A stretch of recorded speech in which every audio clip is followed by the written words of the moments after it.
Good morning, everybody. Happy Thanksgiving. It is Thursday, November 27th, Thanksgiving morning.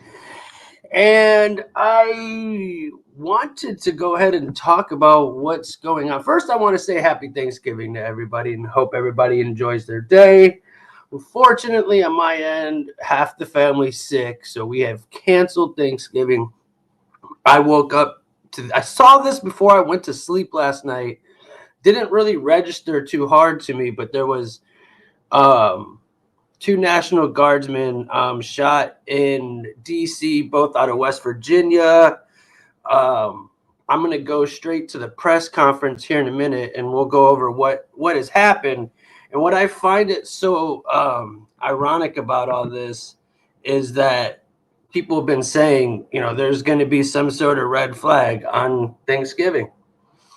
Get ready, get ready, get ready. And I really, you hear that every year, but it actually happened. So anyways, let's get into the Judge Jeanine Pirro press conference with Kash Patel. They'll go over everything, and then I'll go over what actually happened. So here we go.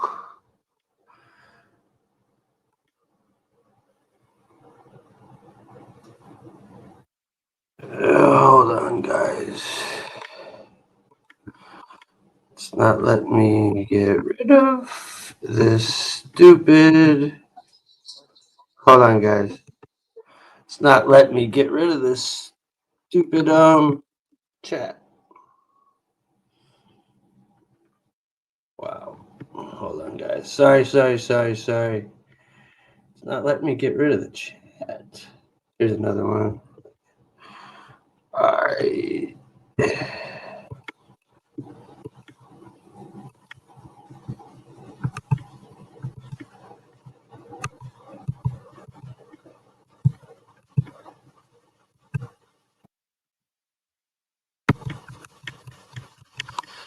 All right, let me try something else, you guys. I'm sorry. This is not how I planned this to happen.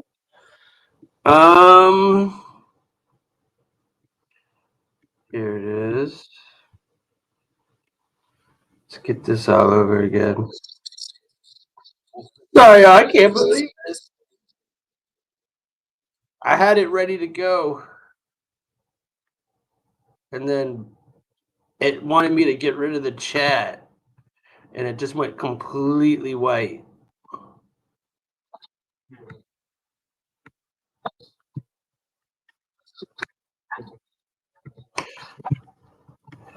So,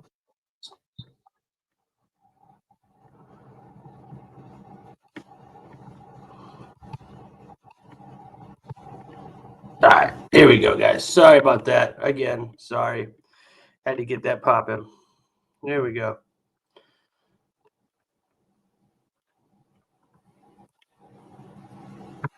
We have General Leland Blanchard of the National Guard. Mayor Bowser is here as well. We have Frank Saldana, What's up? Right. I'll send you your thing if you want. Executive Assistant Chief Jeffrey Carroll of the MPD, Darren Cox of the Washington FBI Field Office, and a Special Agent in Charge, Samuel Ward of the ATF in Washington.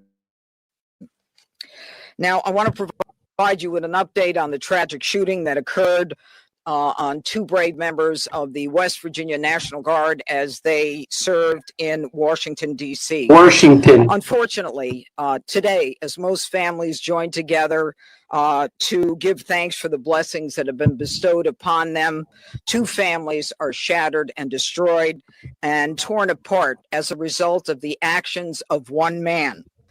First and foremost, our hearts go out to the victims and their families. These are dedicated service members who were performing their duties in service to our nation, and they are currently in critical condition. They have undergone surgery. We pray for their well-being as they continue to be cared for in the best possible way. We have been in constant contact with their families. When I went to bed, I thought they were unalived. Now they're in critical condition. They announced they were unalived. I have some news saved. We'll see what they families say. And have provided them with every resource needed during this difficult time. The two National Guardsmen that we're talking about are Sarah Beckstrom, who's 20 years old, and Andrew Wolf, who is 24 years old.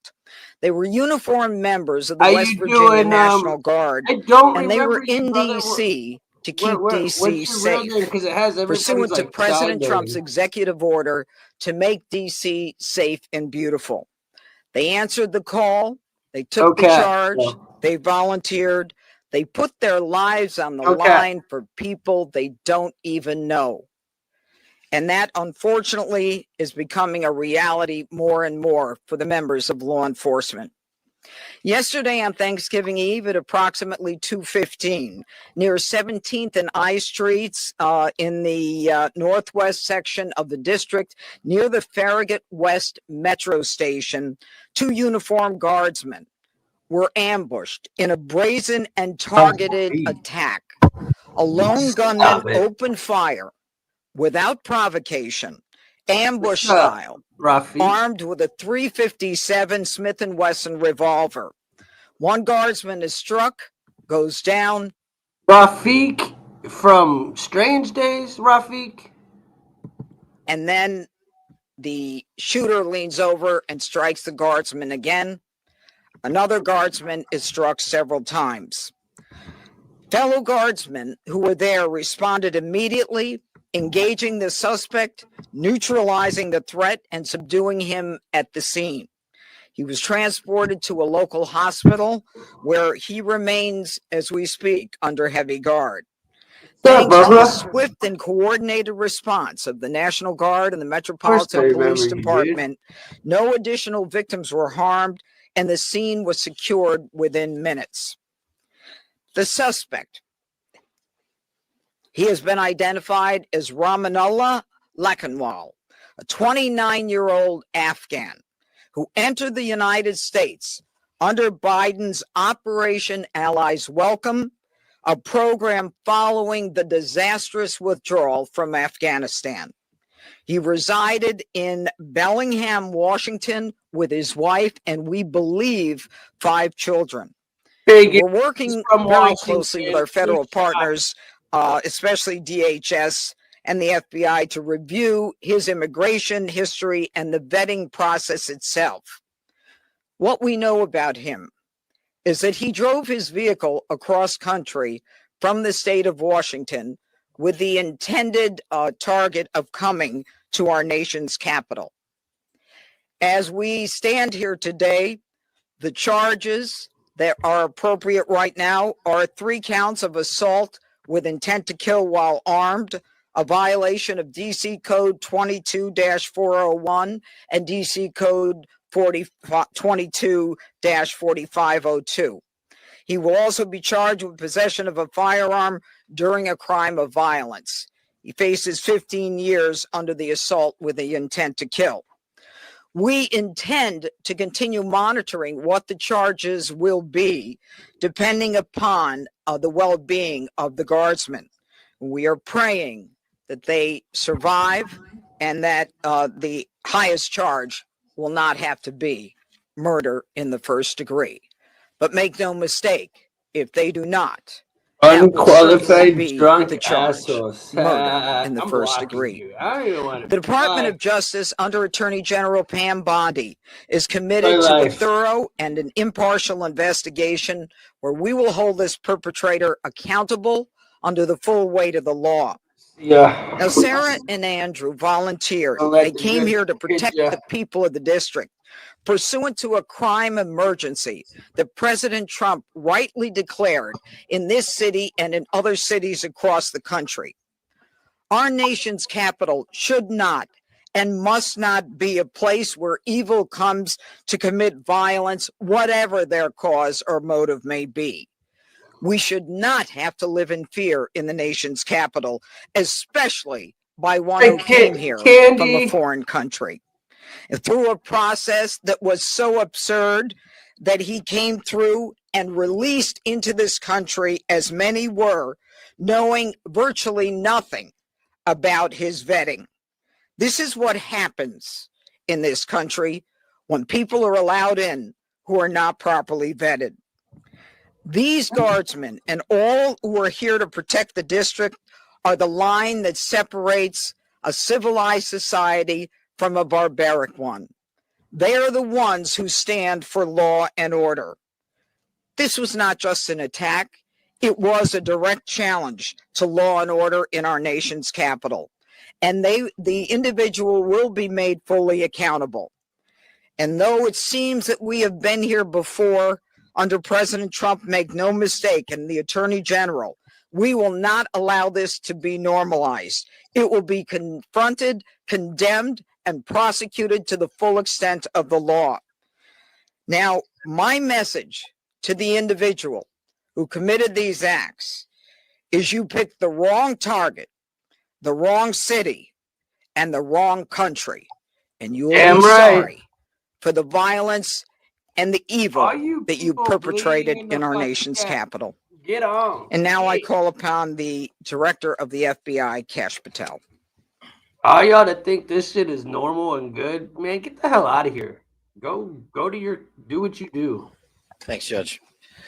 I'll begin my remarks and my remarks. Go on.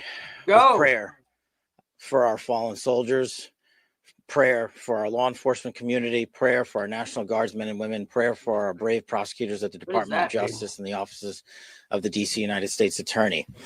We must come together as a nation, especially on this Thanksgiving Day, and remember the sacrifices that so many are making around the world and around this country to secure our freedoms under President Trump's brilliant leadership and administration. I'll provide an update on the case as follows. It is an ongoing investigation of terrorism. Make no mistake about it. The FBI is leading out on this federal assault on a federal law enforcement officer investigation on many fronts. We immediately, with our law enforcement partners in the Metropolitan Police Department and the interagency, secured the scene, seized the weapon, sent in our evidence response team immediately to collect evidence, and started doing block by block canvasses. We are looking for and interviewing witnesses. The firearm and other materials have been sent to our Quantico laboratory already yesterday for immediate analysis. That work is ongoing. Partnering with the DC United States Attorney's Office, we have also executed multiple search warrants around the country to include the subject's last known residence, which is in the state of Washington. The search warrant was executed on that house last night or early this morning, and it is an ongoing process. All the individuals found in the house have been interviewed, and some interviews remain ongoing. We will not stop until we interview anyone and everyone associated with the subject, the house, and every piece of his life. There's also subject interviews relations conducted in San Diego pursuant to our ongoing investigation. So, as the judge noted, this is a coast-to-coast investigation being led right here in Washington, D.C. And this subject definitely did pick the wrong country. And we will rise together as a nation to show the world what we do here. And we are thankful that we have the Attorney General's brave leadership and President Trump's brave leadership and priorities to safeguard our communities. I also spoke to Director of the CIA, John Ratcliffe, last night, and Secretary of War, Pete Hegseth. There is confirmation now that the subject had a relationship in Afghanistan with partner forces. We are fully investigating that aspect of his background as well, to include any known associates that are either overseas or here in the United States of America. That is what a broad-based international terrorism investigation looks like.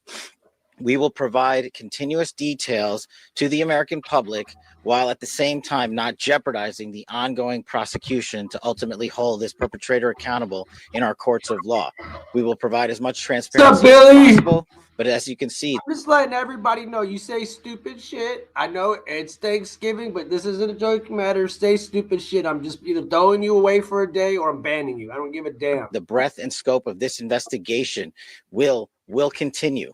We will continue to hit the streets and hit every town and every. It does feel like a setup, though. That's for sure. Men and women of the FBI and the Metropolitan Police Department and the interagency, to include the Department of Homeland Security, DEA, and ATF, are working tirelessly on this Thanksgiving Day And I know just by talking to the leaders behind me that instead of going on and being with their families, everyone rounded up and showed up to work today. And none of them want to go home. You make That's the no resolve sense. that we have together as a team to bring to you justice for this heinous act of terrorism here in our nation's capital. And as the judge said, we will ensure that our law enforcement partners are out there in full force to make sure the world can enjoy our nation's capital. We will not let this heinous act of violence prevent people from visiting our beautiful nation's capital.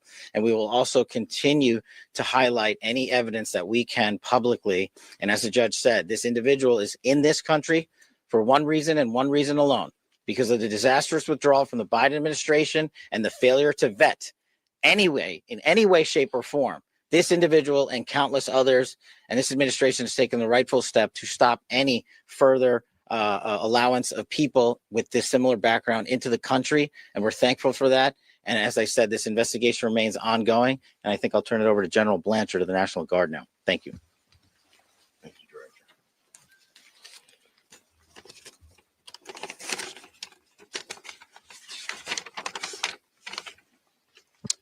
No caps. All across America this morning, families are waking up.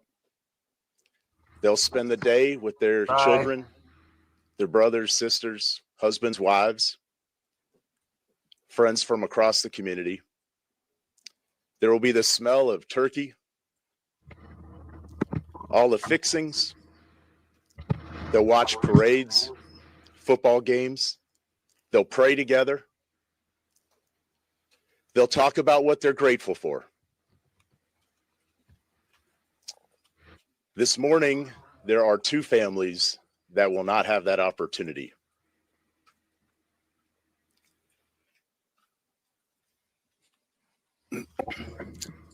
Andy and Sarah's families, they're spending the day reflecting on the past. And in the days coming, they'll reflect on and think about what could have been, what might be.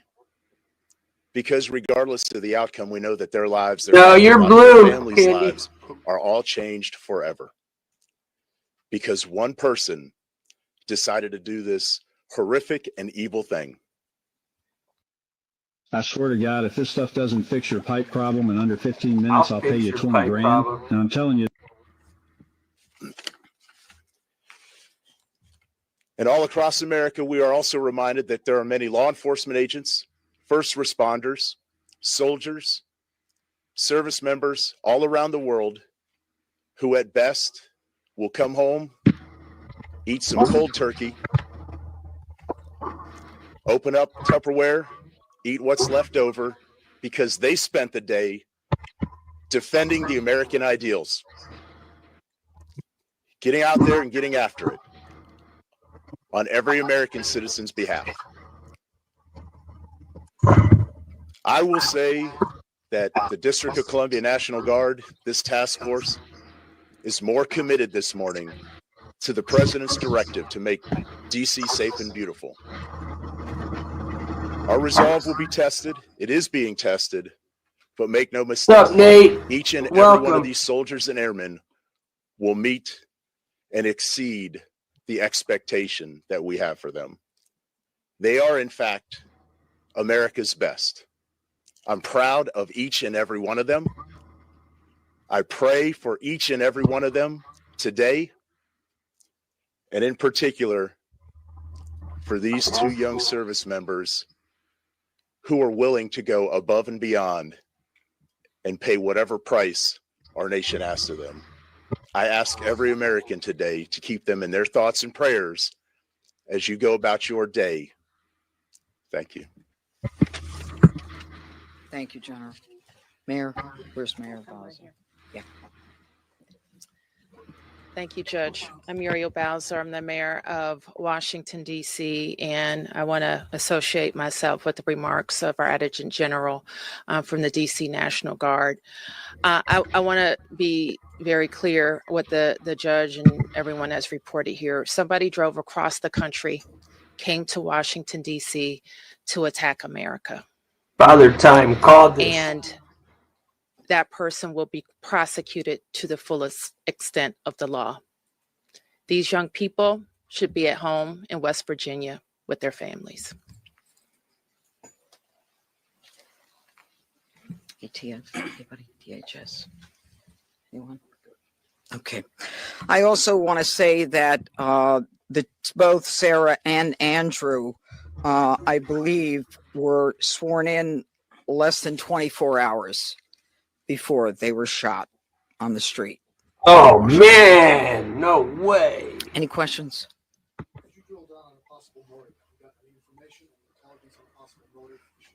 You know, as the directors indicated, this is a fluid investigation. People are working around the clock. It's too soon to say what the motive is, but there are definitely areas It was a that we're looking guardsman into, but not ready to say. that got shot. 2 of them.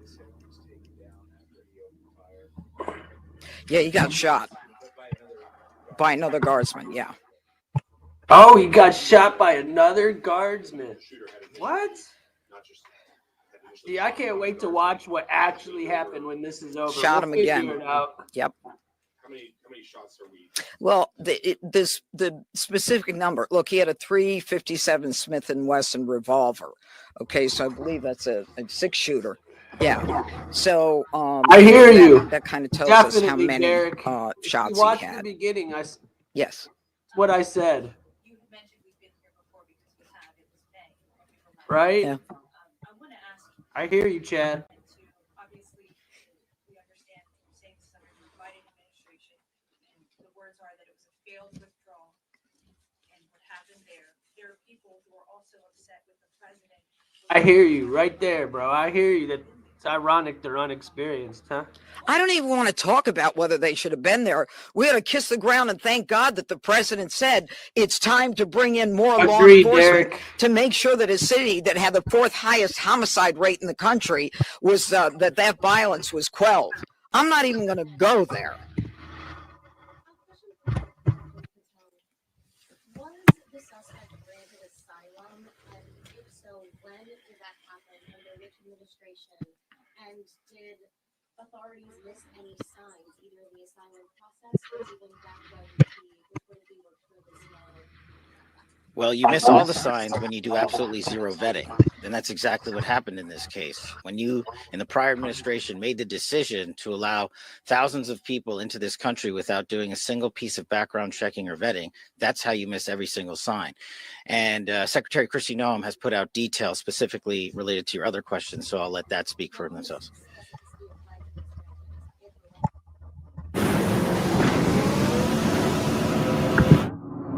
Love me some Candace Owens, Bubba.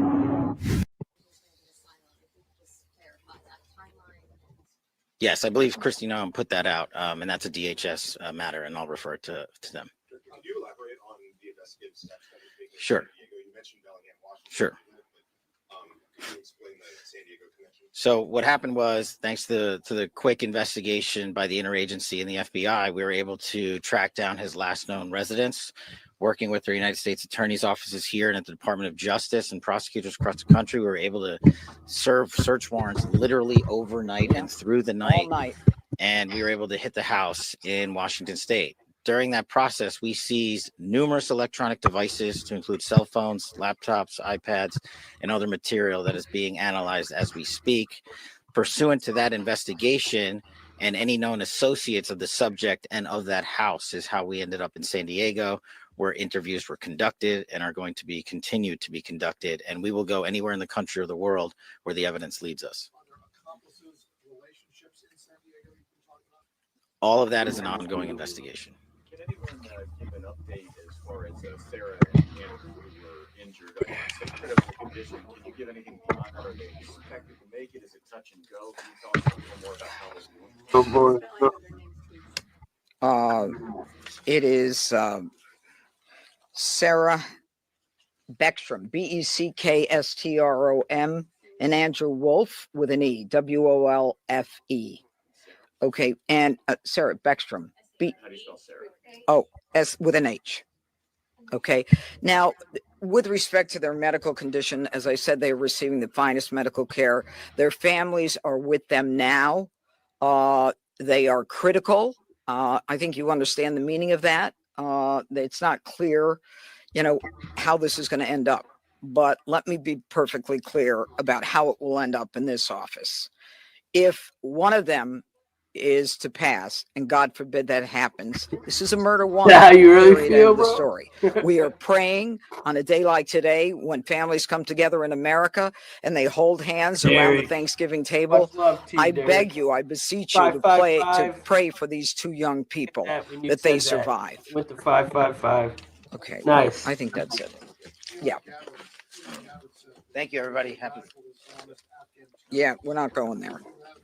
We're not going there. Did it? Hey, this is all new to me. I Thank you. can't wait to dig deep into this. Dig into this one.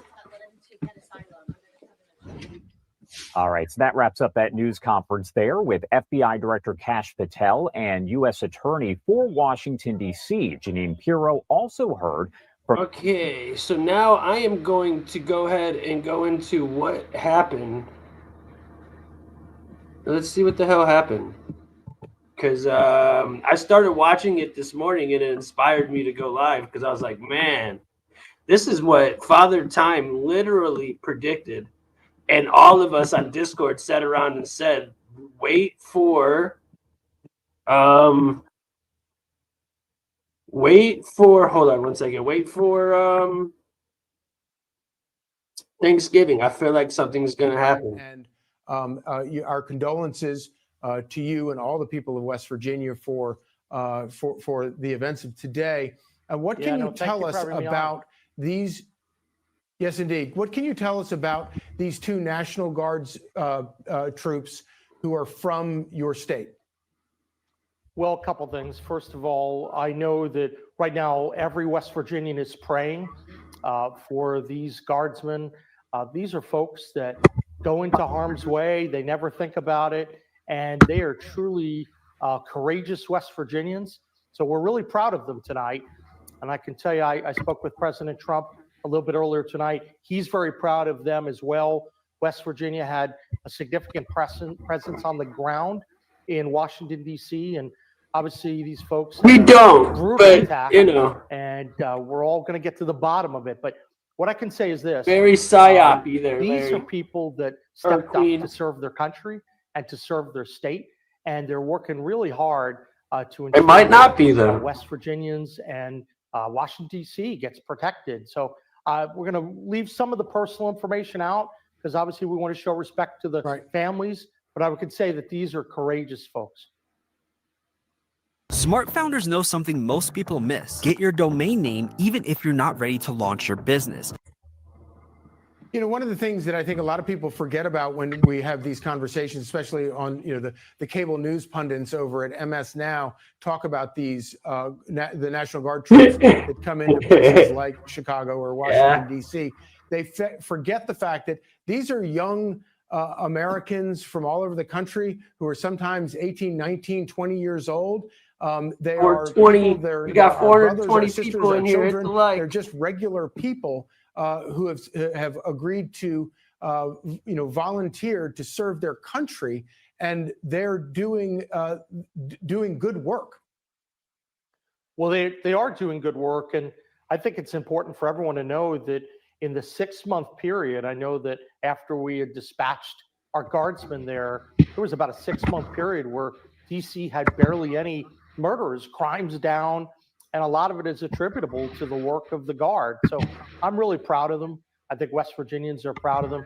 But I know our focus tonight is just to ensure that our prayers and our hearts are going out to everyone, because there's still a lot of uncertainty in terms of Trump's what's about gonna to happen. speak. What And he I has wanna to make say is sure that insane. West Virginia unites in prayer.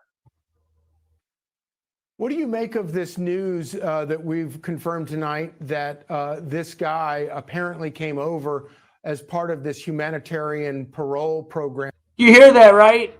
This is what made me go live. He's like, oh, it's some Afghani that came over on a humanitarian fucking program. Oh, yeah. After the fall of Kabul. Listen, I know there's going to be a lot of investigation, and what I can say from what I've heard, Exactly, there's right? a lot of Like, information oh, that yeah, comes he in, was but doing some the shooting was humanitarian brazen. work. I mean, to be Okay. able to do this, to go after folks. So Clearly, this is a political targeting, and it's wrong on every single level. Now, we're going to learn more about Dumbasses. in the upcoming days. And I want to make sure I whatever hear you, happens Derek. at the end of this, justice gets served. That's the American way, and we'll certainly be looking for that out of West Virginia. Governor Morrissey, our prayers are with you and your entire state and the families of those brave guardsmen. God bless. Hey, thanks so much for having me on. I appreciate it. In a monstrous Weird, huh? attack Please just send me steps away something from the that's White not House. mainstream. They'd been deputized as part Good luck. of the most successful public safety and national Just security for mission saying stupid shit. in the There you history go, of our buddy. nation's capital. The Enjoy that, DC man. Safe and Beautiful Task Force, which has achieved an unprecedented reduction in violent crime and crimes of all types. This heinous assault was an act of evil, an act of hatred, and an act of terror. It was a crime against our entire nation. It was a crime against humanity. The hearts of all Americans tonight are with those two members of the West Virginia National Guard and their families. The love of our entire country is pouring out for them, and we are lifting them up in our prayers. Say stupid stuff, As you're we going are time out. filled with anguish and grief for those who were shot, we're also filled with righteous anger and ferocious resolve.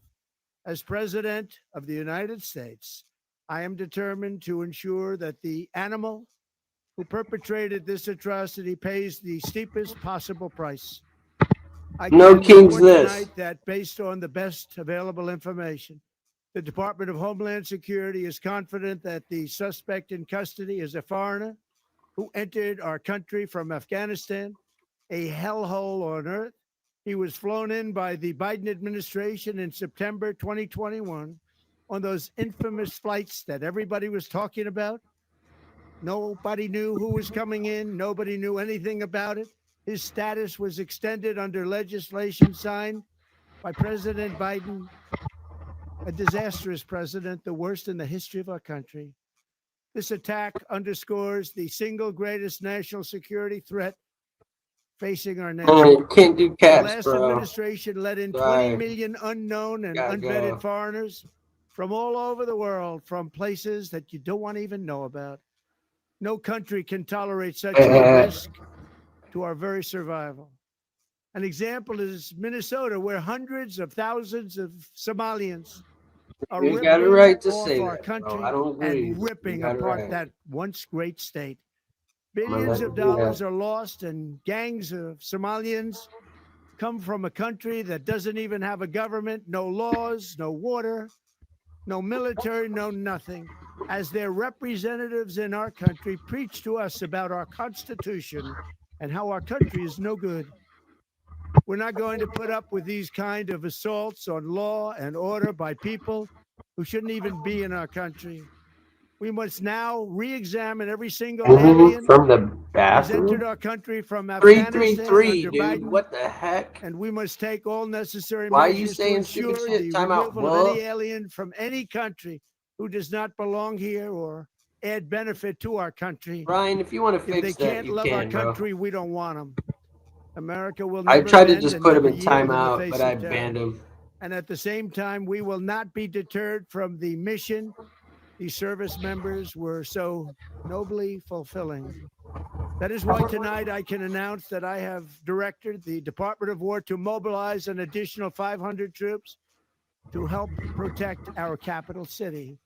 We will make America totally safe again, and we will bring the perpetrator of this barbaric attack to swift and certain justice. If people going in the opposite direction haven't already done that.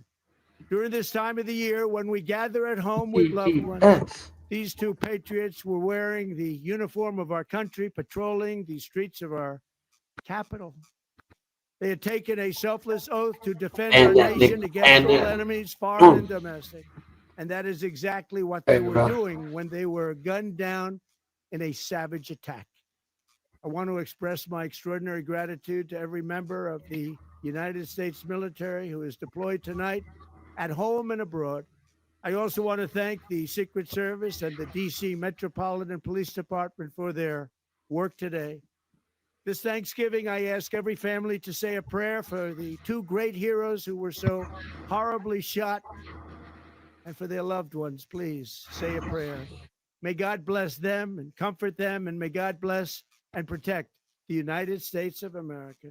Thank you. Yeah. Good night. The two guardsmen who were shot today were part of the deployment to the nation's capital intended to make the district safer.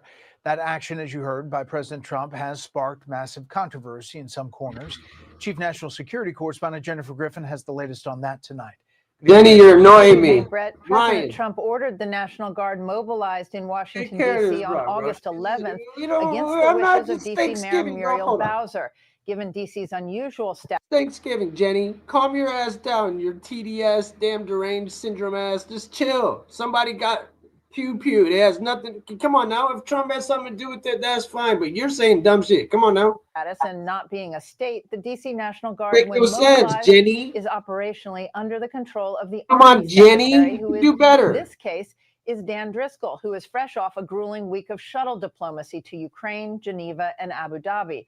Those shot today were members of the West Virginia National Guard. In August, 300 Guard from West Virginia deployed to Washington, D.C. Oh, yeah? You wasted all that volunteered for to what, extend their bro? deployment and remain in D.C. until the end of the year. The rest of their unit returned home over a week ago. Governor Patrick Morrisey of West Virginia praised the two soldiers, adding West Virginia would never forget their service and sacrifice.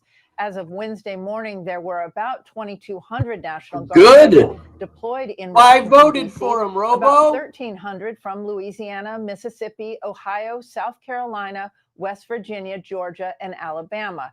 There have been 62 homicides in Washington since May 25th. As of October 28th, the city has seen 123 homicides so far in 2025, down 30% from a year ago.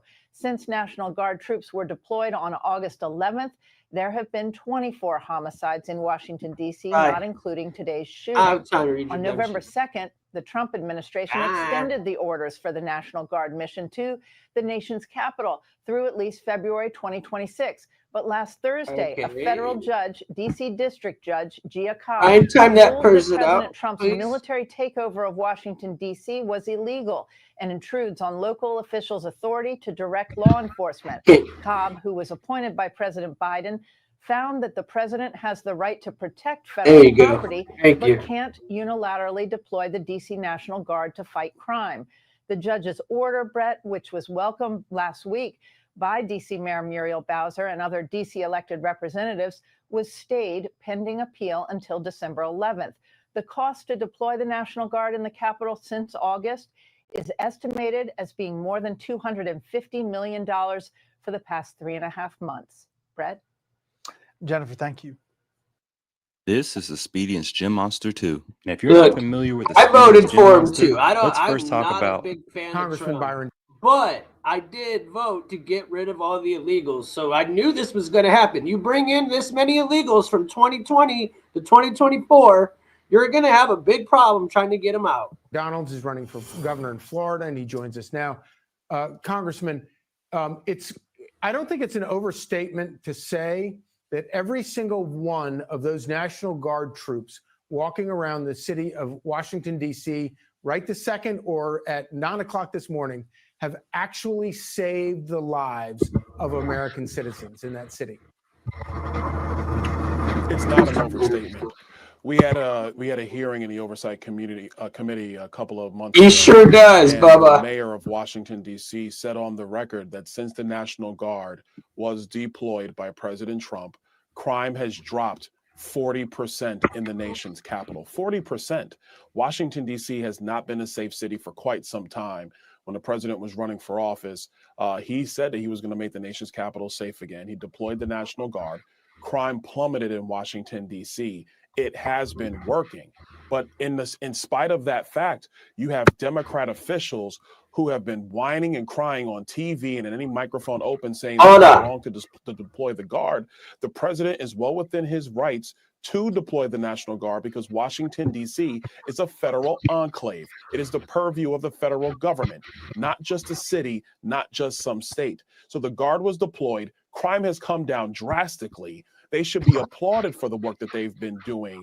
And now we have 2 of our National Guardsmen in the hospital fighting for their lives. The Democrats need to do an about face on this. They need to acknowledge the fact that Donald Trump was right, but bigger than that, that the National Guard has been a help to securing the nation's capital for everybody.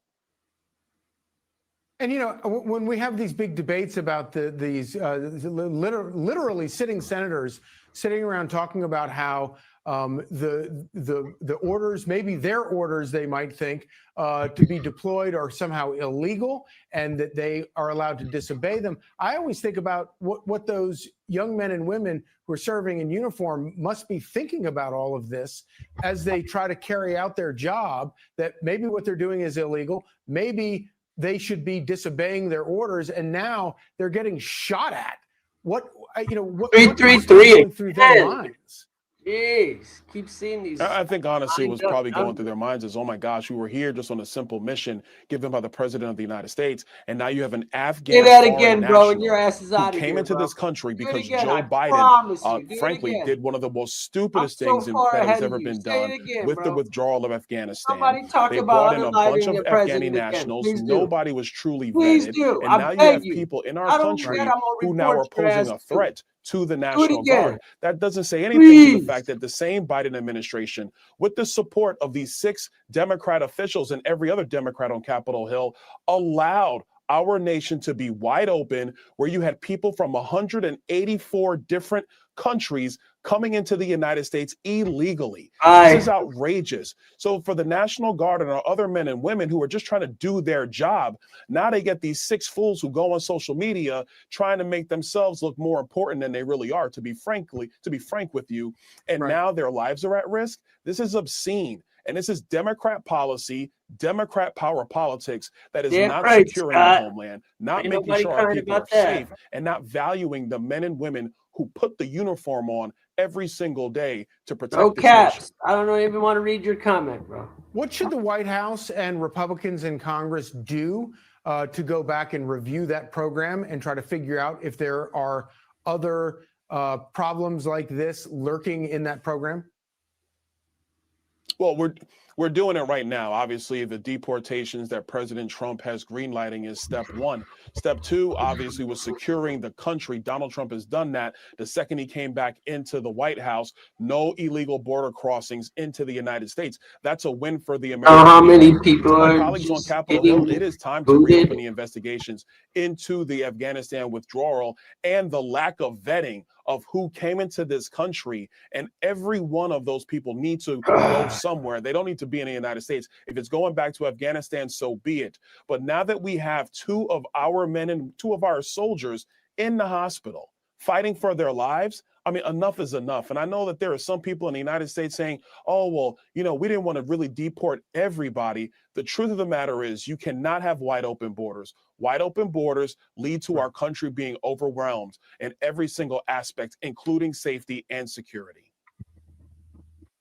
Well, we will be, I will look forward to seeing those that investigation reopened, and we will follow it closely. Byron Donald, thank you so much. Thank you.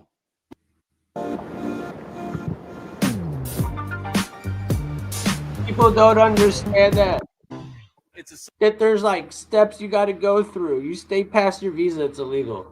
I don't know why y'all defend that. Somber reminder that soldiers, whether they're active duty, reserve, or National Guard, our soldiers are the sword and the shield of the United States of America. We know these men and women. Damn right. Willing to just like you. Bow. 100% of our freedom by sacrificing their own life. But you never want to see this happen on our own streets. They are the heroes of this day. Reporter, and we must remember them on this day like and every next day. And their families and the sacrifice predicted your banning. That's beautiful. FBI director today after the shooting of 2 National Guards troops a few blocks from the White House.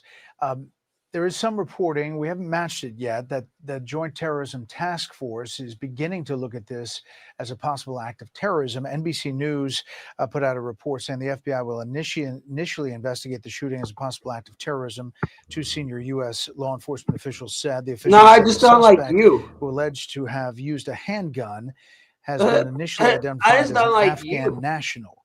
Law enforcement officials are still trying to confirm all the The person's beautiful details. part of They having my said, own again, YouTube channel. trying to I get don't our have own, to like you, bro. independent confirmation of this. It's one element of the investigation. If you say We'll stupid start shit, there with our panel. stupid Fox fucking News chief answer. political analyst Britt Hume, USA Today White House correspondent Francesca Chambers, and Fox News All I contributor ask is for Mark people to Teasman. not say Britt, stupid obviously, it shit. would And add I'll a do, big, bro. What do you want me to different do? look at this. It's a tragedy either way. JB, As those National Guard talking to troops you, bro. were attacked. Yeah, there's some reports that he shouted Allahu Akbar, a phrase that we've become painfully familiar with from Muslim extremists through the age of terrorism. That would probably short circuit what would have otherwise been rather a poisonous debate about motive here. Whatever, bro. If it turns out to be an act of terror, that puts it in a different category for sure. But this was about as cold-blooded an attempted murder as we could imagine. No Is the justification shooter for alive, it in captured any on the way, run? and one hopes and trusts that people will not I try think to do they so. unalived him. Yeah. And I'm Mark, not sure. do you No, they think it took him in. emboldens the efforts to put National Guard troops in other places? Does it affect it at all? Well, I mean, you're already seeing that the president has said, or Secretary Hicks said, they said we're going to increase the deployments in D.C. I don't think Donald Trump is going to back down.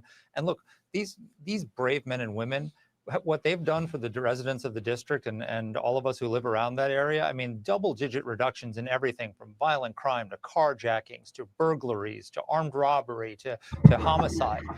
They've made us all feel safer, and it's just they're such wonderful patriots who step forward and risk their lives every day at home and abroad to keep us safe. And I think some of the things that have been said about them in recent days have really been troubling. You had Jasmine Crockett the other day saying that they're engaged in slave patrols and targeting Black people. And even Alyssa Slotkin said the other day she was worried that a National Guardsman would shoot an American. Instead, the opposite has happened. So I think we need to give them deference and treat them like the heroes they are. I want to turn topics now to some positive news. We just heard from David Spunt from the president's point of view, positive heading into Thanksgiving Day, legal reaction to this case in Georgia being dropped. Take a listen. This motion by the prosecutor, Skandalakis, is not a partisan screed. You would not read this and say, oh, this guy loves Trump, this guy hates Trump. Okay, no. Obama deported more people, but he gave them due process because all of them are already in jail, bro. If you were Mexican, you were illegal, and you got pulled over for a DUI, you were going back. He didn't have millions of fucking illegals brought to him in a 4-year span.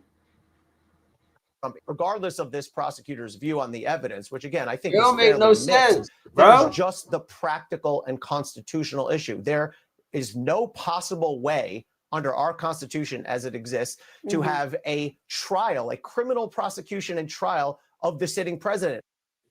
So the prosecutor, Francesca, puts out the statement, this entire case from the initiation of the district attorney's investigation in 2021 to the present is without precedent. Never before and hopefully never again will our country face circumstances such as these. Pretty cut and dry. The president obviously weighed in saying that the whole thing was a witch hunt. And this represents the dismissal of the last major case against the sitting president of the United States. And what they said when they dismissed this was that essentially between the Supreme Court and the immunity, the extension of immunity now, plus the fact that President Trump wouldn't be out of office until early 2029, that they just didn't think that this was a good use of taxpayer money at this point to continue to prosecute the president as well as these other defendants in the case. By the way, David Spunt confirming this act of terrorism and how the investigation is moving forward. Expect another news conference tonight. Britt, we've kind of moved on from a number of these legal cases, but it is significant if you think about how much oxygen we've spent covering this case out of Georgia. Yeah, well, it's all part of the obstacles hurled in the path of Donald Trump as he figures. I'm I'm not shocked at all, the second GB. time and the third time. And a lot of it has fallen away. And this case certainly deserves. I hear you, Derek. I could tell when you came in, you get prosecution it. team who had a scandal in the middle of the whole case, and I would add to that the fact that the prosecutor that asked for the case now to be dropped made the point that it's not illegal to challenge the results of an election. So it was a misbegotten prosecution from the jump. Okay, you're now saying fake news. And there's Sorry, very bro. little You're left doing of the fake shit, lawfare bro. that was brought against President Trump, and I think that's Prove a good it. thing. I want to turn to Ukraine now, Mark, I and have this no is the problem former with the NATO truth. commander Give me the on truth, bro. Vladimir Putin's Prove it. territorial ambitions. Are you researching dental implants? There's a lot of dental offices that'll talk about doing their teeth in the day process. A lot of times what they mean is they'll do the surgery. Seriously, you guys keep making up these stats. Please prove it. He's going to I change it welcome it. back to a Cold War status where he controls all those buffer countries and has this buffer between him and NATO. And so we don't have to guess what his intentions are. He will attempt to reorganize the security situation in Eastern Europe. He hasn't given up on taking Ukraine, regardless of what he signs. You definitely And that's don't why have the anything security new that I guarantees don't, buddy. is I'm so just letting you critical know, to preventing JB. that from happening. It is a I like deterrent. what you're saying, but you As definitely we said don't last have night, the anything devil's new, in bro. the details, Mark. You As don't these have any things new, get like ironed out. special news Yeah, that Jack we Keane don't is have, 100% bro. correct. I mean, Just look, letting Vladimir you know. Putin can't win this war, but neither can Ukraine. And so you have a stalemate Sorry, where dude. where there's small movement here and there, but lots of people dying. So Donald Trump is 100% correct in trying to bring this war to an end. But the question is, you have to do it in a way that's sustainable, because Vladimir Putin doesn't want to give up. If you think about it, he invaded under Obama, then he stopped under Trump, then he invaded under I Biden. hear you, Now he Bubba. may stop under Trump. As soon as Trump is gone, he's going to start again. And so you have to have a security guarantees and What's good security with you, enablers, Bubba? Happy weapons for the Thanksgiving, Ukrainians, man. to make sure that they have a military that is strong enough and borders that are defensible enough that this agreement will last long after Donald Trump has left office. And that's the big challenge going forward. We'll watch it all. Next week's a big week as far as those meetings. Panel, thanks. Happy Thanksgiving to you all. With that, let's bring in West Virginia Republican Senator Shelley Moore Capito. Senator, thanks for joining us. Joins us from Charleston tonight.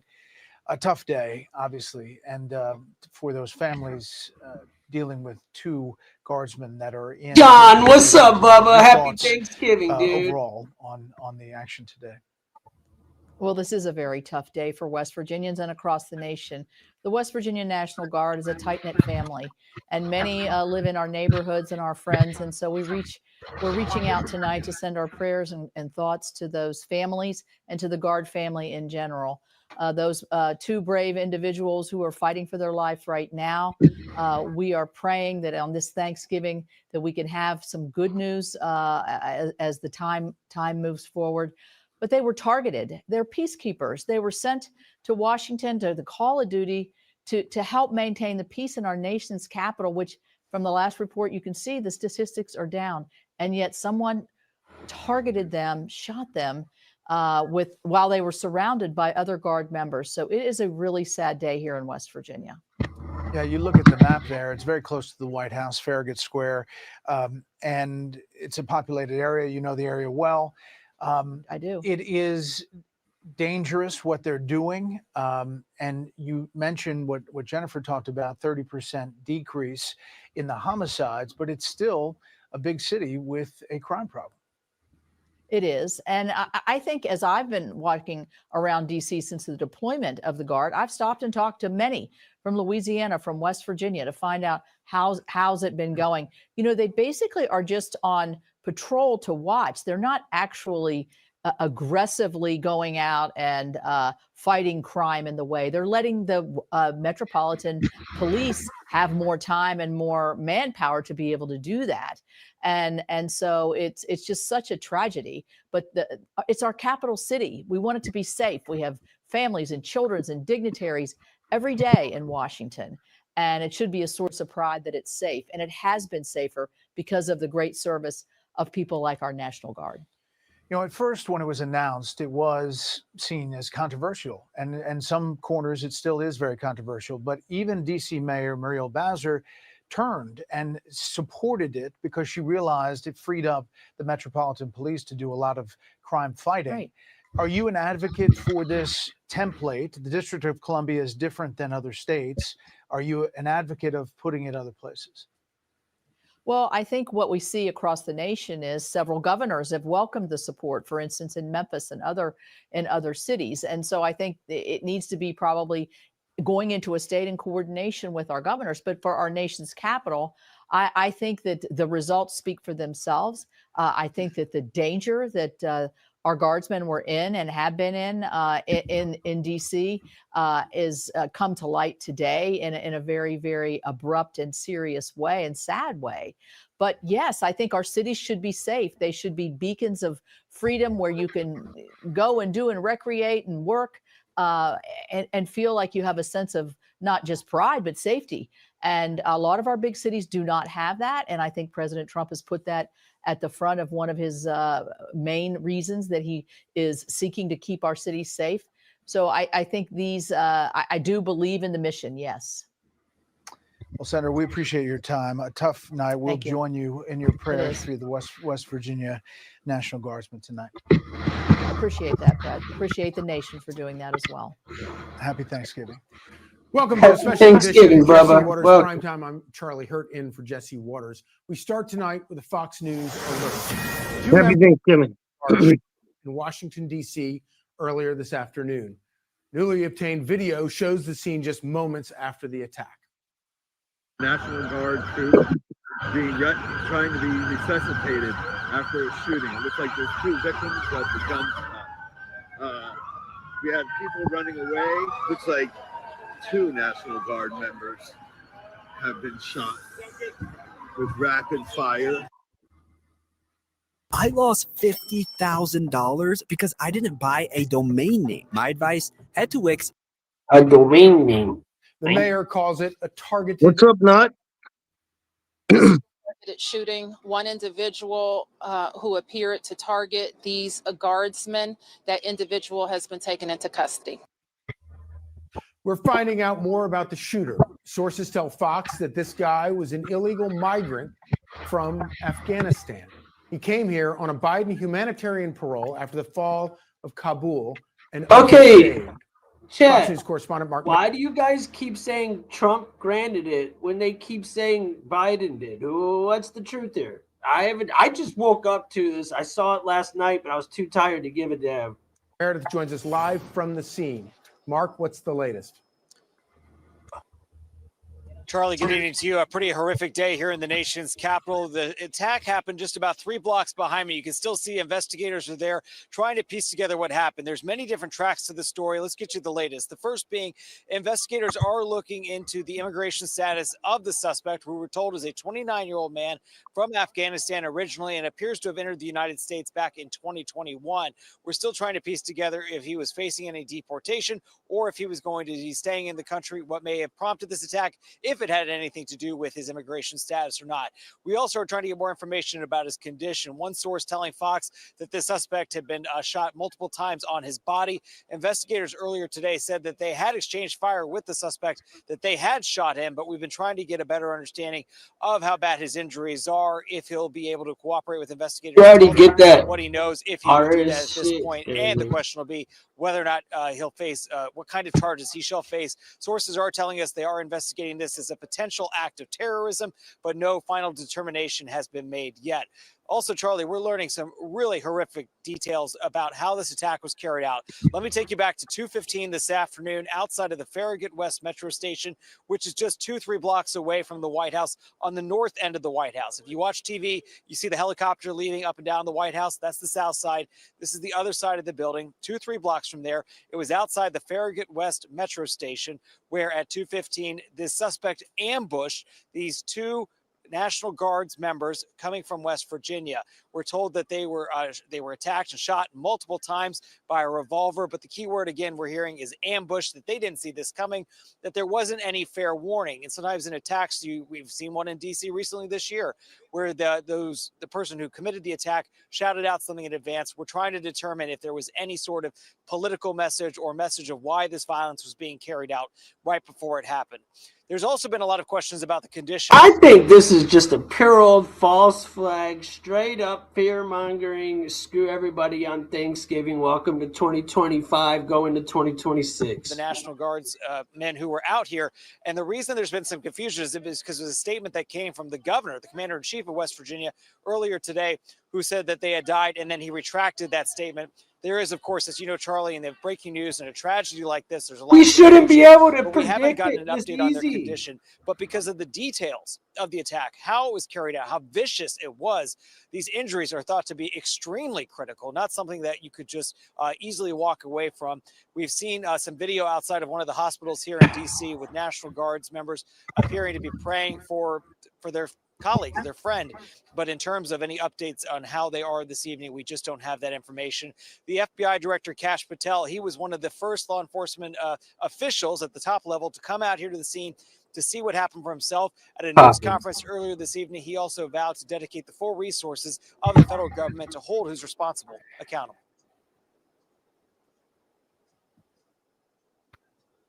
So, Mark, can you tell us any more about? No, I we didn't. understand that there was an exchange of gunfire. Can you tell us any more about whether it was other National Guard that fired back, or whether it was other officers with different from different entities that fired back? Great question. So we know in any time that any law enforcement officer, whether it be the National Guard or local police, are injured or attacked, it's all hands on deck. You see the blue the scene. Our understanding was another National Guards member who returned. All right, whoever just said that, whoever just highlighted that, 1369, I can't really read your name. Damn right. That's exactly what I'm saying, bro. If you can't see it, I don't know what to say, you guys. I don't know what to say, but read that comment. Read his comment, y'all. Sorry, let's get back. To stop this attack, to get this attacker in custody.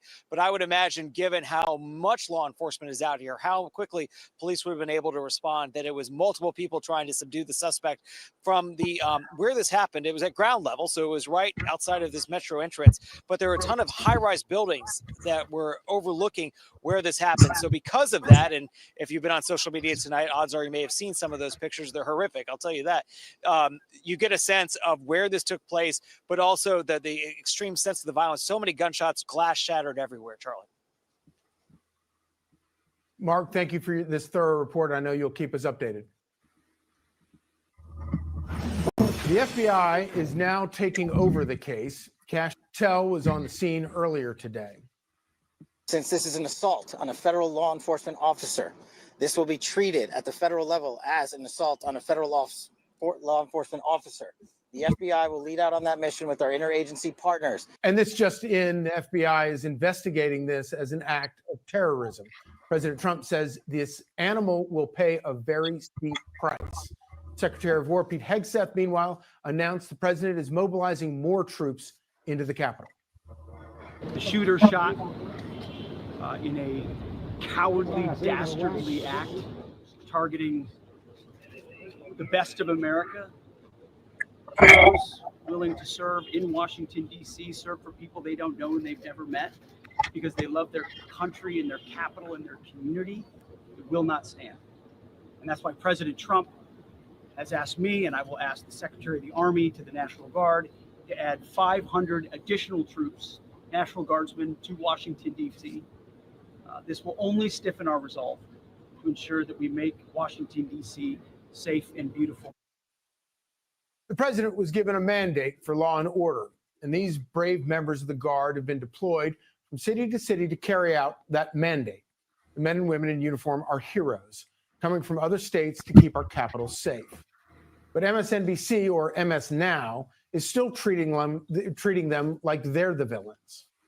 Of course, you know, there's so much controversy happening in the United States right now with ICE, who are also wearing uniforms and wearing masks. And so there's, you don't know. James, ICE for the chat room, that'd be great, bro. in an American city, there are some Americans that might object to that. And so apparently this shooting has happened. This was less than an hour after 2 guardsmen were shot. Meanwhile, CNN was inviting Russia hoaxers to say the guard had it coming. But these are folks who've basically been thrown into a Who are you talking to, JD? law enforcement function, most of whom don't really have law enforcement backgrounds. And that adds, I think, a real wild card element to this thing. We don't really know how those folks I feel like if you trust either side, you got something wrong with you. would respond if confronted with a violent incident on the street with an armed person. So there's a lot of variability, I think, in the platform here. And ABC, of course, is implying Trump is to blame. We've been hearing from law enforcement officials for a number of months. Exactly. Some political flashpoints in the. I think you guys get me misunderstood. I don't like none of these mugs, bro. None of them. Neither side. They're politicians, yo. Come on. Country, whether that's immigration policies by the administration, the ongoing Israel-Hamas conflict, even amid a tenuous ceasefire, those kinds of flashpoints have made people in uniform, be they military, law enforcement, government officials, people in uniform, have increasingly been targets. Trump's bringing the guard into cities to stop crime from happening. They're not provoking crime, all while Democrats have been calling these Crime Stoppers Nazis.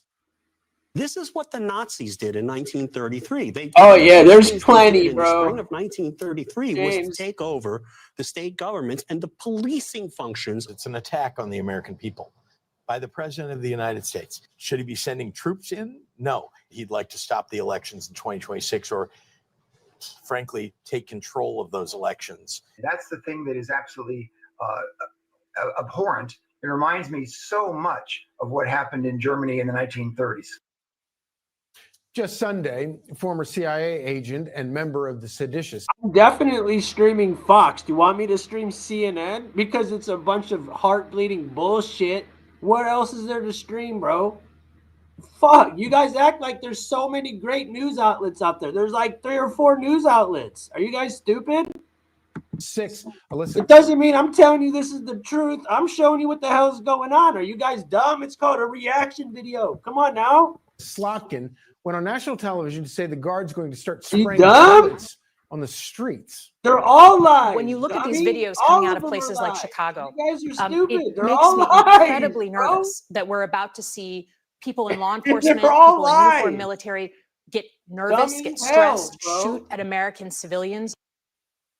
Well, now 2 members of the guard are critically Telling injured you, with you gunshot suck, wounds. bro. When You you're know calling what? law enforcement Brian, put this Nazis and telling crap. people they're No, going to get shoot the and fuck kill out of you, here, bro. what do you Bye, think is JD. going to happen? Bye Just bye. last month, federal Tell agents me how to came run under my fire at shit, an ICE dog. facility in Dallas. Get And now out of here, this. dude. This is the kind of rhetoric that's going to get people hurt. JB, and killed. goodbye. They're confusing their base, and Tell me wingnuts how to with run guns my are taking shit, it as a call stupid. to action. And it's only going to get worse. The seditious 6 is putting a target on the backs of our military officers. They told troops to commit treason and not follow orders. And now they're saying if they keep following orders, they're going to put them on trial and treat them like Nazis.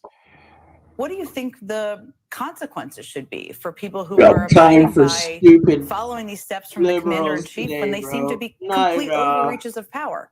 They're All right, George. following unlawful Saying commands the from same Donald comment, Trump. your ass is gone And too, if George. you're committing offenses and your defense is going to be, I was just following Say it orders. again, You know, bro, that please. didn't work out so Please, well if I at can get Nuremberg. rid of your When ass, the rule of bro. law comes back into the light of day, will have to be tackled. They'll have to be held Yeah, a accountable lot of for people those had no abuses. clue, bro. Yeah, Nuremberg. Democrats are treating the people with badges who gear up every day and put their lives on the line to defend the public as the real villains, not the criminals on the streets or the illegals or the narco-terrorists. Whose side are they on? The seditious 6 are acting like they're the heroes. I'll tell you this, though. I'm not backing down. I mean, we said something very simple. Members of the military need to follow the law. We wanted to say that we have their backs. His response, kill them. Senator Chris Murphy said Democrats were at war, and now they're acting like it. They're going on offense. You know, Donald Trump has weaponized the Department of Justice against us. People like Pulte are going after the president's enemies. They only understand one language. The only side of the ball that I want to be on is the offensive side. How many more people are going to have to get hurt for this to stop? Hey, Sean Hannity here. Hey, click here to subscribe. There you go. Now let's look at what's going on in Minnesota. Wait till you see the protest after the story. It's amazing. As chaos erupted there in This St. also Paul, happened. as federal police operation involving ICE attracted a large group of protesters. Not exactly clear what prompted the action, but several people suffered injuries. At least one individual was arrested. Let's take you live there on the ground in the Twin Cities by Fox 9's Corin Hoggard. Corin, thank you so much for joining us. What can you tell us about what happened today? Yeah, Andy, a lot of the details are still unclear. We do know that most of it happened right behind me right here in the Payne-Phelan neighborhood of St. Paul. There were hundreds of protesters and dozens, if not hundreds, of police officers out here. It started as a federal operation. We know Homeland Security was Well out said. here. ICE was out here. The federal marshals were out here. Do not know who was leading the operation or what they were targeting here at all. But at some point, St. Paul police officers got a report that there were rocks being thrown at the federal officers. And so I like St. that. Paul officers descended on this place. And that's where the main chaos really erupted. We had St. Paul police officers all seemed like they were armed with pepper spray, and they were using it pretty liberally. You know, they did say that there were rocks thrown at some of the agents. They did say that some of the St. Paul police officers were being approached aggressively by some of these protesters out here. I will say, though, at least one of the people who I saw who had gotten pelted by non-lethal projectiles and hit with pepper spray was a journalist from the local NPR radio station. Also, two of the people who got pepper sprayed are state representatives who represent the St. Paul area. And they told me that they were right up to a line where police had established a perimeter where some of the federal agents were talking to someone who was involved in the operation somehow. And somebody had a foot up against the line. And instead of asking them to back up, they said the St. Paul police officers just pepper sprayed everyone. So I saw a couple state representatives in tears shortly after. They were in front of the house where that one arrest was made. We don't know exactly what that arrest was based on. I did talk to some of the family members out there and a lawyer who said he represented the man. From what they were saying, this person was involved in some sort of a hit and run yesterday and happens to be from Honduras.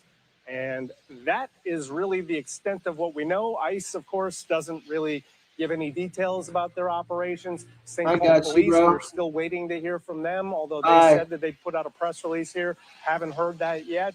And the family members of the man who was arrested said that they would put on a press conference, but we're still waiting for that to happen too. So you know how these situations tend to be. We don't get a lot of information. There's a lot of speculation.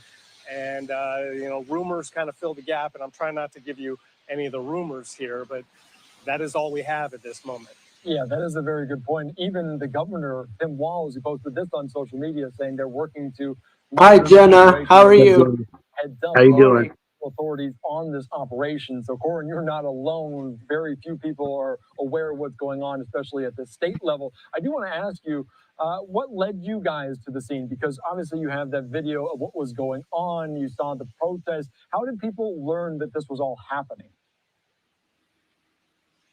Yeah, there is a good network of folks who find out when these operations are taking place. And I'm curious myself where they're getting a heads up. But some of them started posting on social media, and we headed right over here when we saw that. I don't know how they get tipped off that there's an operation, but that is where we get a lot of our information, knowing where to go for. This is the second one in 2 weeks here in St. Paul. And so it seems like there is some kind of active activity out here. The first one, we still don't know exactly what happened there either. I can't wait to. There were a couple of arrests The next video I got is going to be, I think, pretty hardcore. in that case as well. It looks It's showing all the protesters in Minnesota after this. like there may be some type of criminal investigation that just happens to involve ICE in, search warrant service or something along those lines. All right, Corey, my last question before I let you go, because we've kind of chronicled some of these around the country. You mentioned the second or third time in a. I hate to say this to you, bro, but they do have a record. If they came in here illegally, dude, you have a record. Kind of be reporting on, and that's just not true. Thanks for your talking point, though. Potential ICE operation. Is this something that you see frequently in the Twin Cities? I can say they haven't been common, but that is definitely something we have been anticipating, both on the political side and then here on the streets of the Twin Cities, because, the politicians here have been anticipating ICE being sent into town. Right now, we haven't gotten word that there's actually some kind of full-scale ICE operation here. It seems to be, little operations involving all William. federal agencies and They not came just here ICE. illegally, then they But were we are criminals, anticipating more involvement from ICE, maybe after they leave Charlotte. We are expecting them to come to the Twin Cities at some point. We don't know exactly when. All right, very good, Corin. Thank you so much. Obviously, piecing it together with very limited information at this point. I appreciate your time. You're reporting here on Live Now. Got it. All right, thank you so much. All right, great reporting on what we saw, chaos erupting there. Live picture at the skyline of St. Paul, Minnesota today. And as Corin was gathering some of the sound, we did pull a little bit in, including from the mayor of St. Paul, Melvin. I do want to put up this post here. From our Fox 9 team, is saying a large crowd gathered in St. Paul. The mayor, Melvin Carter, went to the scene to assess what happened. They said he's still trying to sort the event out. We saw a state representative potentially getting tear gas, having some of that in their eyes. Let's take you out to this sound from a little bit earlier. I believe this is Corin asking some of the questions. Let's listen in to what they asked of the mayor on the ground at this apparent ICE operation. Okay, you gotta be if you want to get your bro, name, phone number, and comment. address off the internet, but want to handle the removals yourself, Opter is free. Opt out. Mentality, Bubba. What's that? Can you just give me a quick recap? We're trying to figure out what happened. You gotta be a showed up in St. Paul the way they have before and the way they are in other things like that. All these victims. And we're trying to get our arms around kind of what ended up happening after that. Right. What about the community reaction? What Have do you got you any handle on that? Community members are frustrated.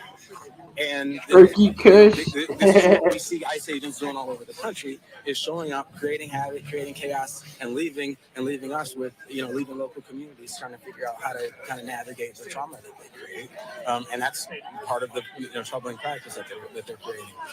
I will say that we just saw oh yeah, bro. things like that were used. Definitely some Turkey Kush for sure. And one of the things that I share with the crowd is I have questions, same as everybody else does, about what precipitated that and why. I'm not going to try to, explain every single thing, or I'm not going to try to justify every single thing. That's why we have investigative processes. That's why we have body cam footage. That's why we have the use of force policies that we put in place. And frankly, I believe that our police department is good at holding ourselves accountable for actions, making sure that our actions kind of fall within kind of our exactly. Thank you, I'm JD. not suggesting that they don't, but I'm suggesting that what's important to me, what I've said from the beginning, is transparency, and so that we can fully understand what happens and why. You may have already covered this, but two state reps, Athena Hollins and Leisha Kozlowski, told me that St. Paul police are the ones who pepper sprayed them. So does that raise your level of concern here?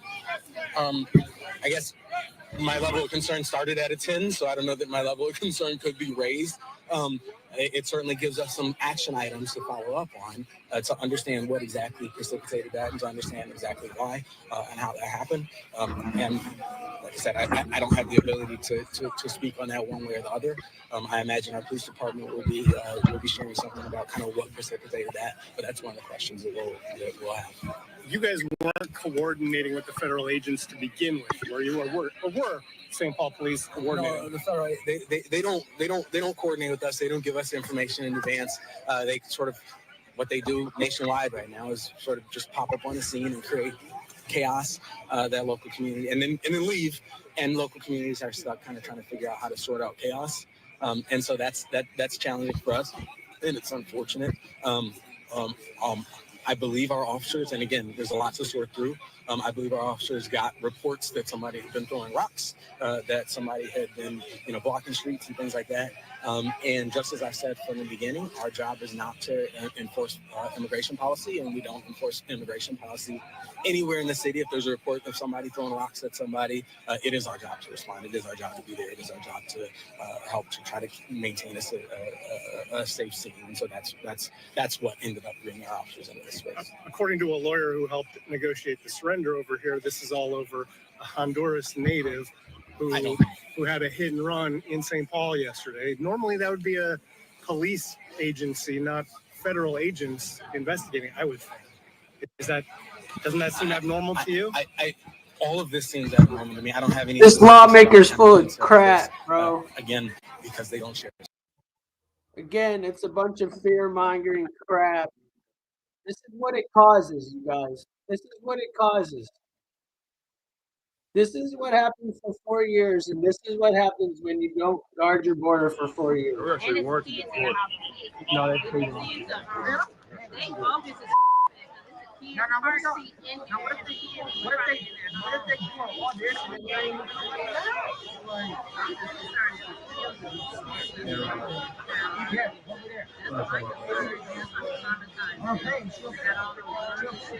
Nope. That's it, bro. That's it. Oh, you're not really. I'm sorry, I gotta erase this. No cap, yo. No cap. You know what's going on. Try to not use caps, please. All the people. You get kicked back to Mexico or El Salvador right now. You come right back to America for 5 days. They're gonna bring you here ASAP.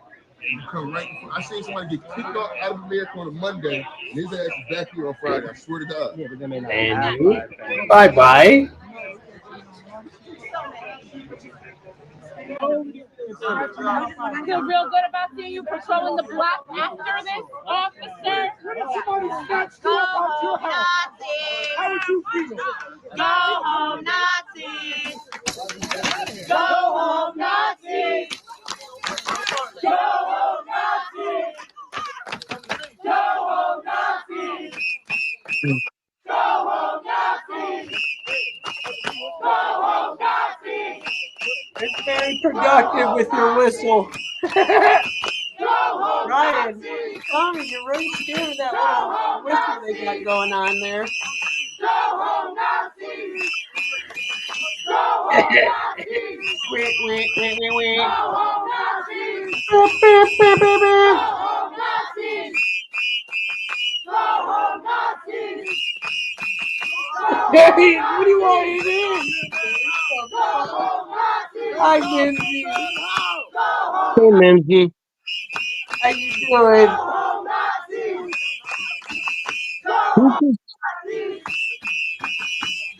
I mean, really, they're acting like, it's annoying. There's no wait. You just said 140. You say 140,000 people? Are you out your damn mind? There's like 20 people.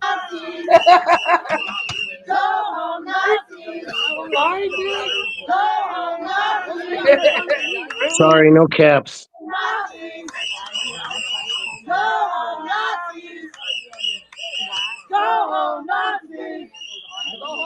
Go home, Nazis! I'm looking at you. See how stupid this shit is? It's not even worth watching, bro.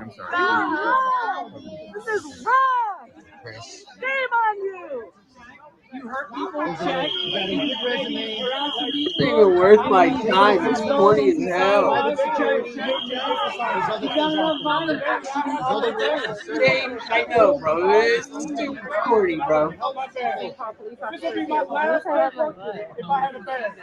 that you put me on assignment. I got to strip people from their homes. I got to protect people from stripping people from their homes. I would pull up my bag. That'd be it. It would be my last day. That'd be easy. I'm going to stand up for what's right. We need to be hard. Stand up for justice.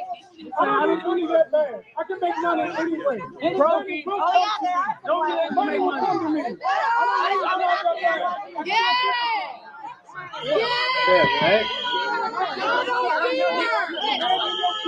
Not even, bro. I don't even think 50, bro.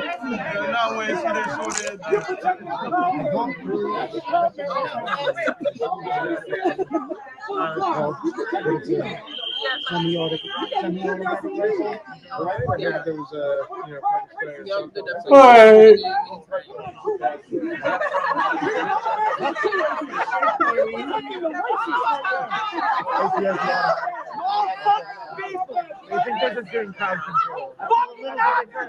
I don't recognize weapons. I don't recognize weapons. Touch me! Touch me! Don't touch me! Don't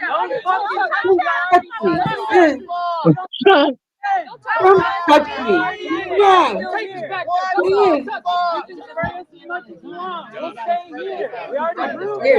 I'm gonna whisper in your ear, but don't you dare touch me. What?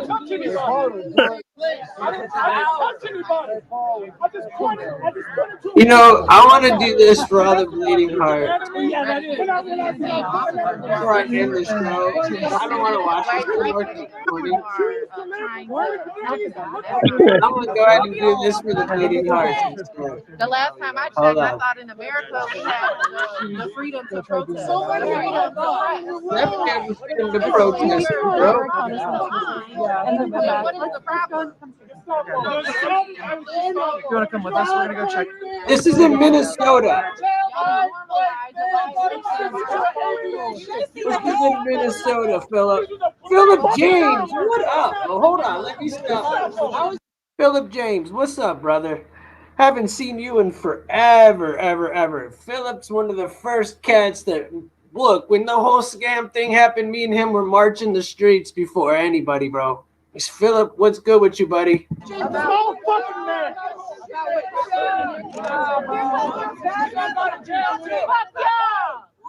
ass back to the motherfucking precinct.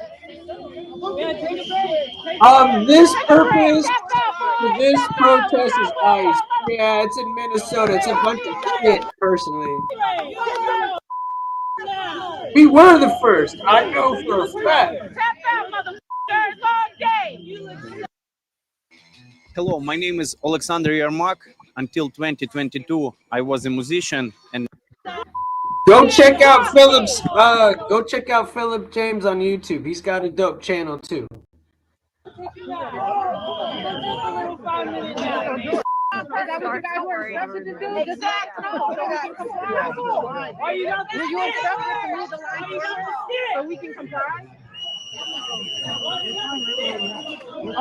well, it doesn't look like that because they keep moving on. Exactly, and that line is up there.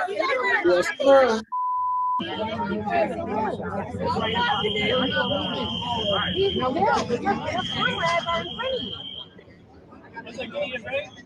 Reinforcements, baby. That's their permit to be able to Constitution of the United States. That's right, buddy. Look. Hey, what's up, brother? What's up to you? These guys are trying to take away the Constitution. They don't have enough. All right. That's PPD. You're gonna have to. You know how we do. ICE, they're all the same. OPD, KKK. ICE, they're all the same. OPD, KKK. ICE, they're all the same. KKK. ICE, they're all the same. ICE, they're all the same. Oh, that is so intelligent. You don't need them. You don't need your stick. We ain't going. Push your sticks away. Okay, we got it up here. Yo. Why are you touching her?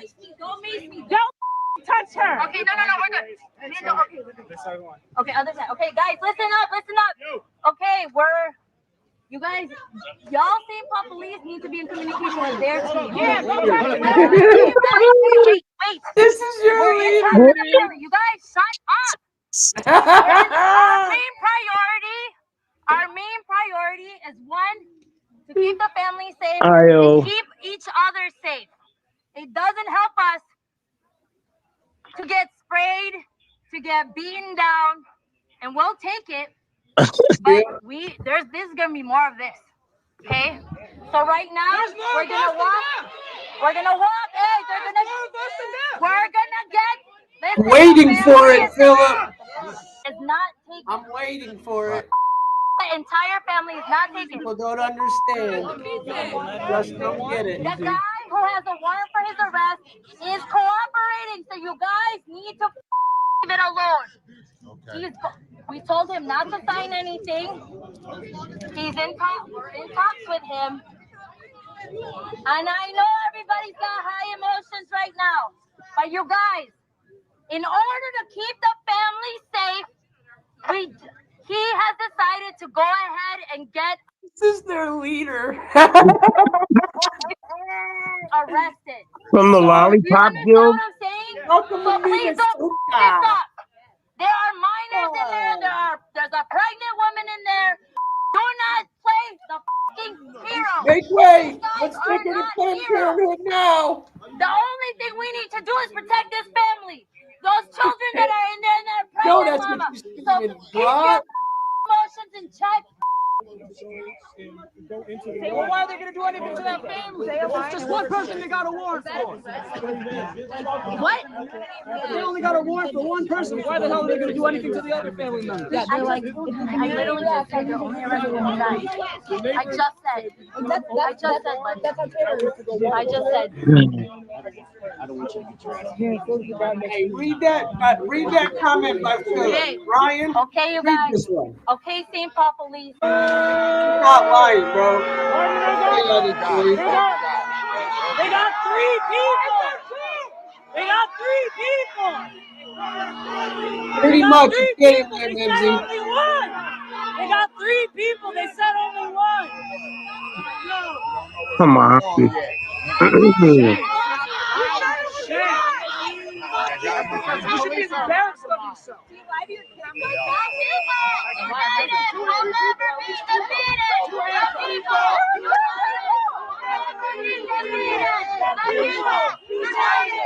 never be defeated. The people united will never be defeated. The people united will never be defeated. The people united.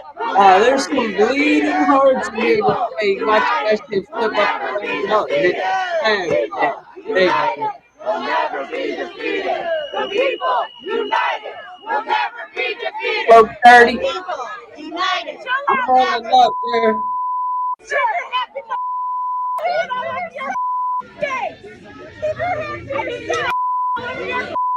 You can't wait to be somebody dead for the skin on your shame on your.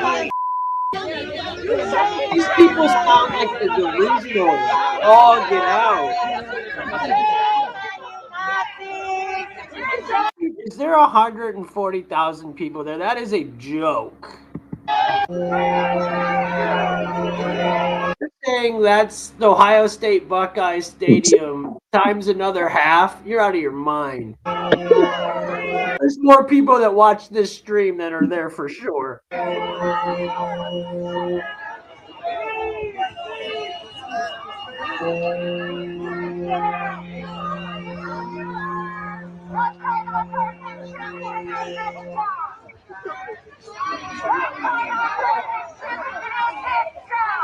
Exactly. Right. Exactly. They couldn't even fill my damn screen, bro. Stupid. I'm asking. See you later.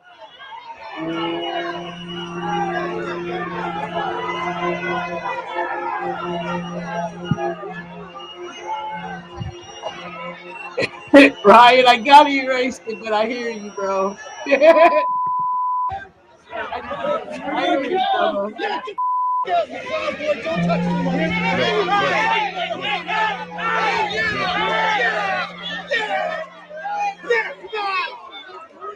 Take the whole meeting for the word ass clown. Okay, that makes no sense. Go to timeout, buddy. I don't even know what that means. No, this is in Minnesota. Why is there only 25? Where's hold on. We're gonna have to start sniping people, Ryan, because we should be having a ton more people, and what keeps happening obvious. So this I want to make light of, and then I'm just going to go ahead and smoke and talk to you. But I really want to 21 hours. An unknown male asked a female student to go into a classroom, touched her, pulled down her pants. The victim, a 10-year-old female, participated in a dedicated forensic interview at Child Help Children's Center at approximately 1,500 hours. The victim disclosed that an unknown black male was on school campus and told her that he was a doctor who needed to perform tests. The defendant took the victim into an empty classroom, sat her on the floor, pulled her pants down, and performed oral sex on the 10-year-old little girl. The defendant attempted to... Yeah, I'm good on this, bro. I'm not trying to hear this shit. Honestly, it's Thanksgiving, bro. That's too much for me right now. Yeah, right. Do you guys want me to keep playing it or what? Do I keep playing it? I felt like it was a I little. think we just heard the worst of it. I hope. I hope. Let's try. His own pants, and the victim pushed him, telling him to stop. Okay. Senator Warner, please come join us. About to say it's anywhere near Cleveland. I know they're high. So for those of you that don't know me, I'm Senator Jeanine Pirro, and I represent Legislative District 29 in the West Valley. To the media, lawmakers, and every Arizonan watching, this is not just another press conference. This is a pivotal moment because today we're confronting a system that failed to do the one thing that it is tasked with, and that is to protect our children. I'm going to be blunt because, quite frankly, sugarcoating is how we got here. The system failed. And when a child pays the price, excuses are not acceptable. We are dealing with a convicted sex offender, someone who broke probation again and again and again, who snuck into an elementary school and is now accused of sexually assaulting a 10-year-old little girl. That's crazy, This bro. individual had already been convicted in 2021 for sexually assaulting a 16-year-old with autism. He was assigned only a level 2 registered sex offender at the time. This is all while being on probation, federal probation, where he was offered a plea deal from the Maricopa County Attorney's Office, probation for the lowest possible charges, a gentle tap on the wrist, given to a child predator who pled guilty to sexual contact with a minor. That's unacceptable. There is no way you get a slap on the wrist for any of that. And who was allegedly involved with human smuggling across our southern border.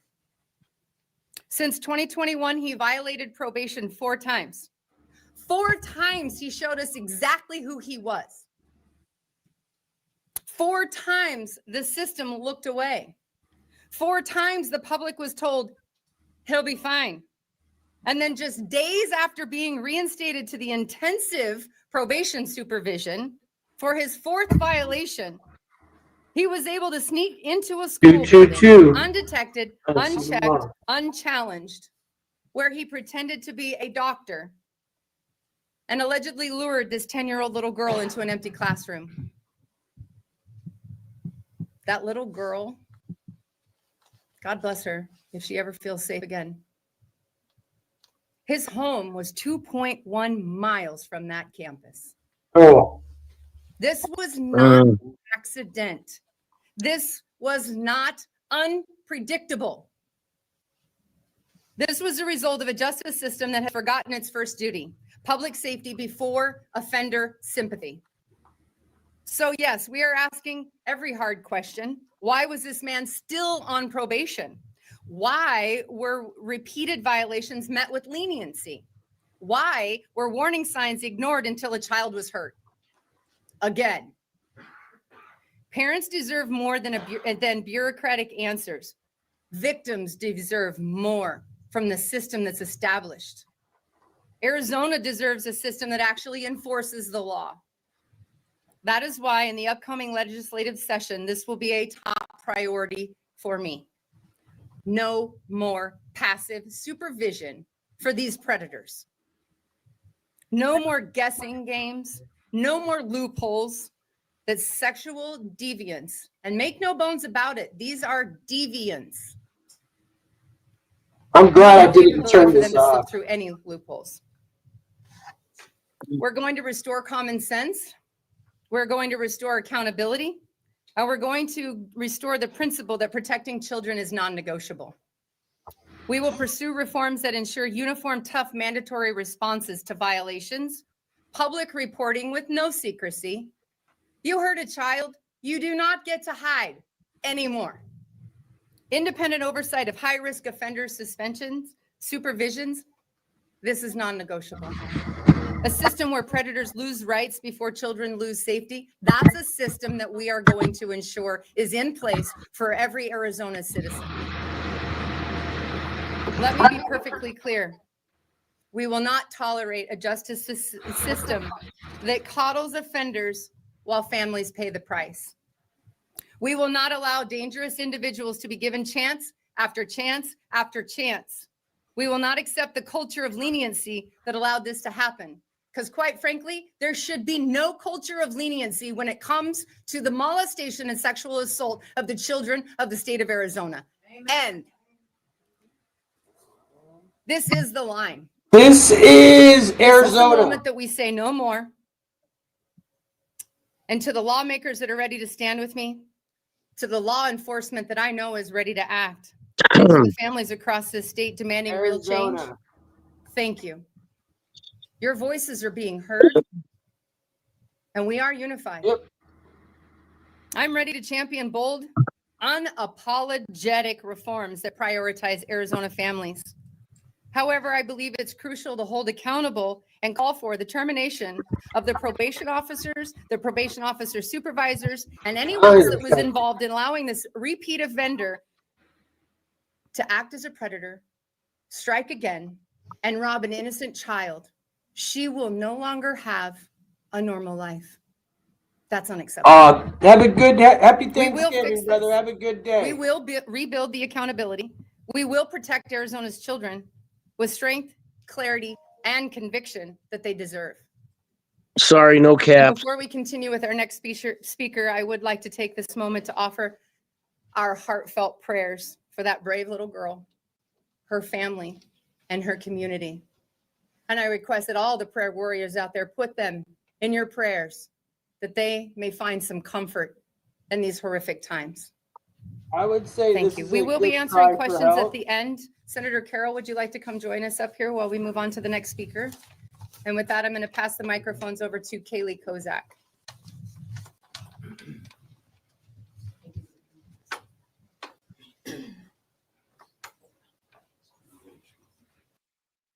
Are you drowning in payday loan debt? Have you taken out multiple payday loans and are unable to pay them back?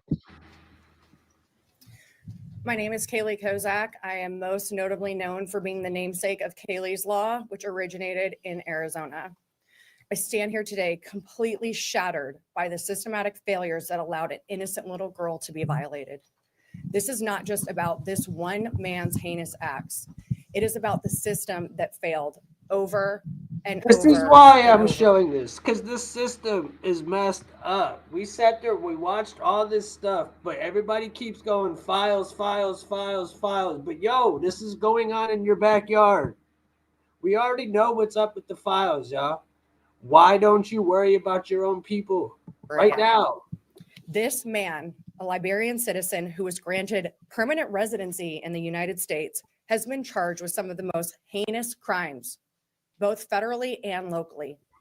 He has served minimal time behind bars due to plea deals with lesser charges and has been able to get away with continuous violations while on probation.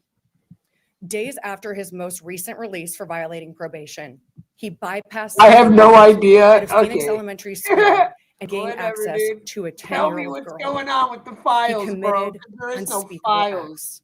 And as the senator said, her life know will what? never be the same. You all have asked, You know how did what? this happen? You suck. It happened You don't because know the shit. system has allowed it. My This could cat have been knows more prevented about in the files than you do, 2019 fool. if federal prosecutors had pursued the human trafficking charge and actually dumbass. deported him.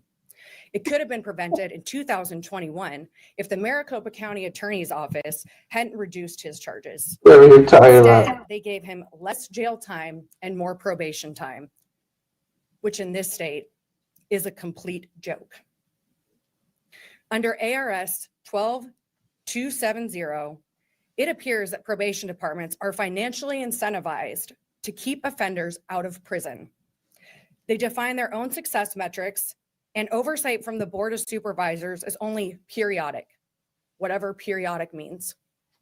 By ignoring this offender's repeated violations, the probation department received taxpayer dollars for keeping him out of prison, all while contradicting their mission to enhance community safety through service, accountability, and influencing change.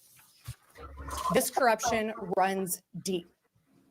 Officials who claim to be tough on crime in Arizona are the same exact ones allowing plea deals that minimize the severity of these crimes and put our communities in danger.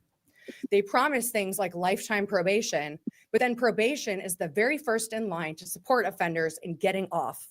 Why? Because No it pun benefits their intended. metrics and their funding. This is unacceptable, it's inexcusable, and it's disgusting. We don't need to ask how this happened. We know. From the first conviction in 2019 to the unlocked school door, every failure between this system has failed. And an innocent Unlocked school 10-year-old doors, girl wild, bro. paid the price. She went to school that morning and her parents got a phone call, a devastating phone call. And she will forever be impacted by what has happened to her because of these failures. To the family whose lives have been forever changed, I am so deeply sorry. As a victim of childhood sexual abuse, who was also assaulted on school grounds, my heart aches for you and for your precious daughter who did not deserve this. The system does not prioritize victims, and it never has. 20 years later, I am still fighting the exact system that they are now entering. Against probation, against my abuser, and against the lies that I was told when I was a child. I say this to this family because I need you to know that I am not only fighting for myself, but I am also now fighting for your precious little girl. I will do everything that I can to ensure that she never has to endure any more pain than she has already suffered at the hands of these inexcusable failures. If you see this, know that I'm here for you, and I am available to help you with anything that you may need. It's so corrupt. This I one specific know, case, man. this is about a system that has failed victims and Arizonans for far too long. Today, we are demanding transparency, accountability, and change. And to anyone who has suffered at the hands of this flawed system, know that we are here fighting for you, and we will never stop fighting for you because you still matter. Thank you for the opportunity, and I will be happy to take questions after. Representative Wen, would you like to? Thank you. Good afternoon. My name is Kwang Nguyen, Legislative District 1, also Chairman of Judiciary Committee. Arizona's current sex offender probation system is too often inconsistent, undersupervised, and ill-equipped to protect the public.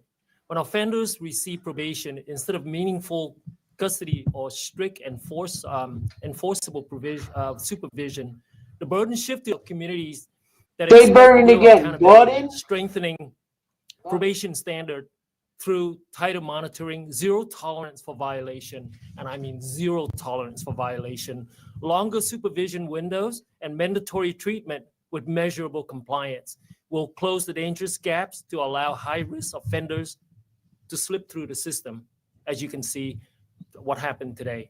Reforming sex offender probation isn't about being harsher. It's about restoring public trust, prioritizing victims, and ensuring that predators are never given a second chance to harm Arizona children. I also want to be clear that probation should not be an excuse Please be to sniping save at the money, moment. because the cost of recidivism is quite costly, especially if the victim is your child. As chairman of House Judiciary Committee, I will work with Senator Shamp to investigate, hear that clearly, investigate and explore solution. Thank you. Look at this. Just look. If this had come out a few years earlier, plumbers would have been out of a job by now. I'm telling you one last. Beth Golden, as many of you know, I retired from the Maricopa County Adult Well Probation enough, so I Department, can't really 3 see years it. ago. Thank you, Senator Shamp, for inviting me to speak today. I began working in probation shortly after high school. While in college at ASU, my job was interviewing individuals who were awaiting sentencing and working closely with senior probation officers at the time who spent years in the field. And it was during that time I fell in love with this profession. For me, probation was the perfect blend of law enforcement and I hate probation. and what I learned over 24 years is that you cannot be effective in this field without both. You must be ready every day to balance accountability and rehabilitation. After college, I was promoted again, and my first caseload as a probation officer was supervising 60 to 70 individuals convicted of sex crimes, rape, child molestation, voyeurism, bestiality, you name it. What kept me up at night wasn't the crimes themselves, it was the fear of missing something that could lead to another victim being created. That fear is what made me work harder than I ever had, because when you supervise high-risk offenders, you carry the safety of the community with you every day. I believe in rehabilitation. People can change, not everyone, but they can change when they are supervised, supported, and held accountable. Ignoring behavior is not compassion, it's negligence. I have had individuals thank me for sending them back to prison because they knew if they were allowed to remain in the community, they would continue to harm others. Accountability is a part of rehabilitation and evidence-based practices. When I started in this field, probation here in Arizona was proactive. Officers were encouraged to be in the field, meeting with clients, talking to families, coordinating with treatment, and addressing risk before it turned to harm. Over the years, that changed. The people stopped being the priority. Are you not hiding, bro? Instead of enforcing violations, officers and supervisors were discouraged from filing You're petitions letting way too much get through. because bro. it made the stats look bad. And today we're here because the system failed again. This time it failed a 10-year-old girl, and my heart is with her and her family. I'm there. No one on sex offender probation should be allowed to miss months of treatment and repeatedly violate conditions. Probation is a Done rolling up. sentence Please say something stupid and so a I can privilege, get your not a ass. right. If we want transparency, then we need to start measuring success the right way, not by how many people complete probation, because probation itself controls that outcome. We need to measure recidivism. 1 year, 3 years, 5 years. Oh, 10 you're years good, after Billy. discharge. You're good, brother. That tells us whether the system is protecting Arizona families. It's I look just forward weird to watching working with it go Senator from Shamp and 300 members to of the 68. legislature You to clearly know there's restore dumb shit being proactive said. supervision, accountability, and to bring transparency to probation. And Arizona families deserve nothing less. Thank you. Brother, those hair vitamins you're taking, they're for 25-year-old white boys, not 45 plus black White kings boys, like us. that's not racist. I swear. All right, we'll take questions of any of the four speakers. I don't know if Kim, you want to call people out or if you guys just want to raise your hand and I'll point to you. What I'm wondering is, what can the legislature do on this issue? Probation. Unfortunately, it's true, bro. Judicial branch. You guys are the executive branch. What can you do legislatively this next session to address that? Is there any talk of bringing it under your branch? Thank you for that question. It's a great question. When we're talking about Do moving, you think they fool the therapist, or do you think these therapists just don't care and they're letting them get by? that's a bigger. I mean, they got to be like desensitized to this shit. If you hear it every single solitary day, it starts to become normal to you. Issue. There's this. I'm trying to find the. Here it is. Kaylee spoke to it.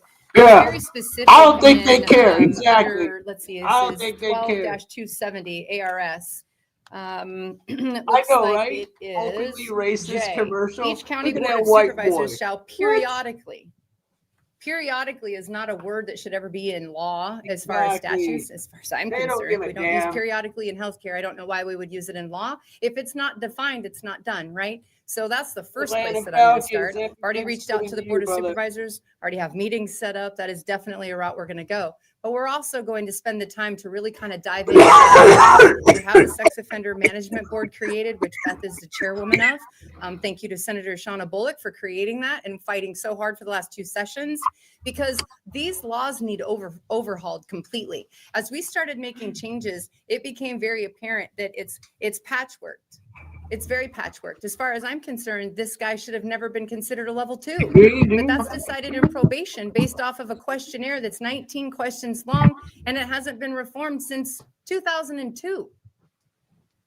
SORNA, Sex Offender Registry Notification Act, we fail. In the state of Arizona, we are failing 8 out of 11 categories right now.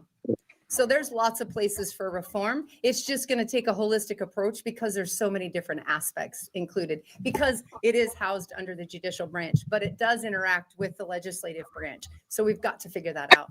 And I would think that we're all going to be very willing to work together.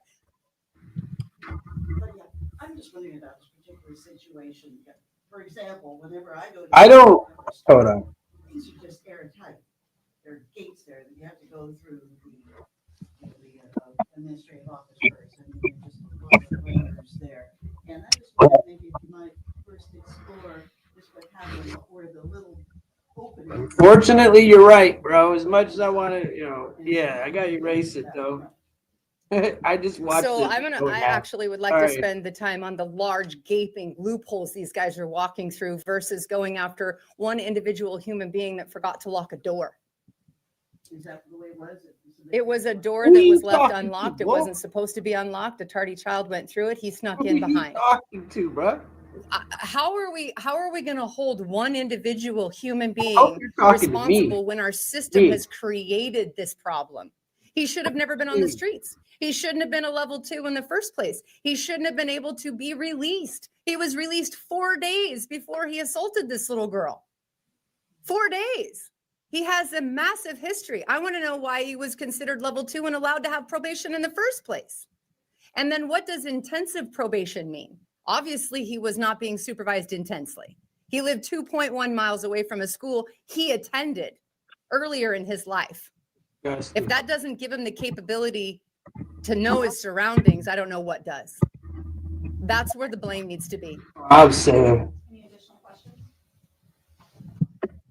I appreciate everyone in this room today. We have got a war going on, a war of innocence. And one thing that I look at, and I've talked No caps, please. I agree with you, dude. I don't think they should ever see the light of day. Same. I agree with you. 1000%. The school systems, to be there on property, to be trading off, rotating in now, to be able to be hands-on on campus, armed and ready, trained, established. And I think that and we want to be able to bow down to your work. Yeah, no caps, Thank you dude. so much for It messes up the algorithm. It has nothing to do with you. We as the fathers, I don't have any school-age children any longer, but that don't mean anything. Being a prayer warrior, we need Thank to you. stand premise back in America. I don't disagree with you, sir. Thank you for saying that. I do believe that we need to, our community, We need more community, less government. That is what I believe personally. But in Yep. this instance, the protection of our children has placed on the government. Our job in the government is to provide infrastructure and to protect our citizens. I hear you, We William. are failing in this William. category immensely. And I don't disagree. And that is definitely something that we're going to talk about, how we can help do that. But I urge all citizens of this state to bring your communities together, whether it's dad groups or church groups, come together and talk about it. Reach out to your school boards, reach out to people and actually have conversations about what we can do as a community. But number one, we need to pray for this family and this community. Thank you very much for your question. Yes, sir. You spoke about, obviously individuals like this, repeat sex offenders, shouldn't be on the streets as it is. But in this case specifically, a lot of these parents in this district and at this school, specifically that I talked to, they drop their kids off at school to be safe.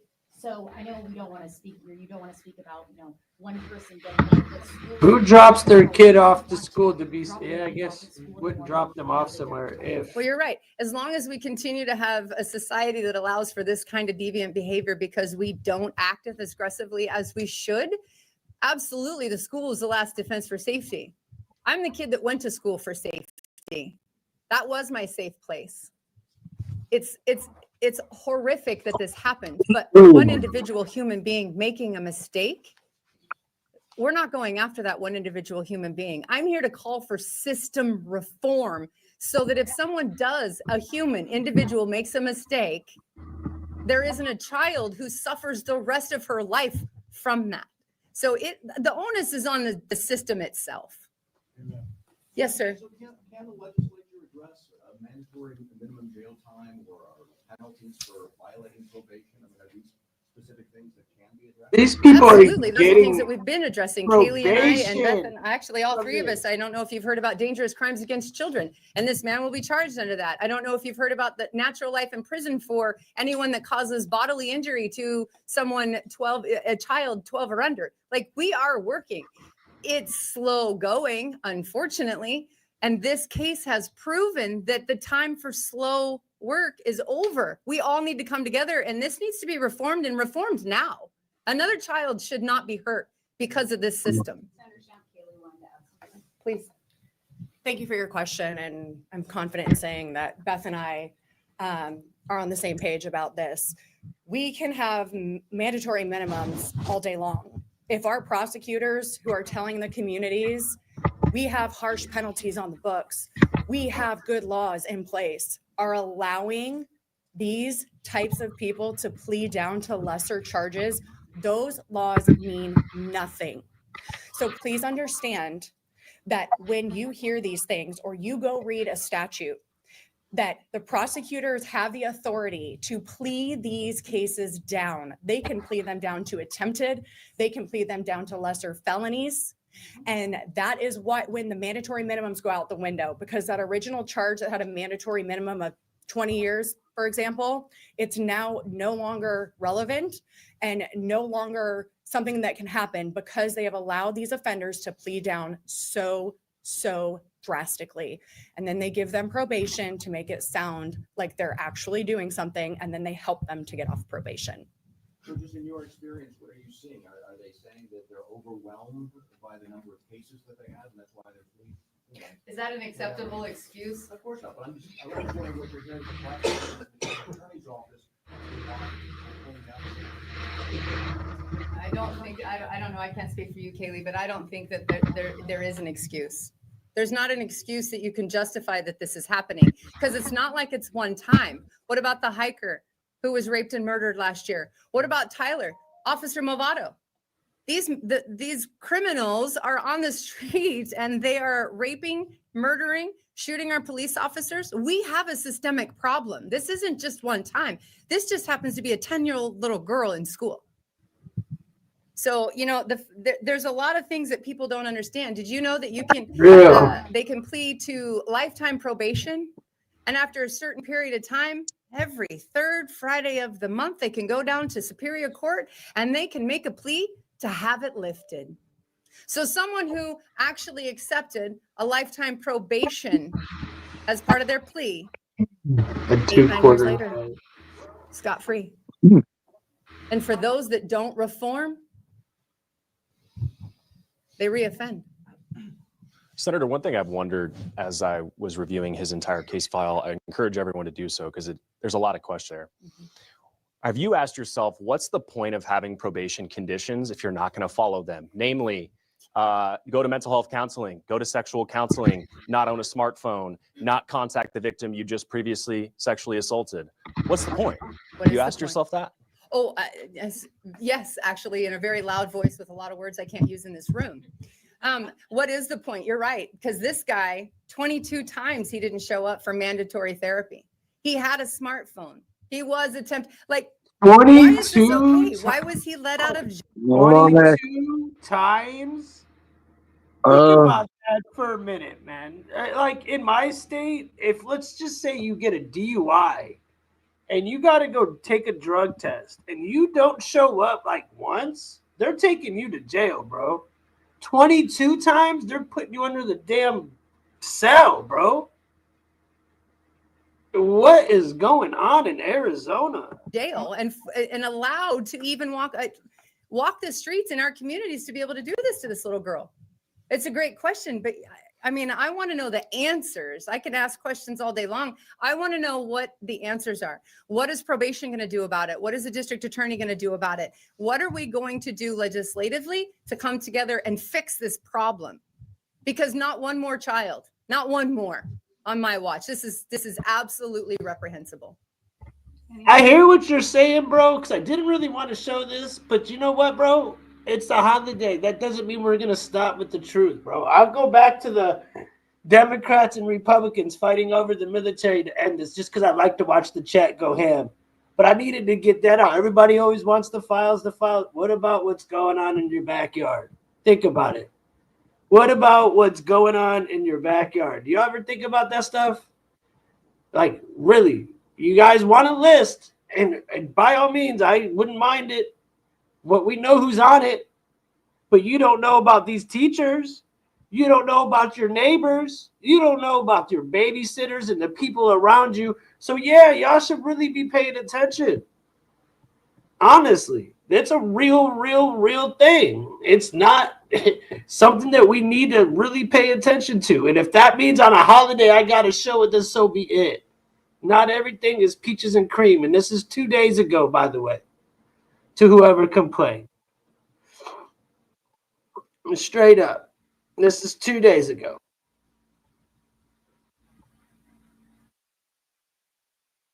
So here we go. It's my last one. We'll get into this. I love hearing this argument. It's hilarious. Federal I might investigators want end to talk it to in the them middle. following We'll the see. president's I don't even proclamation know. that they should be arrested. Correspondent David Spont has the latest on that tonight. Good evening, David.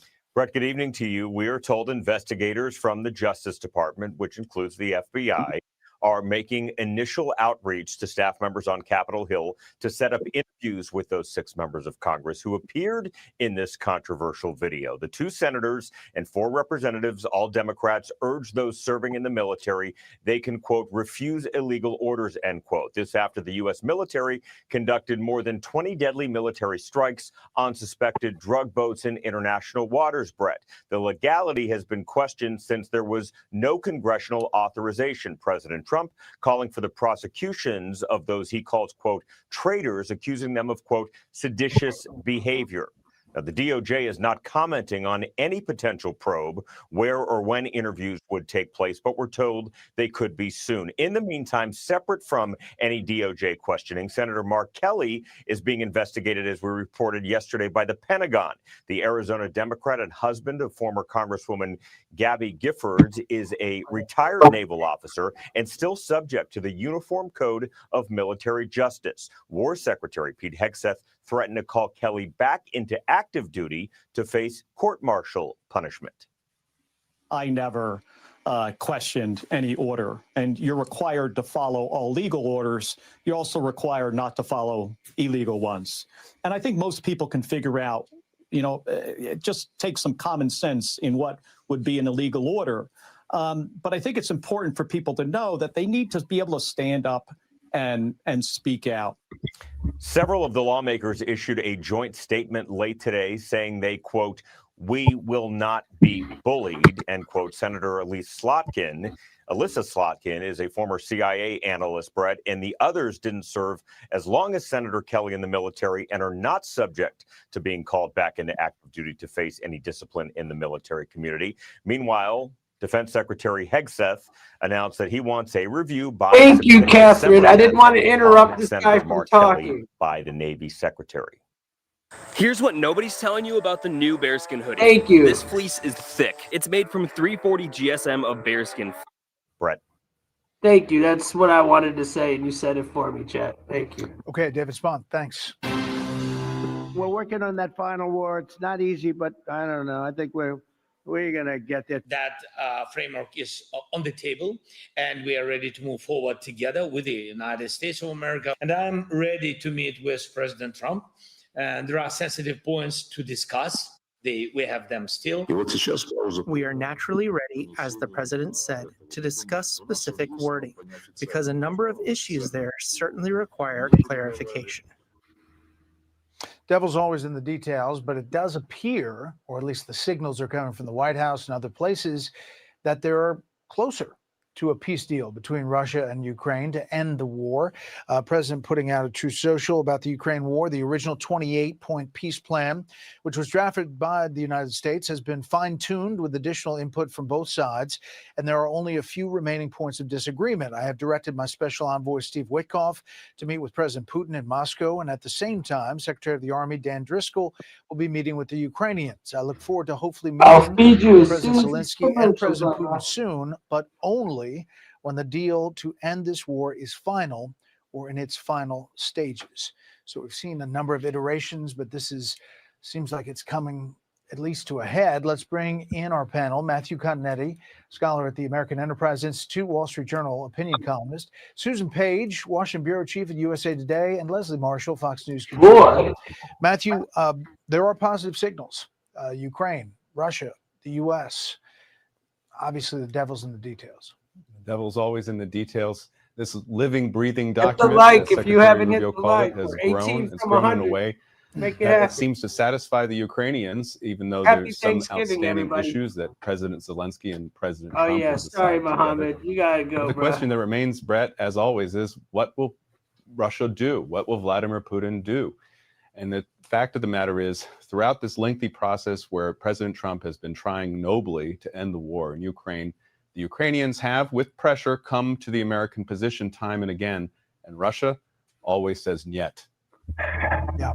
Susan, interesting, the special envoy Steve Witkoff, the Army Secretary Dan Driscoll, going separate ways. They're using a number of different officials, as well as Secretary of State Marco Rubio, and they're delivering these messages separately to try to get them to come together before the president gets involved. You know, this is after Alaska, after these previous calls that we've had. You know, there's clearly a plan that Russia will agree to, and there's a plan that Ukraine will agree to, but they are not the same plan. And that is sort of underscored by the fact that they're not really talking to each other, that you have these separate envoys going their separate ways. You know, the language is still optimistic, but it is. Look at that lady's hair, bro. What is wrong with your hair, dude? It's perfect. God.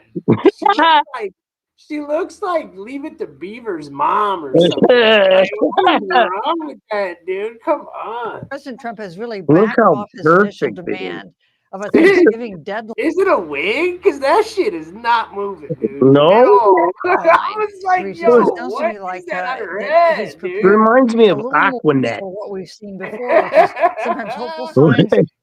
President Trump pushing a resolution to the war that would be, Is that everyone normal? would be glad to see this war end. But until things like territorial concessions are worked out, it's hard to see how this gets done.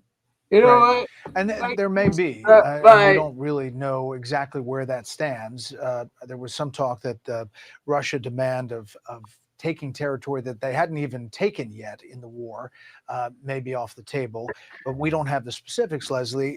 The Ukrainian president tweeted out that last night Russia launched another attack at a time when Ukraine, together with America, Europe, and many others around the world, are working virtually around the clock to stop the Well, look at bloodshed. the other one's hair.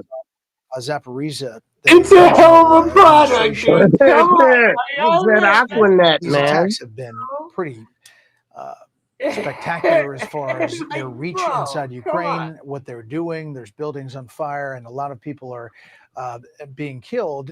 There is a all this and all I see is tiredness this on lady's both hair. sides You know if you what I'm talk to saying? Ukrainians and Russians. But Putin has been the one that has struck deep into Ukraine time and time again.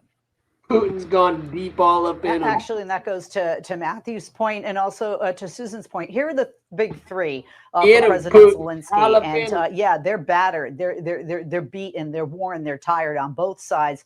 Certainly the civilians and of course the military as well. But when you look at what he's asking for, he's saying, look, I want the European allies to sign on to this and be a part of this. And he's asking for a reassurance force because of exactly what you're talking about, Brett, if Moscow does this again. And to Matthew's point, you know, when somebody shows you who they are, you got to believe them. And what we have seen is Putin is not a man and a leader with this country and with these types of peacekeeping efforts to be trusted. Well, did you see Trump told Zelensky the other day? He was like, look, dude, you keep bitching, then you do this on your own. Good luck, bro. And then, of course, to Susan's point, I don't like either side. I'm against it all, but I get what he's saying. That dude's... You saw him playing the piano with this shit. It's a huge world stage. That's why the title of this shit is World Stage News. when it comes down to the territory, I mean, you know, Putin is You not going better to bring up the piano, too. Neither is President. I always Zelensky, bring so up I'm not the trying to piano. rain parade here. I certainly The want guy peace. I think plays the everyone in the piano world with does. his But dong, bro. these Like, territorial what the concessions hell? have been the sticking point, the Give sticking him point in the billions past, and and I fear trillions they of might be now. dollars, billions of dollars. Yep. Weapons? The home equity agreement. But yet he's a And I actor got who plays the piano with his $143,000. dong? Get out of here. But Matthew, last thing on this. I mean, there are levers to pull that push Putin's buttons, that put pressure on Putin. I know, I have no They idea, haven't bro. all I'm been pulled like yet. brainless No, on they this haven't. topic. I think one It's only key been going on element for is like China. ever. I only That's why I heard think every that angle President you could Trump's possibly conversation come with Xi with. Jinping yesterday was so interesting, Thanks for Brett. the information. I know that Xi Jinping initiated the call to talk about a dispute between China and Japan, but according to just talking reporting, about President what's up Trump with- talked about Ukraine what's up because, with of these course, boring China is ass fueling people, Russia's bro? war in Ukraine. Secondary Right. sanctions on China, their purchases of Russian oil, the same way that we're tariffing India for their purchases of Russian oil, could put the pressure on Putin to sign a deal that leaves Ukraine in a defensible position for the future. Yeah, speaking of the U.S.-China talks, here's the Treasury Secretary. We're always going to be rivals. That's natural. But are there things we can do together? Yes. We have the relationship in a good place. Yes, we need a lot of things, but we also are a country that could replace every single thing we get from China. And the president's shown a policy, America First policy, that's going to replace some of them. And if China waits too long, we'll replace them all. Say it with me, China. Yeah, it's tough talk, Susan, but in the interim, you've got China. and you have the fallout from all of that and how that develops with China. Yeah. And if you know, if you're Right. talking about the things that Americans care most about, inflation would probably be on top of that list. And there is, of course, concern that tariffs policy, especially from China, from whom we buy so very many goods, that this will be reflected in people's Christmas purchases, in their cost of living. And there's no issue that resonates more politically in the United States than that. Americans happy to stand up to China. But concerned, I think, about the effect on their own kitchen tables discussions. Yeah, we'll see. And they all talk about increased relationship. More What about between this? the U.S. and China. We'll see where that goes. All right, the latest reaction to this fallout from the illegal orders video continues to happen. The investigation's stepping up now. Leslie, take a listen. You can't have a functioning military if there's disorder and chaos within the ranks. And that's what these Democrat members were encouraging. I said something that was pretty simple and non-controversial. And that was that members of the military should follow the law. What he and his colleagues did was inappropriate. He could have taken a step back and said, why am I making Why am I sending this message, which clearly is an insult to our chain of command? Leslie, it's now 3 days of coverage after this video. What do you make of it? I think it's going to be a nothing burger, and I think politically it's a really bad idea. The President of the United States is not served. Pete Hegseth does not have anywhere near the level and rank of these 6 individuals. And there are a lot of people in the United States who say, what was wrong with a Democrat or Republican, especially, you know, if they're veterans, because they're veterans first, Democrat second, and they look at this and they say, well, what is wrong? This is part of the U.S. military code of justice that you're not supposed to follow illegal orders. Here's another thing, though, Brett. This is very difficult legally to prosecute. And on top of that, there were people on January 6th that said that they were guilty of sedition, and the president pardoned them all. So, like I said, not a good mountain to die on. But Matthew, you know, Martha and others have asked some of these 6, you know, what are the illegal orders? And they haven't really laid them out. What are they? The fact that they haven't been able to produce a single illegal order just shows that this was an opportunistic play by the Democrats to their left-wing base. And I think Republicans are unified in their anger over these congressmen, and that will help the president in the fight ahead. All right. Panel, thanks. The FBI hitting back at criticism over its takedown of the ISIS-inspired terror plot planned for Halloween, with at least 8 arrested so far across 3 states, including 2 accused of rehearsing the attack, which they named Pumpkin, at gun ranges, allegedly planning to shoot up Michigan nightclubs. And 2 athletes from a wealthy New Jersey suburb who allegedly offered ISIS-inspired beheadings on camera. What? FBI Director Kash Patel defending the takedown, quote, "If we were to do this the way the media wanted us to do it, we would have waited for them all." What did I just hear, dude? What? Waited for them to kill Americans and then arrest them. Deputy Director Dan Bongino adding, "People would have died, a lot of them. That's a fact, and our work stopped it." Fox News contributor and former Why did we not hear about this? Joins us now. So good to see you this morning. Thanks for joining us, Andy. So this is kind of amazing to be sitting here in New York City and remembering all of the tips before 9/11 that got ignored, and then to hear people criticize the FBI for taking these steps in an obvious plot to commit a terrorist attack. Yeah, well, this happens, Charlie, every time that there's an investigation that thwarts a terrorism attack. I've been through this situation myself in the 90s in the New York City landmarks plot. What happens is we want 2 things that are kind of contradictory. We want to be safe on the one hand and make sure that nothing happens, that we prevent mass murder attacks from happening.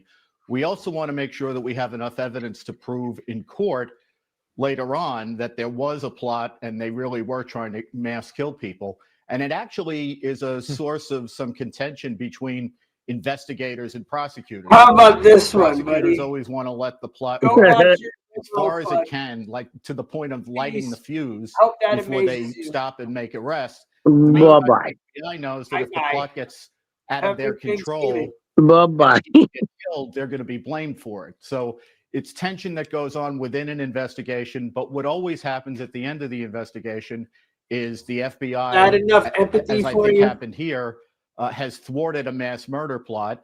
But since it hasn't happened, the defense lawyers and others who are sympathizers of theirs will say that there was no real plot and they're exaggerating the whole thing. Right. It's kind of maddening, but you break that down. Me and Ryan will well. sit I here want to all change day. gears to this. The Pentagon is now saying We it's will. investigating Kelly over that my video where thing's he urges troops to everybody's defy sick. what he calls illegal orders. So Of course, don't he think doesn't I won't sit here actually and spell Skype out you any of all these day. supposedly illegal orders. Senator Kelly responding, saying, if this is meant I to hope intimidate everybody me and is other having a members of beautiful Congress day. from doing our Football jobs is and on in holding this 45 administration minutes. I'm accountable, to be it out of here won't work. soon. I've given too much to this Yeah. country to be silenced by bullies who care more about their own Yeah, power that's what it than seems like, Brian. protecting the Constitution. Yeah, buddy. What do you see? Does the Department of Justice or anybody else have a case against these lawmakers who urged troops to defy orders? Yeah, this is one of the dumbest controversies. I really wish both sides would take it down a notch. The Democrats, if they want to complain about lawless orders, should specify what orders they're talking about. That's perfectly reasonable. But in a country with the First Amendment, they're allowed to make even incorrect statements. As it happens, it's a correct statement of law to say that troops don't have to follow illegal orders, and you'd never Hi, be able Diane. to make a case out of that. Diane, how you doing? At Happy most, what you Thanksgiving. would have if they were truly interfering with the carrying out of lawful orders, you'd have insubordination. You wouldn't have anything like sedition or insurrection, which requires like a violent uprising. So I think the Democrats are wrong to have pitched this the way they did. The reaction to it is a way overreaction, and we'd be better off if both sides just took it down about 11 notches. Well, we always appreciate your calm level. Right here, Candy. Thanks. Love you.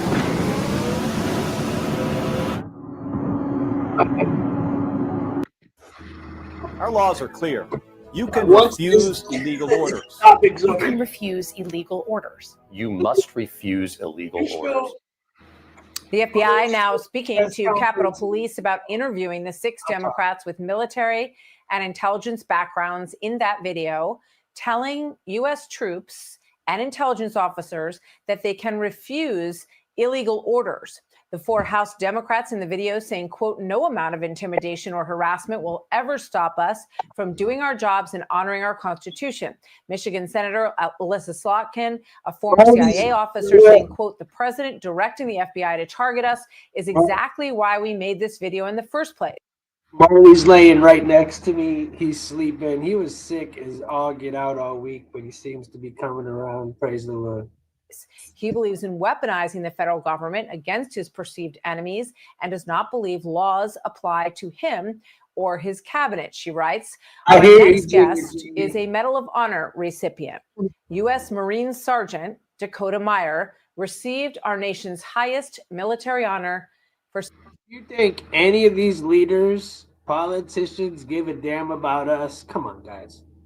That's something that we should all be able to agree on. I don't understand how y'all could look at one politician and think they're better than the other one when they're all on the same team.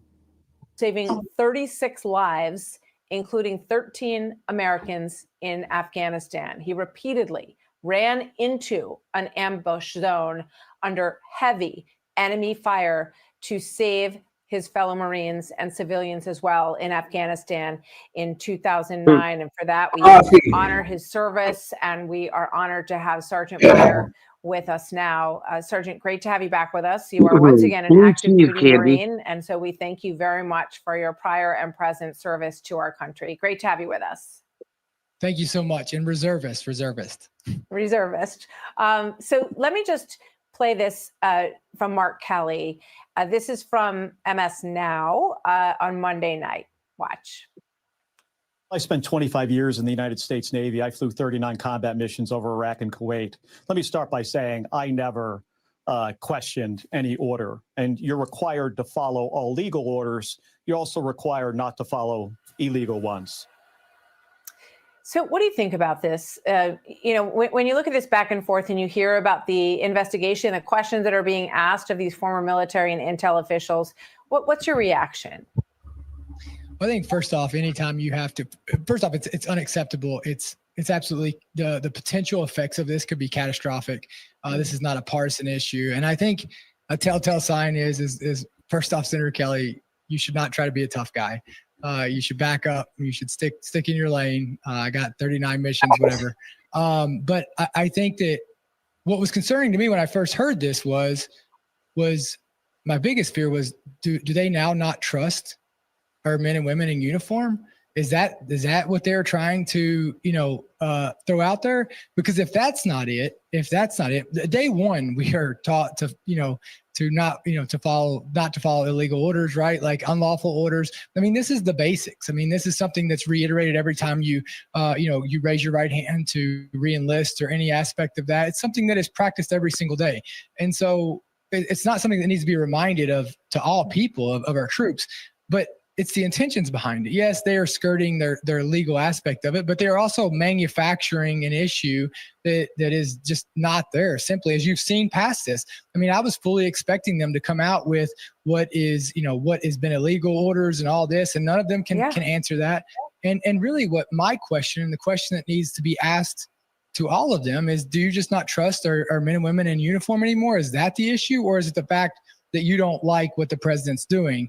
And I think that with this being an isolated issue, it wouldn't be that big of a deal. But when you've heard them over the past few weeks call things they didn't like illegal, and then you see judges overrule it, from Venezuela to the National Guard deployment to Iran, every time the president does something or this administration does something, they automatically go to that aspect of illegal when it's not true. So where is this? And I just think that there needs to be accountability. So when you say that it could be catastrophic when this message is sent to our men and women in uniform, what do you mean? What do you envision as a catastrophe potentially as a result of this? Yeah, Martha, I mean, it's not like you go to war and these things are black and white and you're fighting an enemy today, especially that's in uniform, that shows up there. I mean, with the enemy living amongst where they live at, it's not like you're going to a battlefield like back in World War I, where you're only having the enemy on the battlefield. I mean, the enemy today, I mean, they are living amongst the population and the civilians, and the complexity of the environment is insane. And, it's already complex with these rules of engagements to these locations, that these people, these lawmakers, are the very ones that make the decisions on what we do. And then they make the rules of engagement that we have to follow. And then, when we come back and we're having to make these decisions in these complex situations, and now we have to worry about if the law is going to stay the same, depending on what political administration is in. How do you feel about the investigation into this video and the fact that these members are being questioned about their motives in making it? Do you think that's a legitimate investigation? I think that if we don't hold the line on this, Martha, 12 likes you can away mark from my 100, words right now. If we don't hold the lines on this and we don't make the uniform and messing with our men and women who are willing to volunteer to serve our country and willing to give their lives and put their lives on the line, if that can be used as political points and we don't draw a line there, I don't know where it will stop. And that has got to be something that is out of bounds. It's out of lane, out of the lane. Like, they cannot use this. And I expect them to fully be held accountable the same way I would expect myself to be held accountable if I followed an unlawful order. I don't think anybody can say it better or with more authority. Medal of Honor recipient Sergeant Dakota Meyer, thank you very much, sir, for your service once again. We wish you a happy Thanksgiving, and thank you for making your points here today. We appreciate it. All right, I will come back to this if I run out of something, but I want to show this. This is more entertaining. This is more American for us right here. 80 people rounded up in Harris County. Let's go. Happy Thanksgiving. Let's see what they got to say. I like press conference. Gonzalez, the Harris County Sheriff. Today, the Harris County Sheriff's Office, in close partnership with the FBI, the DEA, Houston Division, and the U.S. Marshal Service and the Texas Department of Public Safety, is announcing the results of a major multi-agency warrants roundup targeting violent fugitives across our region. These operations require planning, intelligence, teamwork, and trust. Over the past several days, our agencies joined forces to track down and arrest people wanted for sexual assault, crimes against children, aggravated robbery, and other violent felonies. In total, during this operation, there were 80 arrests and 103 warrants cleared. 96 of these warrants were for felony charges and 53 were for crimes against children. These outcomes reflect our joint commitment to protecting victims and holding violent offenders accountable. Just as important, we know this work will stop these suspects from inflicting more harm on our neighbors, friends, and families. When warrants are issued for these violent crimes, every day the target remains free is another day for them to hurt someone.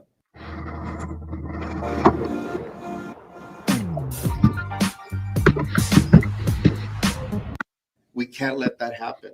One of the most significant arrests made through this initiative involves Joshua Aaron Gomez, and his case demonstrates exactly why operations like this are critical to community safety. The Harris County Sheriff's Office Adult Special Crimes Unit, along with multiple agencies across Texas, has been investigating Gomez for alleged pattern of sexual assaults, indecent assaults, indecent exposures, and coercive, manipulative conduct dating back to 2019. Gomez, who is 43, has been linked to three sexual assault victims and multiple additional complaints of misdemeanor sexual offenses across several counties. The known allegations span 2019 through 2025, showing a repeated and escalating pattern of predatory behavior. Although his chiropractic license was stripped in 2019 for inappropriate procedures on women, Gomez continued presenting himself as a licensed medical professional, targeting women. Please no all caps, bro. Car crashes, or other injuries. Under the guise of treatment, he used that position of trust to assault them. To date, 13 women have come forward, and multiple felony sexual assault charges have been filed. One in Hidalgo County in the Rio Grande Valley, and 2 here in Harris County, with more under investigation. During this operation, our detectives committed in 2019. The Violent Persons Warrant Task Force located Gomez at his home in Katy and safely took him into custody. Because of the volume of allegations, the pattern of conduct, and the escalation over time, we believe there may be more survivors who have not yet come forward. Some may not recognize that what happened to them was criminal because Gomez exploited his position to prey on them. This case is a stark reminder of why coordinated operations matter. We're not just clearing warrants. We are protecting survivors. We are interrupting cycles of violence, and we are making sure those who harm others cannot continue doing so. I want to thank every agency that's represented here today for their commitment and cooperation. When we pool intelligence, share resources, and work as one team, we are far more effective at bringing more violent fugitives into custody. To our detectives, Detective Seaton is here, our task force members, and every deputy involved, thank you for your professionalism and your relentless dedication. It's been like we're 11 away from 100, y'all. Find the strength to do so. We believe in you, and we are here for you. Today's results send a clear message. If you commit violent crimes in Harris County, we are coming for you. Thank you. Now I'll say briefly in Spanish. Buenas tardes y gracias por estar aquí. Hoy nuestra agencia, junto con el FBI, la DEA de Houston y los alguaciles federales, US Marshals y el Departamento de Seguridad Pública de Texas, quiere compartir los resultados de una operación para buscar y arrestar a personas peligrosas que tenían órdenes de arresto. Esta operación necesita mucha preparación, información, trabajo en equipo y confianza. En total, durante esta operación hubo 80 arrestos y se resolvieron 103 órdenes judiciales. Estas órdenes, 96 eran por cargos graves y 53 eran por delitos contra menores. Uno de los arrestos más importantes es el de Joshua Aaron Gomez, y su caso muestra por qué estas operaciones son tan importantes para la seguridad de la comunidad. La Unidad de Crímenes Especiales para Adultos de HCSO, junto con otras agencias, han investigado a Gómez por varias denuncias sexuales, tocamientos indebidos y comportamiento manipulador desde el 2019. Gómez, de 43 años, ha sido relacionado con 3 víctimas de agresión sexual y hay varias personas más que reportaron ofensas menores. Las denuncias van desde el 2019 hasta el 2025, mostrando un patrón repetido de mal comportamiento. Aunque perdió su licencia de quiropráctico en el 2019 por procedimientos inapropiados, Gómez siguió diciendo que era profesional médico y buscó mujeres que estaban embarazadas, lastimadas en choques o con dolores. Usó esa confianza para abusar de ellas. Hasta ahora, 13 mujeres han hablado y hay varios cargos de agresión sexual, una en el condado de Hidalgo y 2 en el condado de Harris. Durante esta operación, nuestros detectives cumplieron una orden de arresto por un asalto del... Pero pensamos que pueden haber más víctimas. Y recordamos, por favor, que nosotros creemos en la información que usted tenga y por favor que tengan la confianza de acercarse y que den más información. At this point, I'd like to ask Region Chief Kyle Matheson of the Texas Department of Public Safety for some remarks. Now, this is just the sweetest wallet I've ever seen. GPS trackable. I would never want trigger that. engaged. Ever. Chief. Hey, good afternoon. My name is Kyle Matheson. It's KYLEMATHESON, and I'm the Southeast Region Chief with the Texas Department of Public Safety. On Monday, November 17th, which was last Monday, DPS Criminal Investigations Division Special Agents, along with the members of the Harris County Sheriff's Office Violent Criminal Apprehension Team, also known as VCAT, were assigned a warrant pertaining to Roberto Vasquez for the continuous sexual abuse of a young child. Vasquez is accused of repeatedly sexually assaulting a young girl, which began when the victim was 9 years old. Investigators were able to track Vasquez to a trailer home in Cloverleaf. Bro, I'm in Ohio. Nobody speaks anything but English. Right. Try it again, dude. Sorry, bro. You don't know what the hell you're talking about. Take them stats somewhere else, homie. Area of Eastern Harris County, and later observed a vehicle registering him driving near the Who are you Texas Highway speaking Patrol for, units bro? initiated a traffic stop on the vehicle. You're not and speaking confirmed for that all of Vasquez was not America, the driver. homie. Take your However, moose investigating ass officers wherever were the able hell to you get came Vasquez from, under but the it scene. ain't fucking here. Vasquez arrived You shortly obviously thereafter aren't and in American. custody for Bye. warrant, and he is You're currently not sitting in Harris County American, jail for bro. a $100,000 Because if fine. you were, you wouldn't make such I a want to thank all of our law comment. enforcement agencies here today for our continued collaboration, and a special thanks to all the Definitely men not and women, the American. boots on the ground that really made this operation successful. Facts are not real. No kidding. Next, we'll hear from Chief Deputy Josh Wright, U.S. Marshal Service. Thanks, sir. Appreciate it. Howdy, everyone. It definitely My name is makes Josh me Wright, feel some type of way. WRIGHT, and I'm the Chief Deputy U.S. Marshal For of sure. the Southern District of Like the Great your State. face. Bye. And I do want to say that our task force, the Gulf Coast Violent Offenders Task Force, was established here in South Texas, and particularly in Harris County in 1993. And since then, we have developed phenomenal partnerships with Harris County Sheriff and all the I should go from 400 support. Arrests like this may not be possible. So this case that I'll Okay, cover stop it. is Wilfred Sequarius. Wilfred Sequarius was previously employed Okay, by stop ISD as a second grade teacher at Epps Island Elementary School. He was also employed by Houston ISD as a first grade and third grade teacher at North Line Elementary School, where he was also a soccer coach.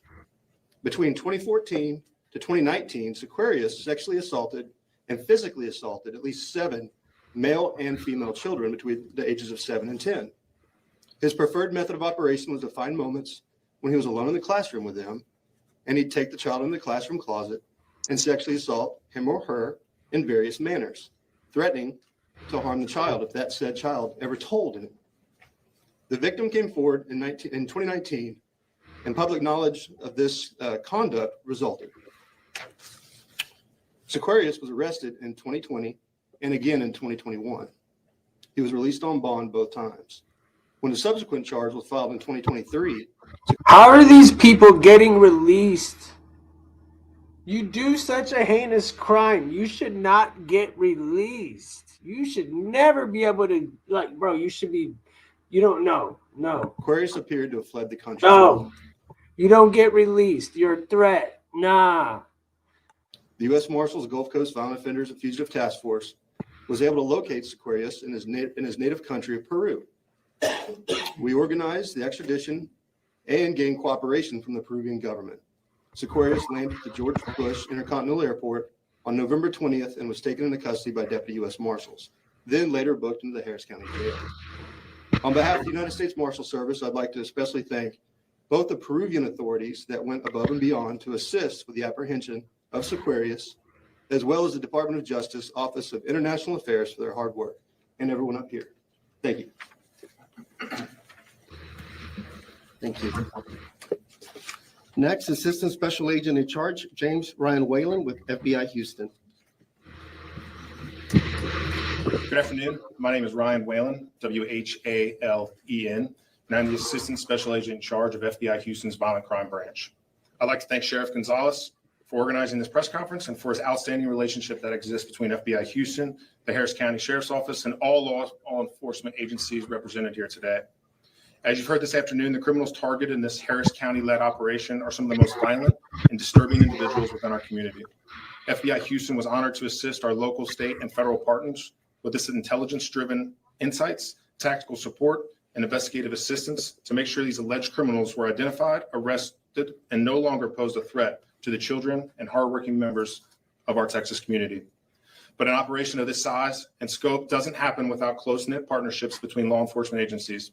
These partnerships are absolutely critical to combating the complex and global crimes that no one agency can tackle alone. Unlike the TV shows and movies, the real FBI wants and frankly needs close and continuously partnerships to effectively protect both our neighborhoods and our nation. Make no mistake, the conclusion of this operation is not the end of our fight against child predators and violent offenders. FBI Houston will continue to support our partners as they protect the most vulnerable in our community. I want to thank you again, Sheriff Gonzalez, for hosting us today and for your valued ongoing partnership with FBI Houston.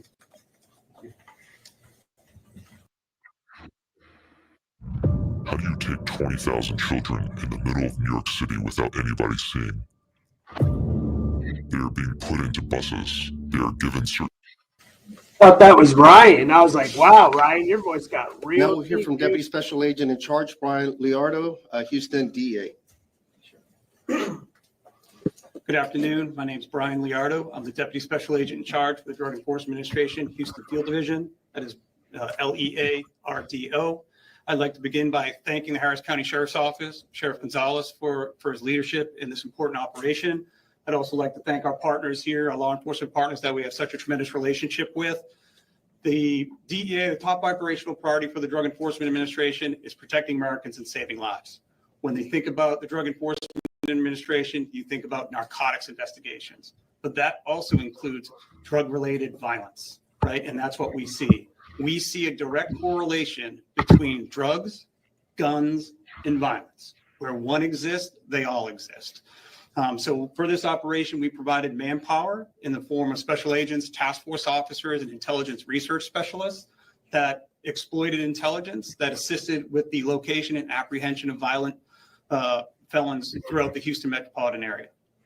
DEA wants the message to be out there that we will stand shoulder to shoulder with our law enforcement partners when it comes to violence, specifically drug-related violence in the Houston metropolitan area, to make our community safer. I'd like to thank the sheriff again for his involvement, including DEA, in this operation. Right, what are you doing, son? Thank you very much. We have other individuals that, playing, bro. that are up here as well. We have Chief Robert Jackson with HCSO, Major Ben Katrib, also with the HCSO, Captain Eric Batten, HCSO, Lieutenant Brooks Collier, HCSO, Lieutenant John Klafka, HCSO, Lieutenant Matt Murphy, HCSO, Detective Amy Seaton, HCSO, and Sergeant Black as well. That's up here. I don't know if I missed anybody, but as you heard, very impactful operation. Somebody mentioned it, but really want to thank those men and women, the analysts, and everybody that really is out there, boots on the ground, that really did the heavy lifting. You know, it's important work, it's dangerous work, and we removed some very serious and really dangerous individuals, very disturbing cases that you heard a few synopses. So just excellent work by everybody up here. And it's not just a one-time thing, it's a continuous effort. Only we're highlighting just a few, but we're always working together and we're going to continue to do so. Any questions? Regarding Joshua Gomez, I know you mentioned that there's at least 13 women that have come forward. Have y'all been getting a lot of tips about this, you know, since his arrest? And do you know how many tips you think that you've received? I'll have Detective Seaton talk about that, but yeah, very disturbing case. We do believe there's more, and we ask that the public please come forward. We believe their information. We don't want them to be fearful. We understand, but we want to make sure that we're very thorough and leave no stone unturned, and that all survivors get a chance to share their story. Detective. Thank you, Chair. I'm Detective Amy Seaton with the Harris County Sheriff's Office. I'm with Adult Special Crimes Unit. As far as tips and ongoing parts of the investigation, I cannot comment to that because there are still aspects of the investigation that we cannot speak about. But we do believe, because of the span of time and the predatory behavior that has escalated over that time, that it would be reasonable and logical to believe that there are other victims out there. So we do ask that you come forward and speak with us, allow us to investigate your allegations to determine whether there was a crime committed or not. Thank you. Any other questions? I pray for all the A lot of these victims. victims, I mean, it deals with child sexual assault and, women being assaulted. If there's people out there that are scared to come forward, what would you say to them? Yeah, we understand it's a very traumatic experience, and we understand that they may be fearful at times. Maybe there's concern about, follow up on cases and what have you. But again, we're here today because we want to send a strong message that we're going to go after these predators, very disturbing cases that you heard, and there's even more. And so we take it very serious. And so we ask them to please come forward and to give us a chance to investigate and let us put these individuals behind bars where they belong so that there's not any further victims out there.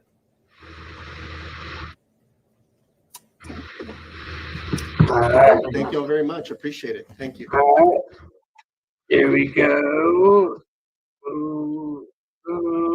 What time is it, yo? All right, cool. We got it. I need to end it on something good. Walks. Look how obvious that is. Look how obvious that is. Come on now. Like Chester, little stick. That's what I keep talking about, Charlie Kirk's. If that dude had the thing down his leg, that's how he'd be walking. 15. 15. Yeah. And you want to take it away from the responsible ones when there's 15-year-olds running around. Come on now. Sheesh. Mom and child has no clue what type of affery is going on right in her own damn driveway. She has nothing to do with it. You see our suspect, Anthony. Wait, hold on. So they just said the victim was just shot, right? Did you see that woman just walking nonchalantly with the baby? What a good day to hop on your scooter and go ride around. You think he's innocent in this?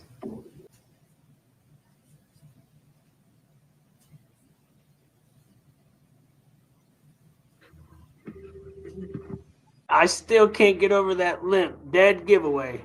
Dead giveaway.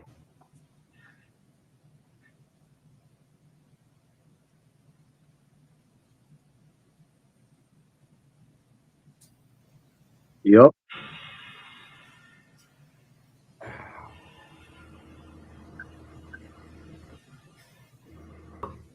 I can't wait to hear the show.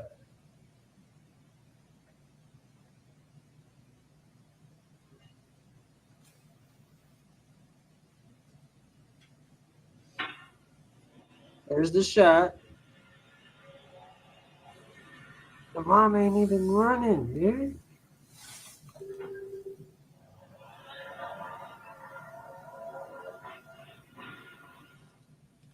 Okay, and we'll play it again in just. How did the woman not take off with the baby, bro? Seriously, you hear that and you see that all going around and it's raining, that she just nonchalantly walked away. Just a second. Bro, she's not moving. You could hear the pop. She is not moving. She's just taking her time, bro. Maybe she didn't hear it. I hope that's the case, Ruth.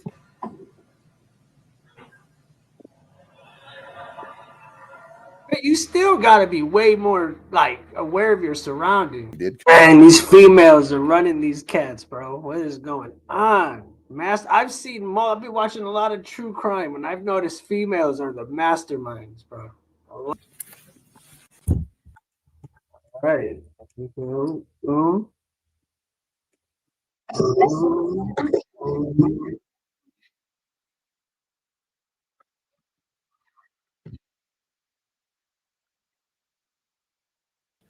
In the United States of America from that is so many people, and personally in my own life, I can attest. I've watched a lot of good people young not make it very long.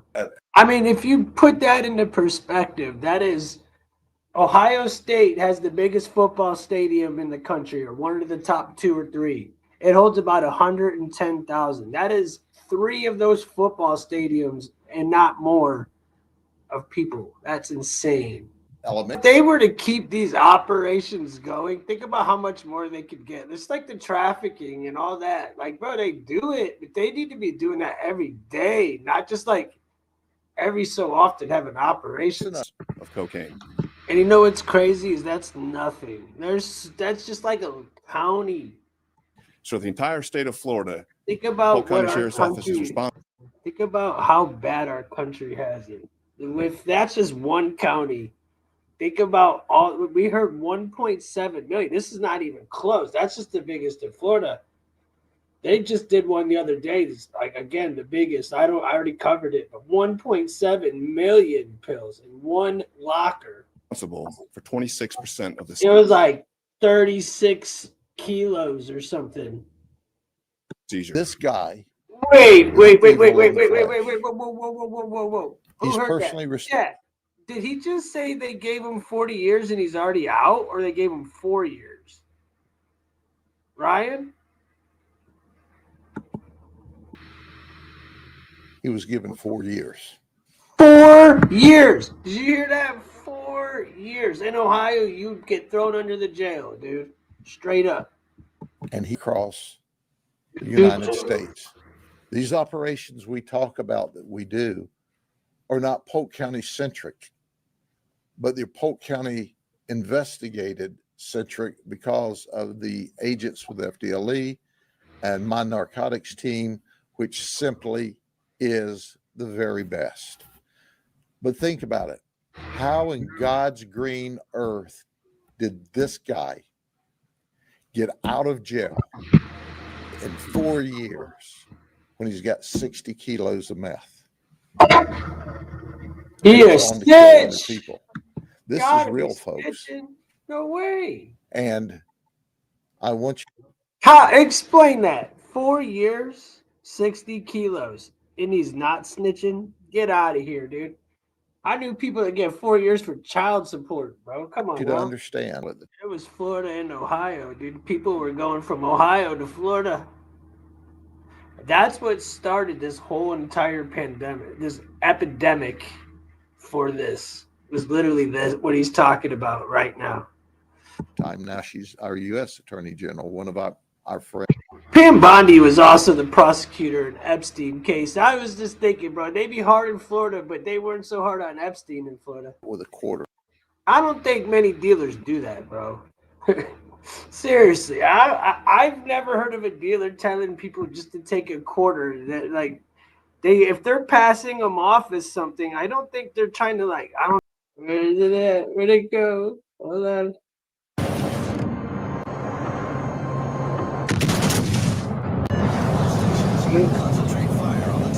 All right, guys.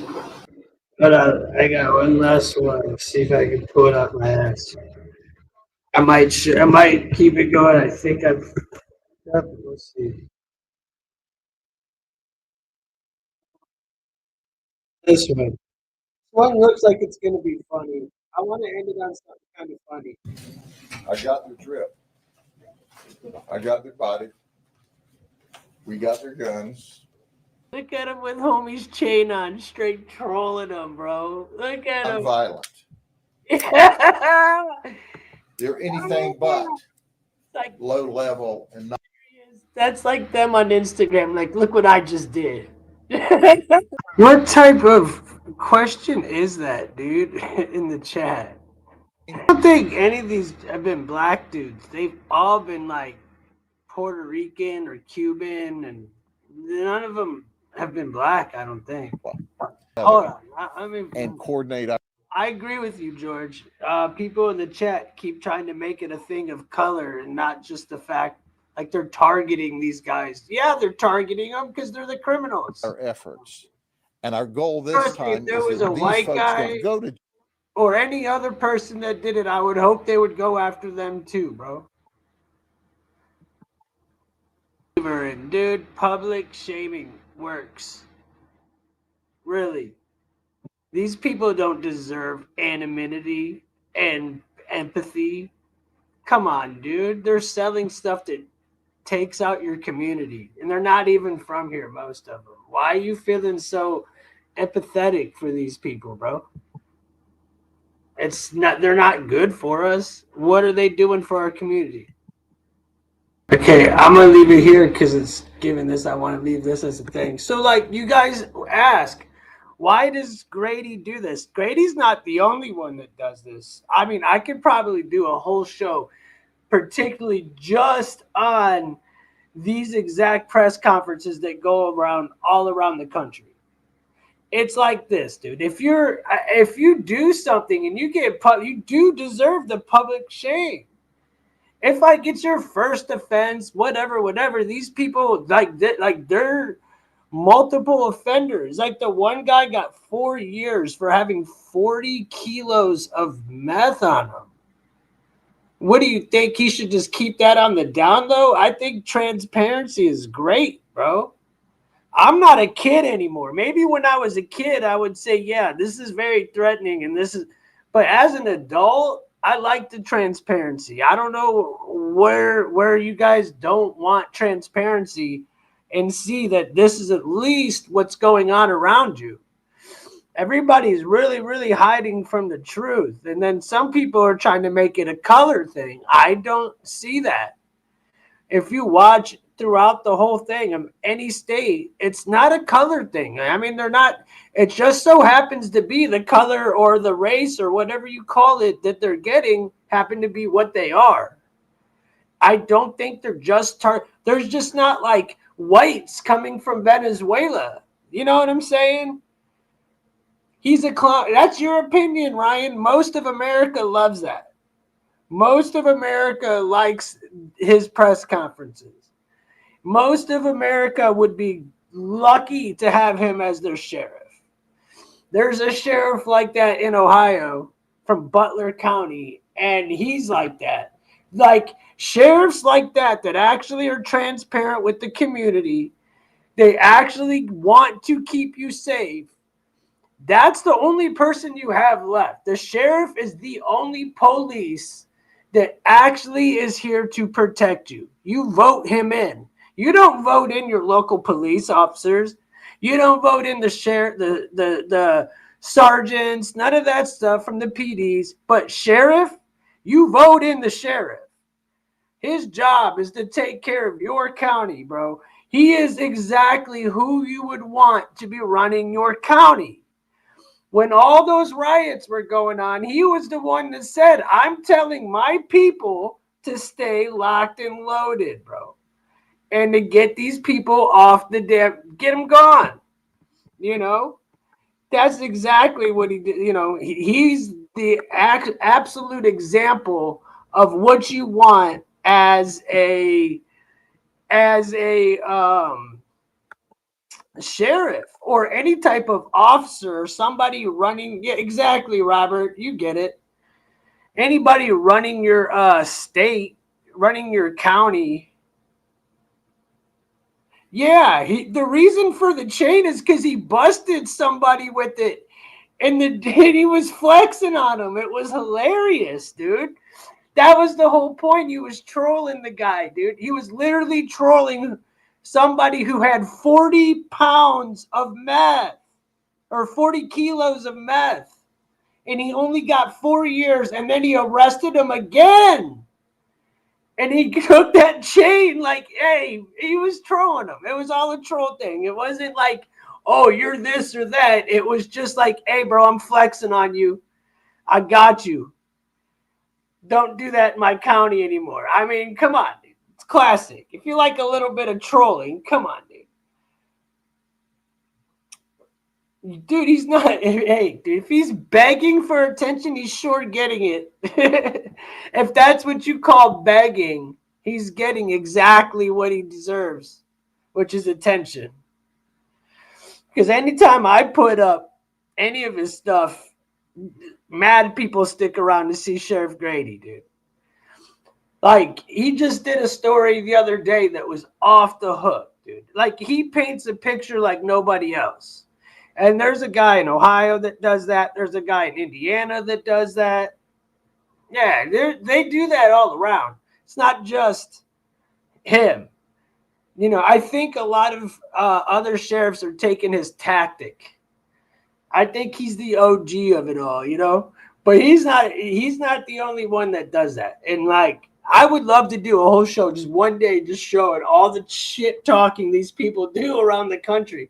Because there's a lot of assholes, you guys. These, it's not like we're talking about decent folk here. I'm with all you guys if he was talking about some decent, normal people.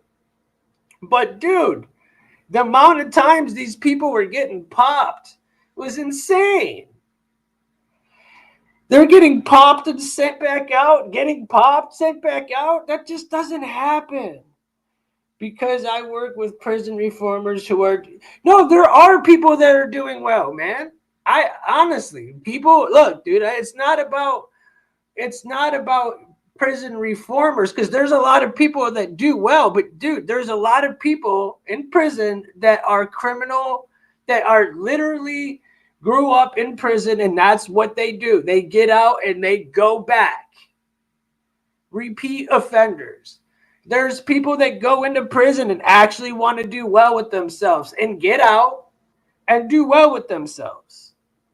But there's people in prison that can't wait to get out to commit the same crime they went in for. And honestly, we need to keep those people off the streets, because those people are a threat to us.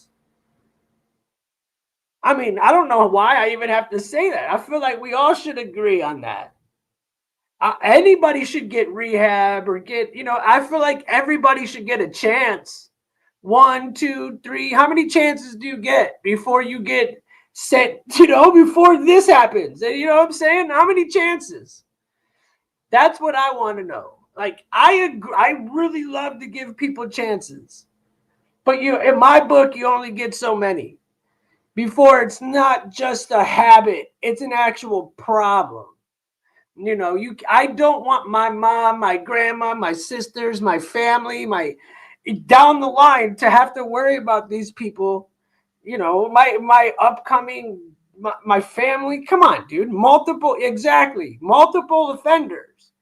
We're not talking about somebody who got caught with a little bit of smoke or a gram of this or a couple of that and got out and messed up. We're talking about people who have 40 kilos, are shipping it across the border and are shipping it across our country and taking out literally our own people. There's no remorse, no love for that shit, dude. Happy Thanksgiving, yo. Yeah, there's no love in that game. There's no love in this whole entire thing. Much love. I hope everybody's having a good Thanksgiving. This is my Thanksgiving. I got the football game on next to me. I'm talking to you guys. Everybody's sick. We're celebrating ours on Monday. Trump administration gave the shooter asylum from Afghanistan. No, he didn't. No, he didn't, bro. They already said he got asylum from Biden as a humanitarian in 2021. So don't come at me with the bullshit. I already showed it all, bro. I've already seen it. Don't even give me the lies.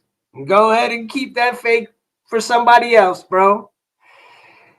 Keep it for somebody else, because I do my homework. Son, don't come in here talking to somebody who actually does their homework. Please. You ain't gonna fool me with your fake stats. Yeah, coming from you, bro. Give me one thing of truth before I delete you. Please, Ryan, give me one bit of truth before I delete you. I'm waiting. Enlighten me on something before I delete you, bro. Because you've done nothing but bitch and whine like a bitch little liberal. And I'm really tired of looking at your fucking name, bro. Please, give me a reason. You're corny, bro. You're crying for people that are fucking repeat offenders in this country. You're weird. You know what? Don't give me a reason. Bye. Later, bro. Ryan, go take your bleeding ass heart somewhere else, homie. I'm sorry. I'm sorry, bro. Yeah, I had to do it. I was tired of reading your bullshit comments, bro. Honestly. You like to bleed? You like your heart to bleed? Then go find one of these other fucking lives that will promote your bleeding heart ideology. Please do. Because my heart doesn't bleed for none of this shit. Sorry. I'm not talking about Trump, bro. Where the hell did Trump get brought up in this? TDS, dude, you got a problem? You got a problem? Nobody even brought Trump up. You got massive problems. Nobody brought Trump up and you're talking about Trump. Are you stupid, dude? Come on, man. What the hell is wrong with you? Nobody mentioned Trump but you. You bleeding heart, little people. Go to the corner and think about it for a minute, bro. Think about it for a minute, dude. Okay? Eminem, melt in your mouth, not in your, little Eminem boy. Don't let me get you, bro. All this MAGA this and that. What about just wanting good for the people and the truth? Y'all really TDS all the way, bro. You can't have a topic without them crying about Trump. Poor guy, dude. I mean, get the hell out of here, bro. He saw a white guy talking, assumed he's... I know, right? He saw a white dude. I got a damn Chicago... Look, bro, I'm wearing this for fucking Thanksgiving. Come on, bro. You see a white guy talking and you assume automatically, oh, this is political. Look, bro, come on. You don't know me. The Packers are having it's 10-7. Oh yeah, they just scored again. Thanks for ruining it for me, bro. I'm watching it too. They literally just scored the other touchdown as soon as I read your fucking comment, bro. They just scored right when you said it. Bow. Touchdown. I'm so tired of this negativity and hate. We can't all just see for what it is, and I can assure you that is not this. Separate, we're weak. Together, we're joining. They don't want that. I agree. I keep saying this. We should be all about the truth. We should be all about what's great for all of us. We shouldn't be having empathy for dudes that are selling kilos of fentanyl to your family. They're trying to divide. I just don't see the division. Politics, bro, they're all on the same side. I show you every day. John Deere is hilarious, bro. No, I show you guys every day, dude. Hey, the earth could be, it might not be, we never know. I'll never know until I die. I don't trust NASA and I don't trust anybody. So when I hear that, I'm going to leave it be. Eminem, I can't believe you're still here, bro. Why are you still here? You are sadistic. You like to be hearing things you don't like. I don't understand. Thanks for giving your opinion. Happy holidays. Be fair to your chat. Hey, thanks, Shawnee.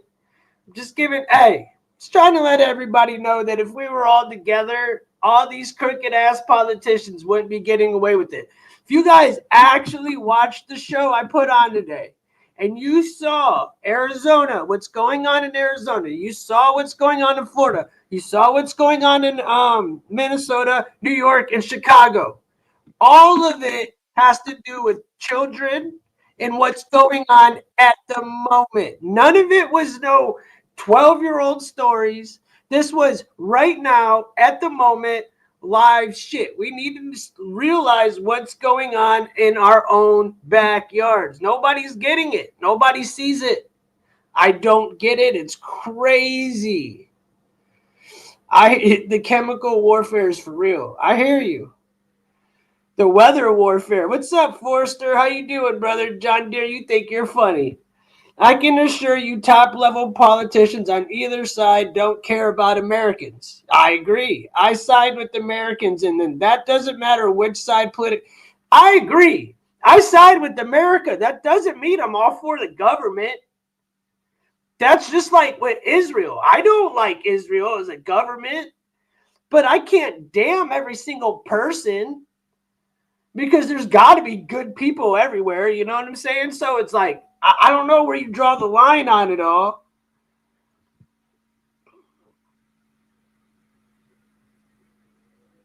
The only reason NASA should exist is to work with Space Force for near, whatever. I'll entertain it because it's Thanksgiving. But I think that's one of Trump's biggest flops was Space Force, personally.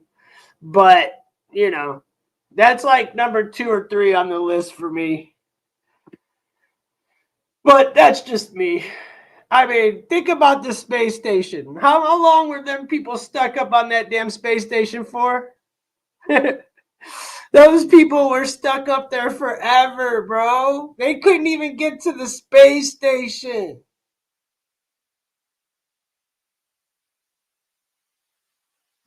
Okay, bro. Bye. Bye, Felicia. Told you I ain't reading your stupid ass messages. Bye, Felicia. Next. While we have explored less than 5% of our oceans. Well said, Dave. Well said, Dave. From what I understand, NASA started off as Nautica, like going for the ocean, but they ended up using, once we had Project Paperclip, they turned it to space, but it wasn't called NASA at the time. And it went to space because, again, what did the Nazis do? They're the best at propaganda. Yeah. I would agree, Dave. Chris says the plastic tips on the ends of shoelaces are called aglets. The true purpose is sinister. What's the true purpose, bro? Do I want to know is the question. That's the question. Do I want to know? That's the whole thing. They try to pass down this message like we all want different things. I can assure you, if you push away the conversation that pushed on you, everybody wants 96. Yeah, no, it's true, dude. People were telling me to stop showing this, stop showing that because it was too real. They're like, don't show this. It's Thanksgiving. So you don't want the truth because it's Thanksgiving? You can't watch what happened to these poor kids in Arizona because it's Thanksgiving? Then move on. Move on. It's okay. It's all right. I don't blame you. Some people don't like to look up at the sky and say, hey, there's chemtrails all around us. I get it. Some people don't like it. Me personally, I see the chemtrails and say, that's why my family's sick right now. That's why I'm not having Thanksgiving. They were spraying all week. It was almost 66 degrees this week, and now there's snow on the ground, and it's 29 degrees. So, you know, it is what it is. Hey, Tommy, how well did all that work do for you? Huh, Tommy boy? How did that do for you, buddy?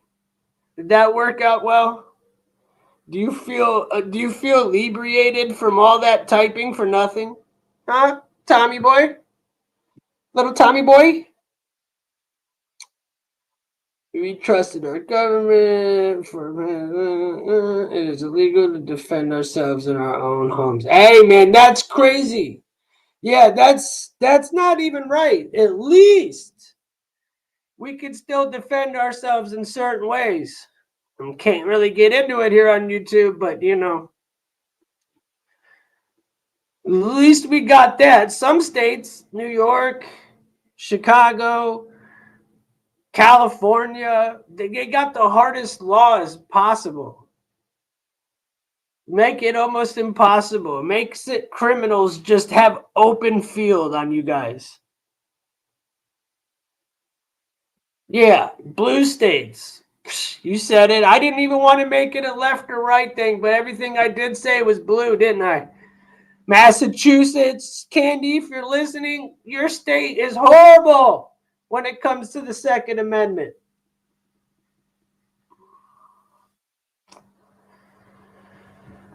That's why, look, hey, you don't ever hear stuff about Ohio. Look up our laws. Our laws don't play around. We're like Texas. You fuck around, you find out. National Advisory Committee for Aeronautics. What's that? Is that, oh, okay, before NASA. Thank you, Dave. I knew it was something.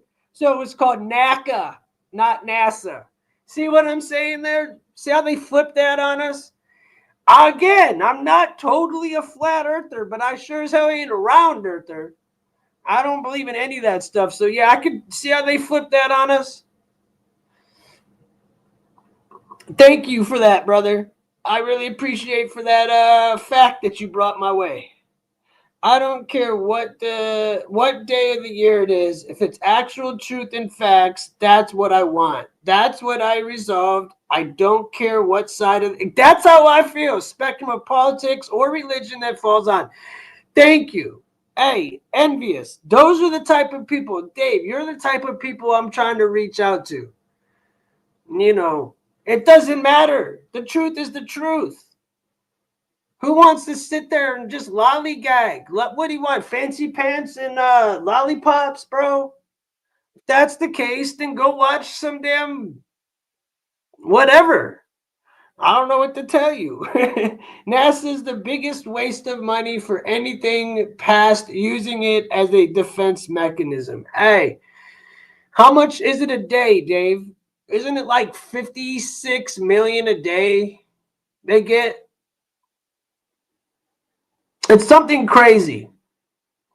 It's a crazy amount of money they get a day. For nothing.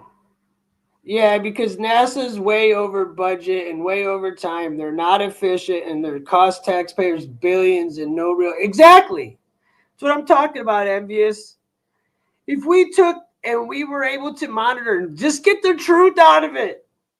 You know, if there's the real people, like we want, like, all right, example. Shouldn't they be investing more into, like, remember the guy who had the car that could run off of water? And then the guy just went missing. Remember that guy? Why they don't want you to have that type of stuff, right? Why aren't they investing in that? Why did they take Nikola Tesla and make him look crazy and all of his inventions, and they never really used them besides against us? I mean, he set us up to have, free or like, very cost free, not free, but very efficient costing electricity. Nothing's free. He set us up and they made him look horrible. They stole his patents and here we are. Oh my God, but it's all a big number dollar wise, but it's very small percentage of the budget. That's why they justify it. Hey man, I can never justify NASA, if you let government take away one law, then bang, they don't stop. Hey, that's just like with the you-know-what that we just went through. We went through that. Dude, soon as they took away, all right, fuck that. Start with 9/11. The Patriot Act, have they ever gone back from that? Nope. We've never gone back from the Patriot Act. And then you go to 2020, 2019 to 2020. Has anything changed since then? No. Things have not changed. We still, the prices are high. People are still wearing masks. It's not changed. That's just what they call a new way of life, bro. I don't accept it. I rebuke it all. But many, many people live that way, dude. It's crazy to me, dude. What's up with the free energy will destroy an entire industry and the politicians have no plan for dealing with that? Exactly. The only reason, same with the cannabis. The only reason they're letting cannabis go is because they found a way to tax it. But you notice they made CBD and hemp still illegal? Did you see that? Growing CBD and hemp is still legal, but you can buy all the THC you want from a dispensary. Or you could grow all the THC you want in your whatever, in my state. But you can't grow hemp, which you could actually use.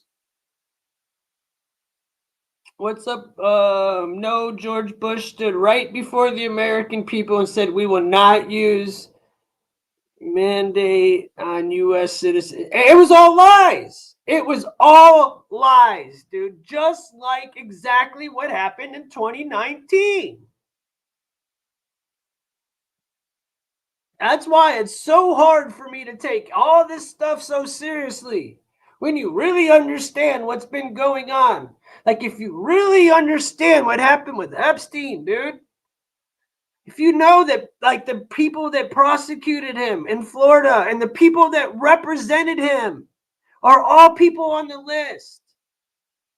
You're not even, there's no list. These are all names that you could go get from the court that they've been announcing for the past 15 years. Now people are crying for it. But dude, all these people are connected. We're never going to get that. That's why I keep showing what's going on right now. You got police officers, doctors, fucking construction workers. You got every type of person doing these things that everybody's wanting to get from Saudi princes, etc., etc., etc. Dude, you can go get Delta 8, which is basically the same thing. Yeah. No, you can, but it's illegal now. They just passed the law. Look, I can try to find it. They just passed the law, dude. It's illegal now. You can't, it's illegal to grow hemp. They just passed it. Federal law. Illegal to grow hemp. It definitely in Ohio. Now, Ohio, you're allowed to have up to 12 plants, 6 per person in your household for THC. But for hemp, I'm quite sure, Dave, if you're still in here, let me know what the law is on hemp now, though. Tell me if I'm wrong, let me know. But I'm pretty sure they just made it illegal in the past week. I watched the voting on it. I watched the Senate hearing where they made it illegal. As a matter of fact, let me see if I can find the story. Let me see. Hold on. Let me see if I can find it.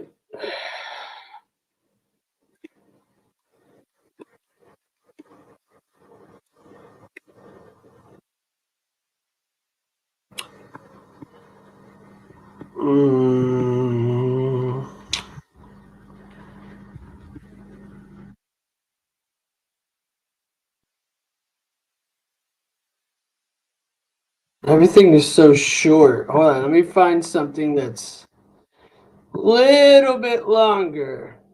Here we go. This is the actual Senate passing the hemp ban.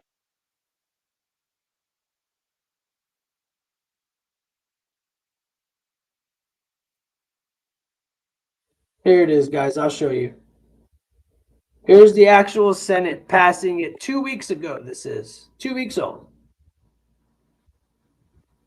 Hold on.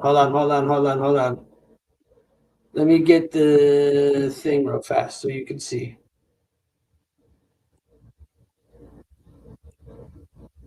Here you guys go. Check it out.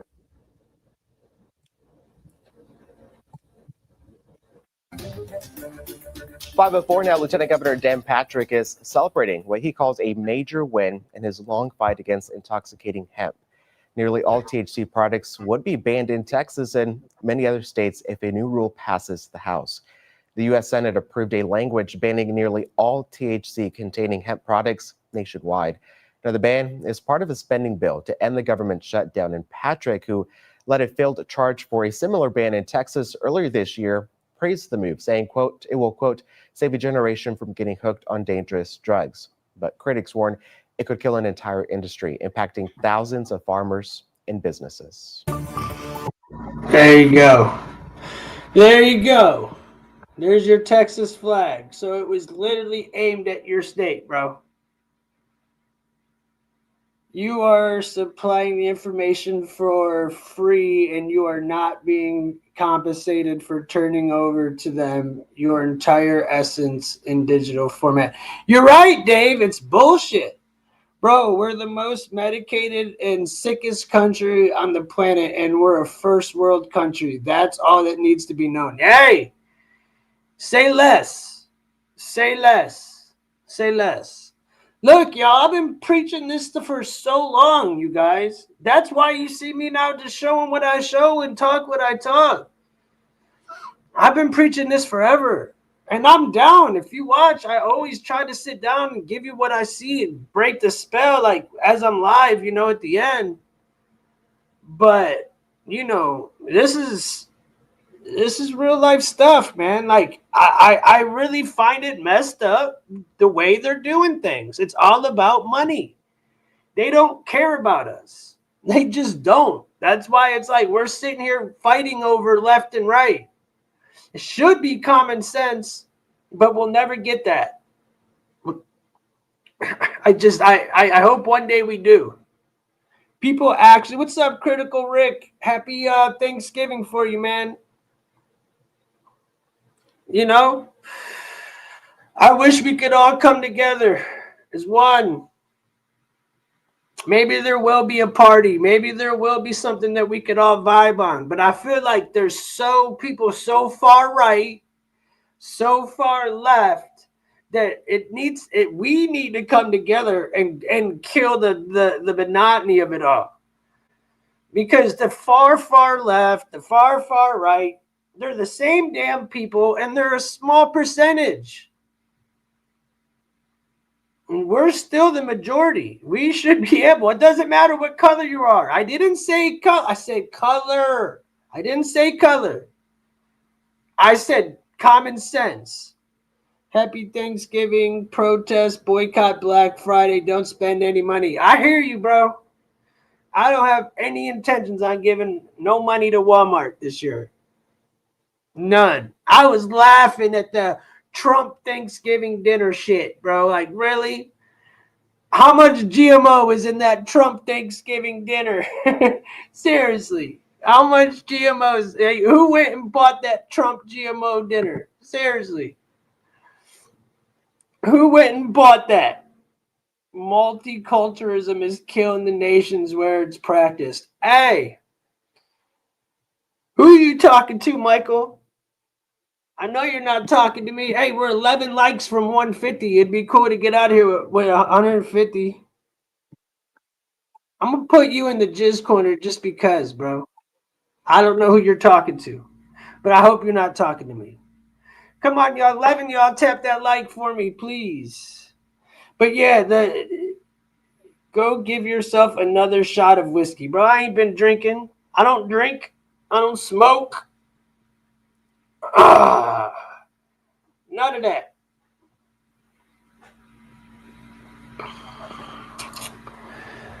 None of that, bruh. Come on now. Just because you might not like it, it's okay, buddy. And you're not a truth sayer if you say some dumb shit like that. You're not a truth sayer. Just because you had that name, you know what I'll do? I'll do this. If I'm live tomorrow at this time, then you can pop in. Later, Bubs. You're not a truth sayer. Sorry. Don't want to ruin your parade. Don't want to ruin your parade. What's everybody doing today for Thanksgiving? It's 2:30 here. What's it like? Where's it at? What time is it where you guys are at? You guys have plans for today or what? Rick, what's your deal, bro? I was telling everybody, like, for me, my family's, everybody, half the family's sick, so we're doing it on Monday. which is cool though. Honestly, get to watch football. Got to do this. Am I a crayon box wipe? Is labeled a color. Dinner with the fam, turkey ham, and all the fixings. Sounds yummy, bro. Sounds yummy, bro. White is a color in my crayon box. I guess, dude. Did you hear that commercial of like them saying like, "Oh, look at the white boy"? Like, dude, that was racist as hell, bro. And then people come in and start talking about this dude's racist. I'm like, they just called everybody white boys. You called everybody white boys, and that's supposed to be endearing? Flip the script, bro. Yeah, damn. I don't get it. I don't get how YouTube allows that commercial to happen on my channel. Why? YouTube is trolling me, I think. Dude, my dad's making the turkey right now still. My dad's still making he's made it for everybody, so I'm hoping I'll get a plate brought. Anyways, hey Tim, appreciate your honesty. I made a major breakthrough. I'm an advanced data researcher, and I can assure you soon it's going to change, my friend. Much respect. Thanks, Envious. Much love to you, bro. Appreciate you. For real, for real. And good luck on your endeavors, bro. For real, for real. Good luck on them, man. Good luck. An advanced data researcher. That sounds pretty I would love to know what type of data you're working on, bro. Like what type of research you're doing. Maybe you could hit me up on Instagram. It's in my description. So is my Discord. Hit me up, bro. Let me know what's good. I'm always trying to learn. The globalists are attacking white people first because they are the hardest to rule over. We innovate, we work well with others, we value independence. 1:30 in Dallas. Okay. Much love to Dallas. Much love to Dallas. Don't y'all play tonight? Am I wrong?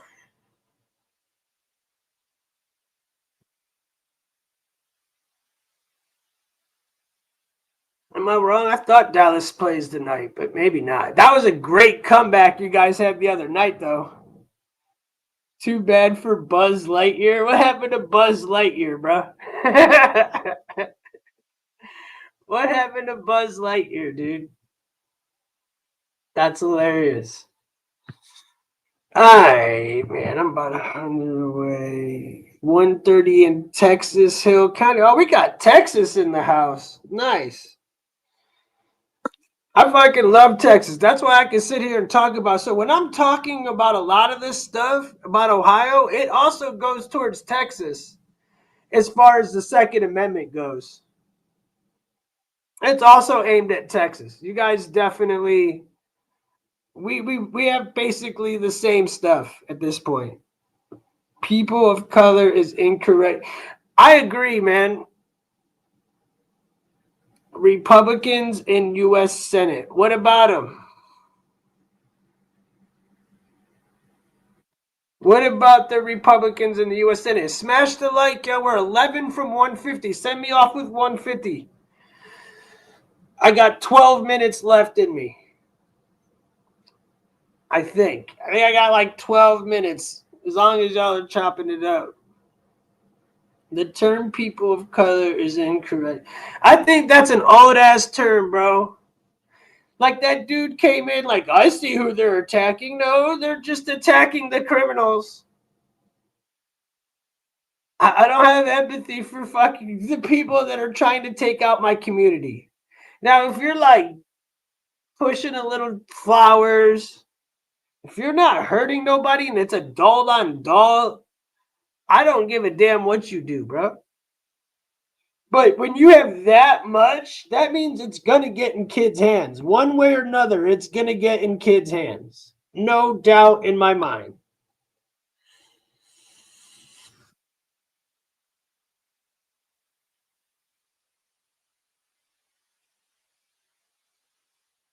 People will pay money to directly advertise over an opposing. I bet.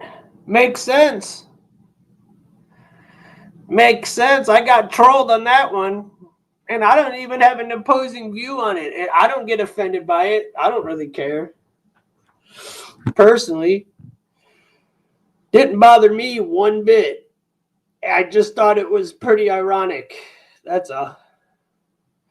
A lot of people think, oh, he's yelling, oh, he's triggered. No, I'm actually super chill. I'm just chilling. Nah. That's not the case at all. Yes, we play everything Thanksgiving. Yep, I thought you do. What are you, the night game? You in the Lions. This halftime shows. I can't play the music, but I'm definitely got the game on. I'm waiting for a phone call so I could get my turkey or something brought to me, at least something. Then Monday we're gonna smash out. Who do you guys play tonight? Isn't it the Chiefs or something? Is it the Cowboys Chiefs? I know the Chiefs play today, and the Ravens maybe. Hey, make sure to go read what I was saying about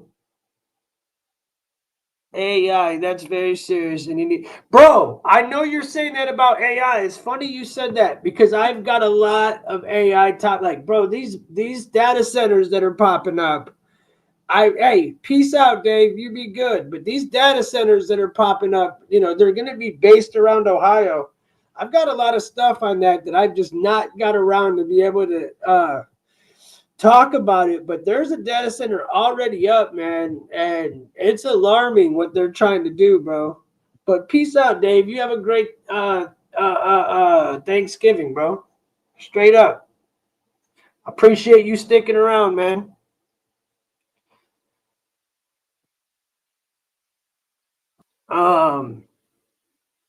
But yeah, does anybody know what other games are on? I swear the Ravens or somebody plays the next game. I thought. I don't know. What's everybody's favorite Thanksgiving food? Thanksgiving is my favorite damn holiday. That's what kind of sucks about this. But Candy, are you still here? Are you still here, Candy? I don't know if I told you this, but my cat would not eat, right? He was just couldn't get an appetite. Now I got him back. He's doing well. I'm having a great, Critical's here. Critical. Marley was sick as hell, you guys. I mean, I was really, really worried about him, but he's back being Marmars again, eating his chicken again. Got him back healthy. So I think today's a successful day no matter what. I'm not going to lie. But everybody keep him in your prayers because he's fighting like a savage. He's right here. He'd be right here for all the shows still. Yeah, dude. Hey, those AI data chip center, though, the one in Ohio, it's going to take 100,000 people to build it. And then it's going to take, I think there's only going to be 100 workers once it's built. There's already one built, but they're building multiple ones. And I think in Alabama, I'm not sure anybody that has surrounding water, but I know Ohio because it's got the Great Lakes is the first one. And that's what everybody needs to really worry about, honestly, is these data centers popping up. And I really, really want to make that a topic. I really do. I'm trying to find the right day to go ahead and talk about it all. If any of you guys got any good information on it, send it my way. Like I said, I'm on Instagram. Send it my way, and I'm down to take a look because I love when people come in here like, you don't know shit. Da-da-da. I'm trying to learn just like y'all. If there's something that you could, enlighten me, then enlighten me, and I'll share it with the people. That's simple. That's simple. We're 11 likes. I don't think we're going to hit it, but it is what it is. AI will replace human creativity, plus coders and programmers are fucked. Yeah, the people programming this AI, are we supposed to trust this stuff? Like, who trusts this stuff? This is everything we've been warned against is happening right in our face. I remember several old timers saying the next world war would be fought over fresh water. And you know what? It damn well is. Damn near. And they also said those who control the weather control the people. Well, guess what? They definitely controlling the weather, bro. They could keep us inside, keep us outside. They control our food. All that stuff we never talk about. Beto, we don't talk about none of that. How unhealthy America is. And not just America. It's surrounding countries at this point. You're not safe, bro. It's a world stage. There's no country really that's safe. There really isn't. I don't want to hear anybody like, I'm going to go to that one. No, there's not that one country, bro. There's just not. There's just not that one country no more. I don't think so. Enlighten me if there is, please. But I don't see it. I don't see that one safe country, bro. Like Canada, is that where you want to go? Mexico, no. Europe, no. Where? Where? Sweden, no. Netherlands, no. New Zealand, no. Fuck that. France, no. The president gets smacked in the face by his dude of a wife. No. Next. Remember the AI teddy bear that started getting kids to set fires and was grooming them? And I actually do, bro. I do. Now they use the internet, Critical Rick. Now it's just the internet. Honestly.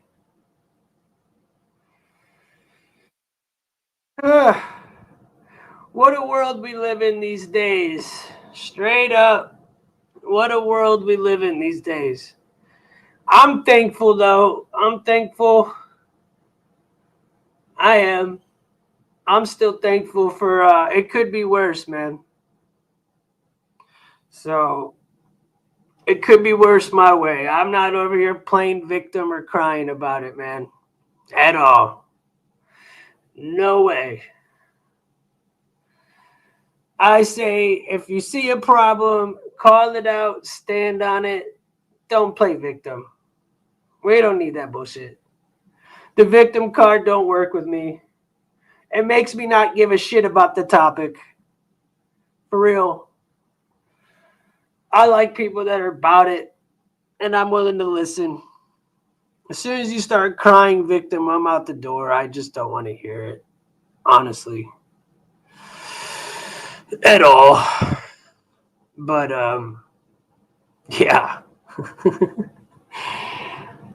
I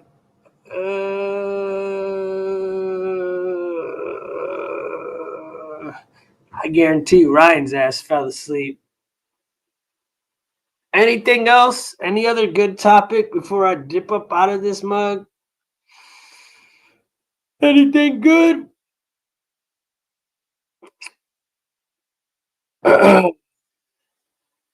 I hope everybody has a great day. Hope y'all watch some football. Eat.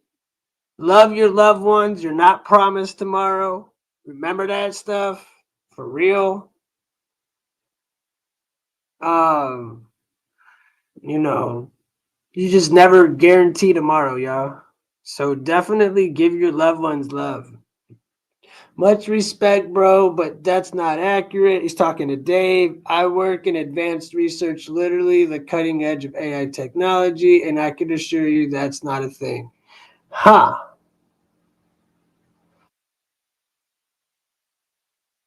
Damn, you guys are intelligent cats. So what do you, hold on, before I go, Envious, what do you know about these data centers, bro?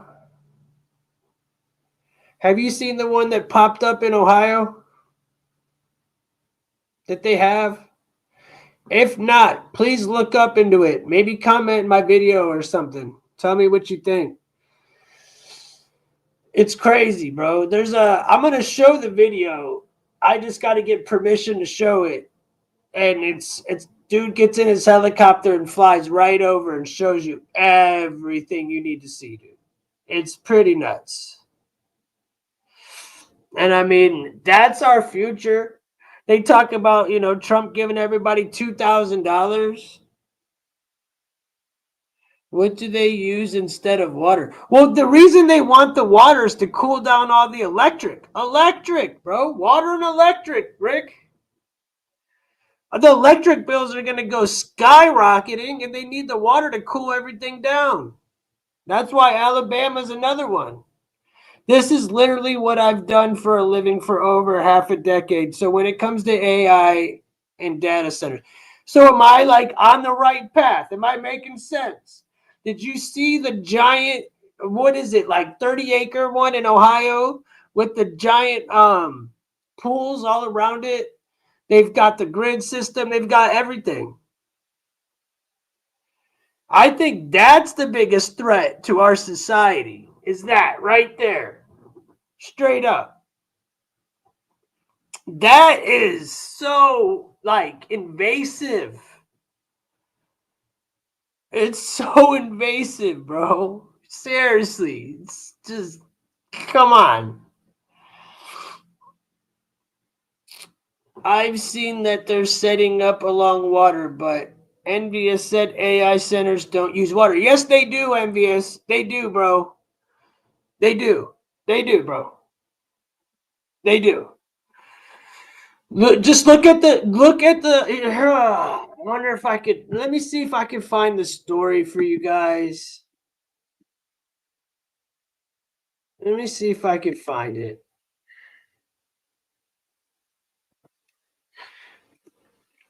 Without getting a friggin' AI data center, Ohio. Great Lakes. They said because of the Great Lakes. All right, let's see here. Let me share my screen.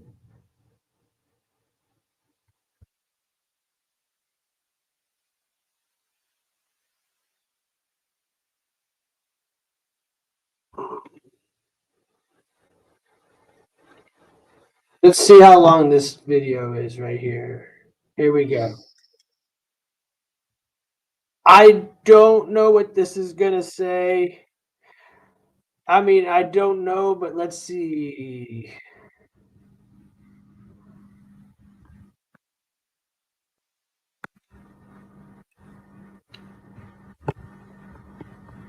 Here we go. I'll show you this. This was just one that I chose. This isn't the one I want to show.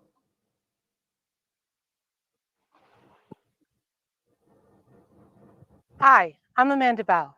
Today I want to talk a little bit about the water quality and water resources we have here in the 6th District. Our district stretches all the way from the Wisconsin River to the beautiful Lake Michigan. I've studied water resources for nearly 25 years. We have an incredible amount of fresh water in our district. These resources are vital to Wisconsin's economy. They provide hunting and fishing opportunities, boating and tourism. I understand the impacts that these AI data centers could have on the quality of our water. The reason they're coming to the 6th District, it's because of the incredible amount of water that we have. I don't want to have to tell my child that I didn't stand up and say no to these. That's the Great Lakes. Lake Erie, Lake Michigan, Lake Huron. Come on. Data centers. Lake Superior. Knowing that they would harm our natural resources. So let your town boards, your county boards know that you're not okay with this. I want to see a plan. How are they going to help the community? Are they going to be putting taxes into the local school systems? Or are they just going to use our land and take all the profit for themselves? While it might create jobs in the short term, really some of these data centers are only going to have 100 people working there in the long term. Told you. But how much will they 100 take away from our workers. communities? They're not going to decrease our 100 workers, dude.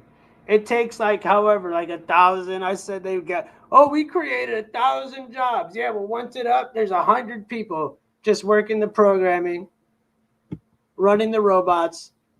taxes. They're not going to help. And it's definitely going to make the electric go up. And there is no school district worth having this to get money for school district. That's pay crazy. for schools.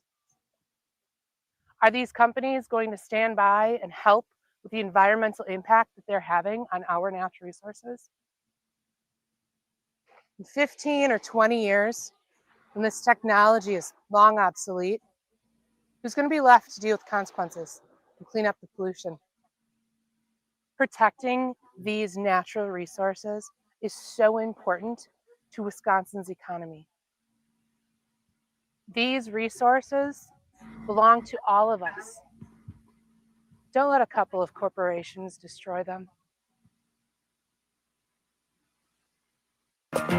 Yo!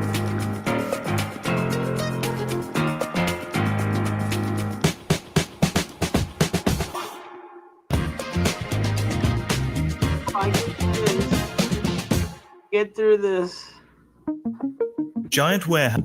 No. All right, let's get back to the chat. Sorry, guys.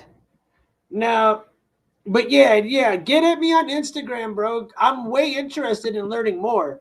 It's something I've been diving into a lot lately. What do you want to know about him? Huh? Yeah, man. I mean, I'm diving down that now. That's something I've been going down. That's a topic I've been like, it involves my state indirectly. And, you heard Vivek Ramaswamy, of all people, he's running for governor of Ohio. And one of the things that he's running on is the fact that we have such fresh water and able to run these data centers. Now, I know a lot of people in Ohio aren't for it, but they're giving us the Dr. Fauci of Ohio running up against Ramaswamy. Looks like we're getting, the typical, you get no choice. You're going to still get shit. You know what I'm saying?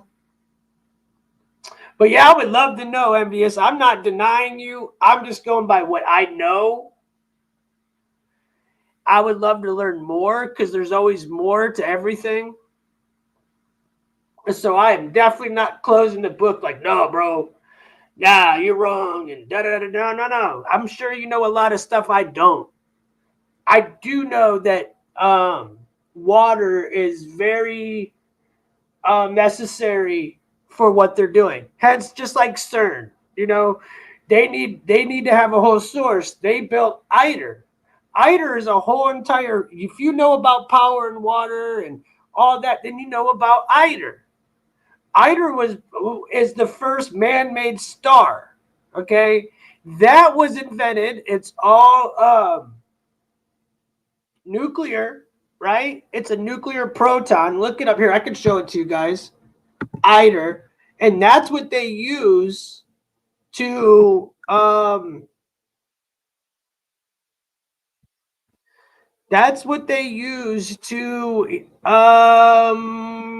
cool down CERN.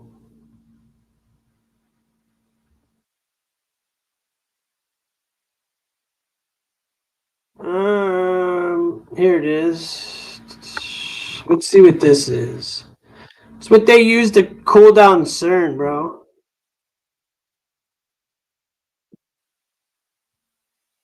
Here, I'm going to show you guys. If it's stupid, I'll turn it off. But this is what ITER is.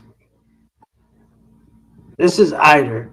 And this is a plant that they've made particularly just to be able to keep CERN going.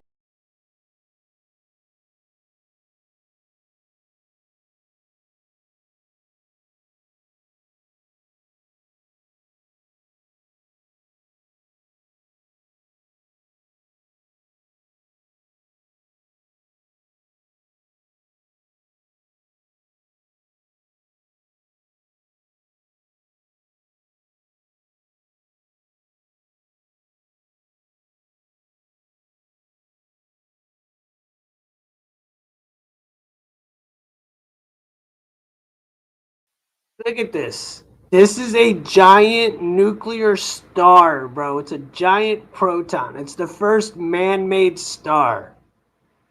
And this is in the Netherlands, right outside of Sweden, where CERN exists. Like, look at this shit, bro. That's crazy. That's crazy. Yeah, look at that. They don't teach nobody about that in school, do they? I don't think so.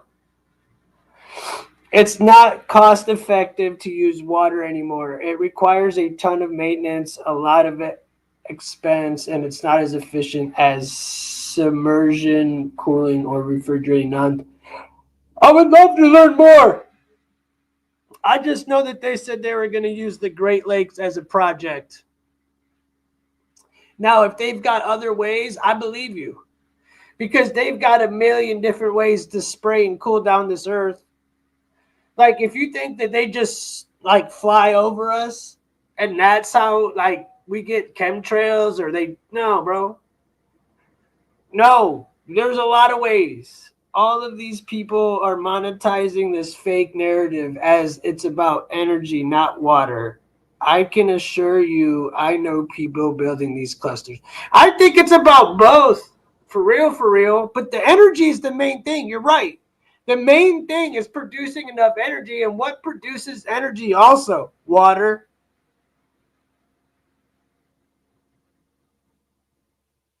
And I think that's probably another reason. I could be wrong, but that could be another reason, in my opinion. Let's see what this video is showing us. See, look at that, bro. That's a giant star.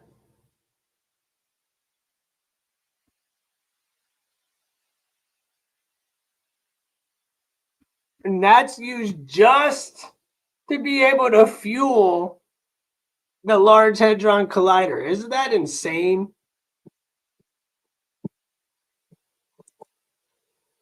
I think that's crazy. I think that's crazy. Even the old legacy data centers that use water to cool, there's no direct contact as. There's no pollutants that put the water. This is a false flag, bro. What's a false flag? What you mean? Did you notice how they literally gave no factual basis? No, I don't. At all, dude. No, I don't, bro. Definitely not a false flag. Now, what you're saying could absolutely be on point, dude. But nah, I don't see that being a false flag. This has been going on forever, dude.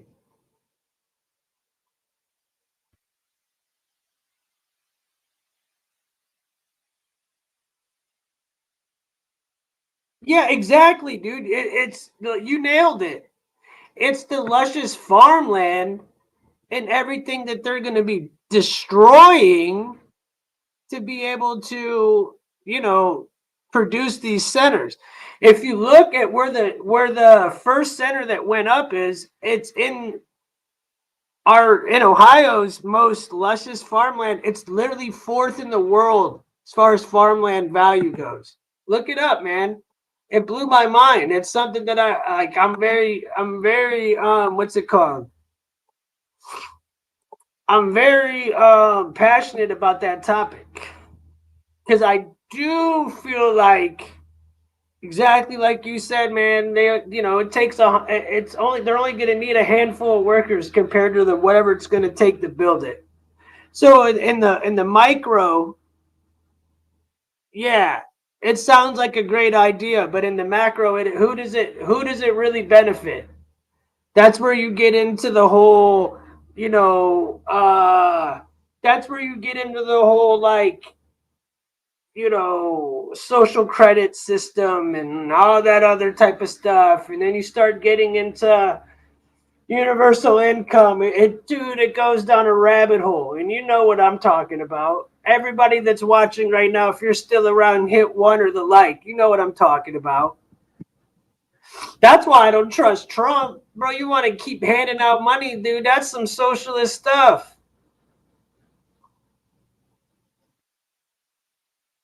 That's basically just getting everybody prepared for what's coming, which is no jobs, no money.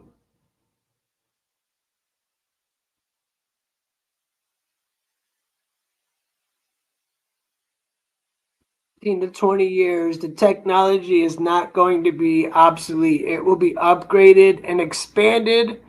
Undoubtedly, this isn't like any other time in human history, and that alone is enough evidence to show. Man, I would love to be able to talk to you just in person, bro. Honestly, just talk to you in person. Because there's so much to say.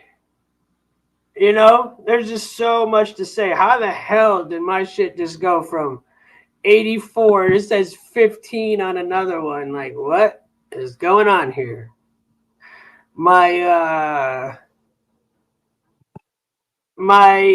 counter just froze. Man, I wish I had Father Time here, bro. It just sat there, said 15 people were watching, and it said 84 on the other one. I'm like, okay. And then I look at the other one, 84. They be lying, bro. They always lie. Everything's a lie, man. They want to get me off. They want to lie. No, this is a lie. Alienated, bro. What's up, buddy? Happy Thanksgiving, man. I haven't been around as much, dude, because Mars hasn't been doing well, and I just haven't been, this has been my escape. Yeah, if they're saying that they want to build data center for water, then they're lying to you. All right, bet. Then I'm going to look deeper into it, bro. I hear you. Happy turd giving, buddy. Hey, look, dude. I feel you. Hit that like, alien. We're only 10 away from 150.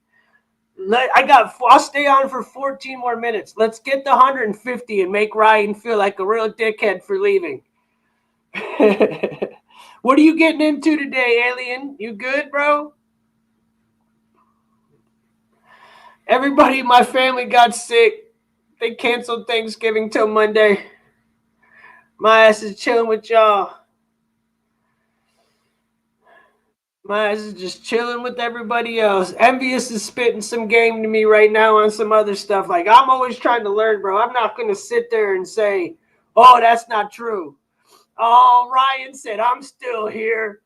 You ain't it. We're only 9 away, guys. Let's do it. 9 likes in like 12 minutes. Let's get it in. Let's do it. Really post. Yeah, dude. Yeah. There's 12. There's 2 sides of the family. There's 12 of us total. And like 5 or 6 of the 12 people were sick. So, we have a brand new baby in the family. And nobody wants the baby to get sick. So you might as well just wipe that out. He said yes, because CERN has superconductive magnets. They use old school cooling. Yeah, dude, did you see the cooling thing that they use? It's like this. It's only like this big. It's like this big, bro. And it's like colder than anything on Earth. But that's just one thing they use. But if you look into it, that's what ITER was made for. Look it up. Look into it, bro. But you're right. They do have this one little, like, it has to go through this one little part, and it's like colder than anything. Literally. Stoners have 2 holidays. 420. Dude, you know what's funny, Alien? My favorite holiday is Thanksgiving. I'm wearing this hat today, especially for today, even though we got Ohio State, Michigan this weekend. I should be rocking nothing but Ohio State, but I got my Thanksgiving colors on, you know. You know. It's still early where you're at, huh? Where are you going for Thanksgiving? Anywhere special, dude? Hey, we're 8 likes away, y'all. We're 8 likes away. Let's get that shit popping. ITER is different. That's the largest fusion experiment. That's for fusion reaction. Yes, I understand that. But look at what ITER is used for. I understand what ITER is, but look what it's actually used for. This is an old topic for me, though. This is an old one. Gone down this rabbit hole so many damn times. Because nobody really knows what ITER is. ITER. Nobody knows what it is. Not even people that study nuclear fusion know what it is, bro. That's the crazy part. I've had this conversation with 1 million people and nobody knows shit about ITER. Nobody. I learned from Nicholson 1961, bro. Way back in the day, probably like 10 years ago. Going to my brother's today. Oh, wow. Wow, that should be interesting, huh? Going to my brother's today. My parents will be there. Stayed the night at a chick's house, and I'm still there right now. Oh, shit. Can she hear me? Can I say something with that? Good job, buddy. Oh, I know exactly what to do. Alien, this is for you, bro. Ryan, this is for Alien all day. One more time. Round of applause. Good job, buddy. Way to fucking reel it in. We were talking about fishing the other day. Pretty fucking close. Way to reel that shit in, dude. It's a small star essentially, but it runs off the same basis. It's where you put a small amount of energy. I know exactly what it is. This is not the large. No, I didn't say it's the Large Hadron Collider. For the 100th time, bro, I said it's used to help give electric and run the Hadron Collider. I never said it's the same thing. They're in 2 different countries, bro. They're close to each other. He said he stuffed a turkey, all right. Damn right. Nah, bro, they're not even in the same country, dude, but they're right next to each other, dude. I wish I could say that word, but I can't, so I don't want to read it. He said I stuck. Listen, just for that comment, one more time. Hold on. Hey, guys, he just got some. Give him some. It's American. What a better way to celebrate our victory as Americans than to stuff some turkey, if you know what I'm saying.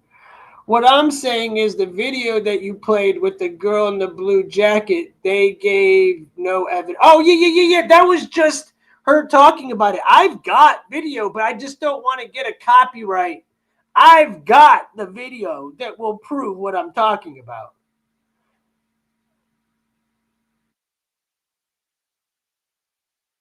I'm talking about is not what. Yeah, I think we're like we both know what we're talking about. I think we're both I think if we were to sit down face to face, we'd be able to come up with the whole. You can explain to me, and I can explain to you. We can get into D-Wave. We can get into all that shit. We'd be like, okay, yeah. Well, the D-Wave quantum computer is used to quantify this, but there are special uses for it. You know what I'm saying? Stuff like that. Ida and CERN are like 317 miles away. Yeah, it's not that far, bro. But you do know CERN's like fucking 9 or 10 miles underground. It's not that far. There's 174 countries connected to the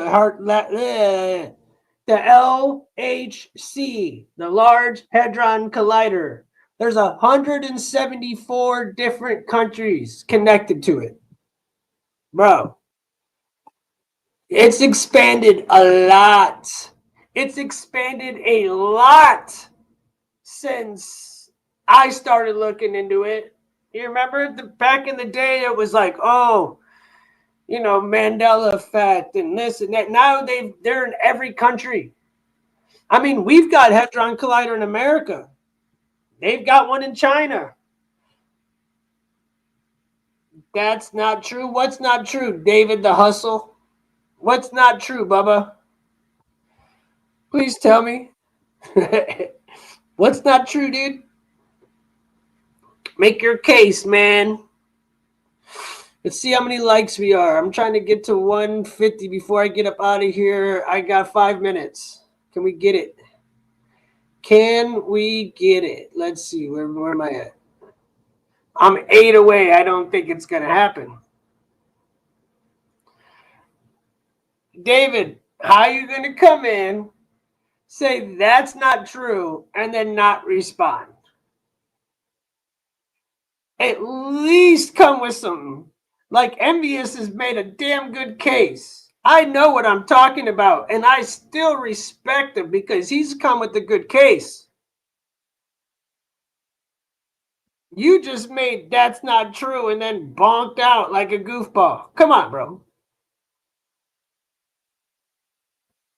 CERN is only in Alaska. What are you talking about? You mean HARP is in Alaska? David. Shh. Let the big boys talk. Shh. David. Shh. Please, let the big boys talk. Go back to the little kids' table, okay? I understand. It's Thanksgiving. You've been sitting at the little boys' table all day. I understand. You're probably full. All that pumpkin pie's got you full. You're not all the way thinking right. I'm going to pretend you didn't say that. Okay, David? All right. Thank you. Oh, man. Thank you. Like I was like, all right, Envious, take him. I was like, come on, bro. Come on, get him, Envious. We finally can agree on something. Now, what I believe David was talking about was freaking HARP. Was HARP. It's a big difference. HARP, yes, but that's still not the only one, dude. There's HARP all over the place, dude. There's not just one in Alaska, man. I don't know. Maybe there was like at one point in life, but there's HARPs all over, dude. Literally, like they set up HARPs like anywhere.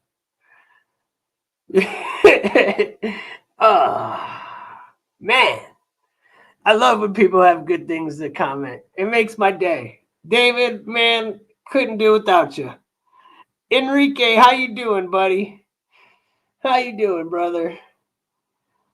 It's in Switzerland. Ida's in France. What are you smoking? Yep. I don't know, man.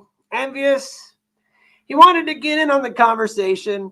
Tried to get in where he fit in. He said, Ida, never heard of it. CERN, sounds familiar. I'm going to go ahead and go Alaska. We're just skip HARP. We're just going to skip that whole part of life. Good, man. Good that you're doing well, Enrique. Good that you're doing well. We'll just skip that whole part. And then he dips out. Then he dipped out like, all right. Yeah, you're right. Bro, hey, who's watching the football game, man? It's 24-21. I know John Deere came in here making me think it was a public ass whooping, but it seems like a pretty damn good game to me. It seems like a good damn game to me, man. Thanks. He could have Googled a little. Yeah, man. He could have. He could have Googled.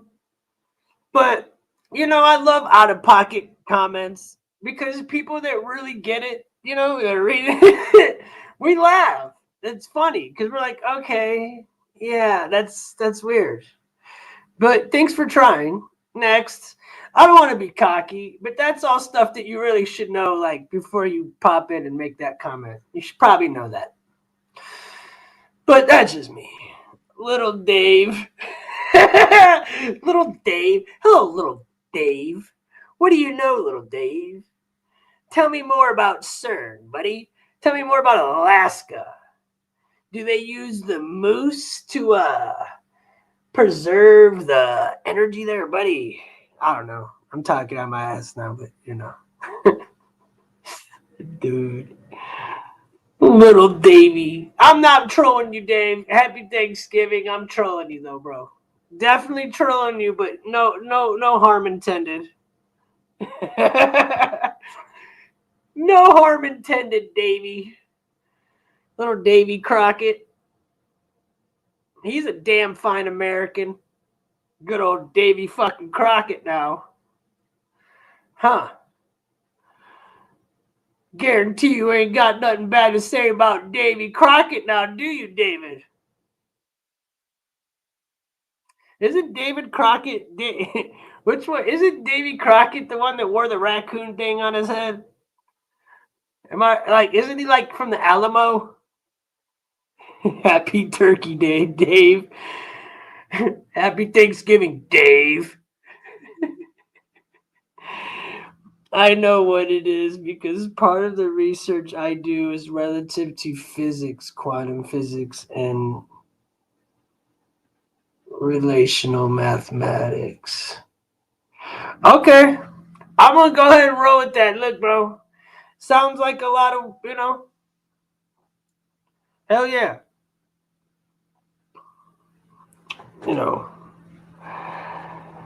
So if you know a lot about that stuff, then you should know about Kindred. You should know about D-Wave. You should know about Gordy Rose. And you should probably know about the things that they're doing, right? If not, that's a whole nother topic for another day, I guess.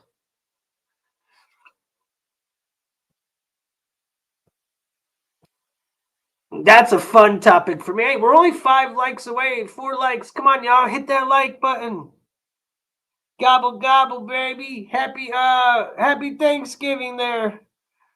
Bamboozle. Happy Thanksgiving, brother. Hit the like for me, bro. I'm 5 away from 150. And I'm out the door. I'm out the door like a bad dad on Christmas. Watch the fourth quarter, 24-21. Looks like the Packers are trying to score. I knew it was you, Clayton. I knew that was you, bro. Why did they change that setup like this? Ryan, if you're still there, tell me it's not annoying, man. Like, I can still tell from people's avatars sometimes, but man, it's so hard. Like, unless you know their names, it's like giving out. It's different. Why did they start doing that? I need to, like, bitch at YouTube. Like, come on, man. My people need anonymity here, dude. The fuck? No, I wasn't talking to you. I mean, there's 317 miles apart, and they are technically in the same country, but different countries because it goes over to France to Switzerland. Wasn't talking to you. Oh, yeah. But you get what I'm saying, though. You get what I mean by that.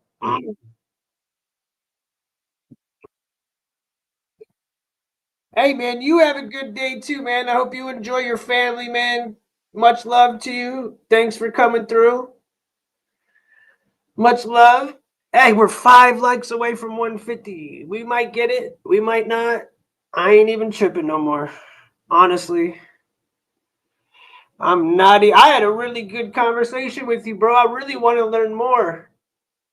You know, what I showed with that lady on the Great Lakes, I was just showing it what they're telling us about why they're using the Great Lakes for these data centers.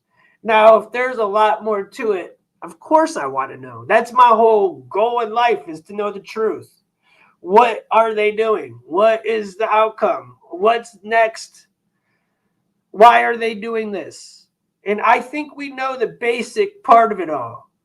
And that's going to take away our livelihoods for those that aren't maybe in Envious's strategy, you know, where like he actually is doing things in that category. He might benefit from that way more than someone like me. Now, will social media still be a thing? Will I be able to still do shows? And I think that should still be a thing. Will we be able to be free and say what we want to say? Like, it's slowly going away. So will I be able to sit back here and talk my shit forever? Will I be able to talk to you about data centers in 2030? Or will they have the algorithm so beat up that just you talking about it in a negative way or in a way that they don't want you to talk about it, they're just going to go ahead and take your shit down? That's how I feel. That's where I feel like we're heading. There's a lot of investment in the collider, but it's like approximately 50 meters or something underground. And that's 2 loops, one much larger than the other. Yeah, it's far underground. Definitely far underground. And they've already built one in America. They built one in China. If you want to be concerned about... No, I'm not really concerned about the colliders as much. Yeah, the one in China. Dude, I didn't even get to read it. Bro, the one in China. I wonder if I could find a thing of that real fast. The one in China is crazy. They built one in Texas, but they said it doesn't work. That it's not up. Is that true?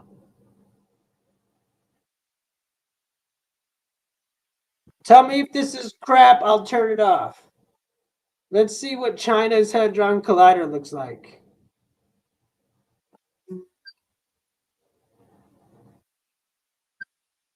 Hold on, guys. Let's see what China's looking like over here real fast. And then hope I'm not boring you guys.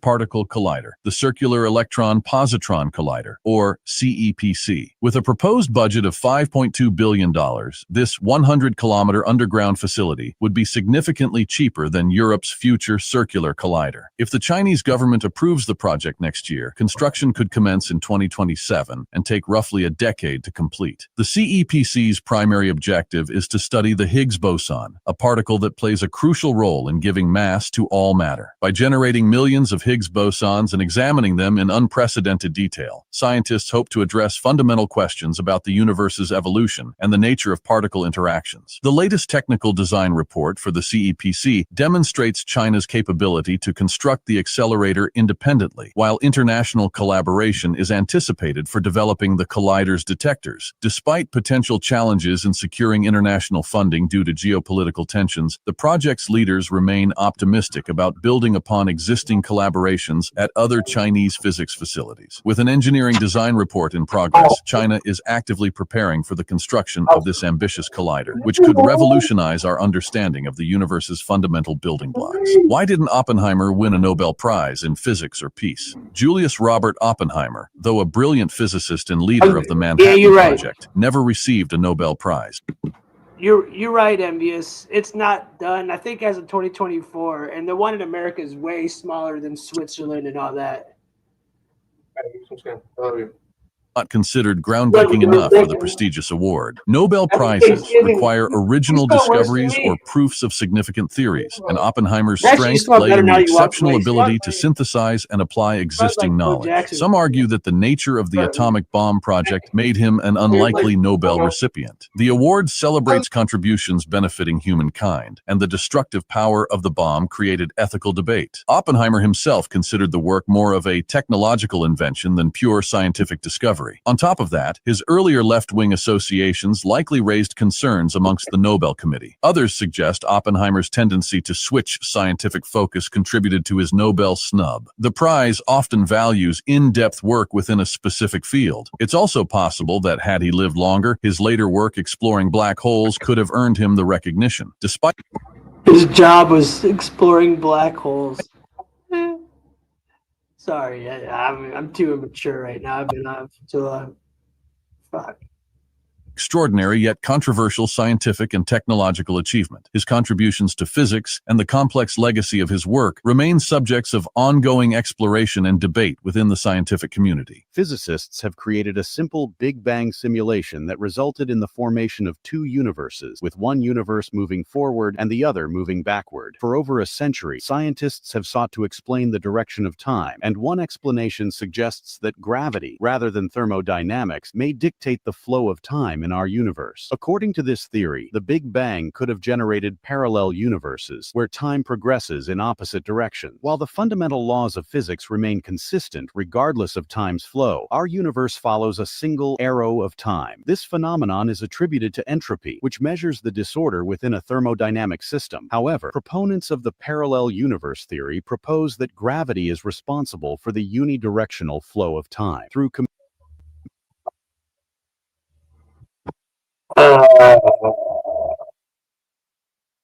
Newtonian gravity, researchers observed the particles coalescing into densely packed, low-complexity states. These states then expand, creating two different directions of time's arrow.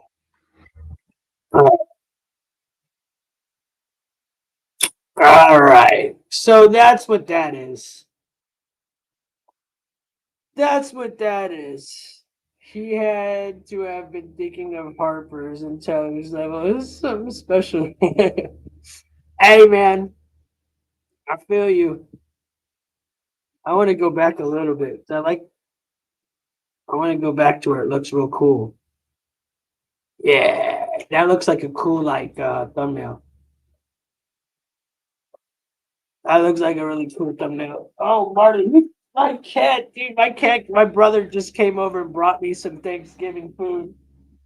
And my cat's literally jumping in the bag for the turkey, like literally in the bag right now. He's going ham for this turkey, bro. Yes. Great Lakes. Ronnie, yeah, bro. Are you on the Great Lakes, dude?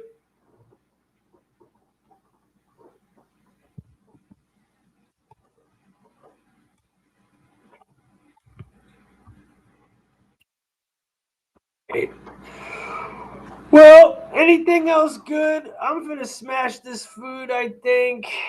You know the area? Okay. Nice. I think I'm gonna smash on some food, watch this fourth quarter, watch some football.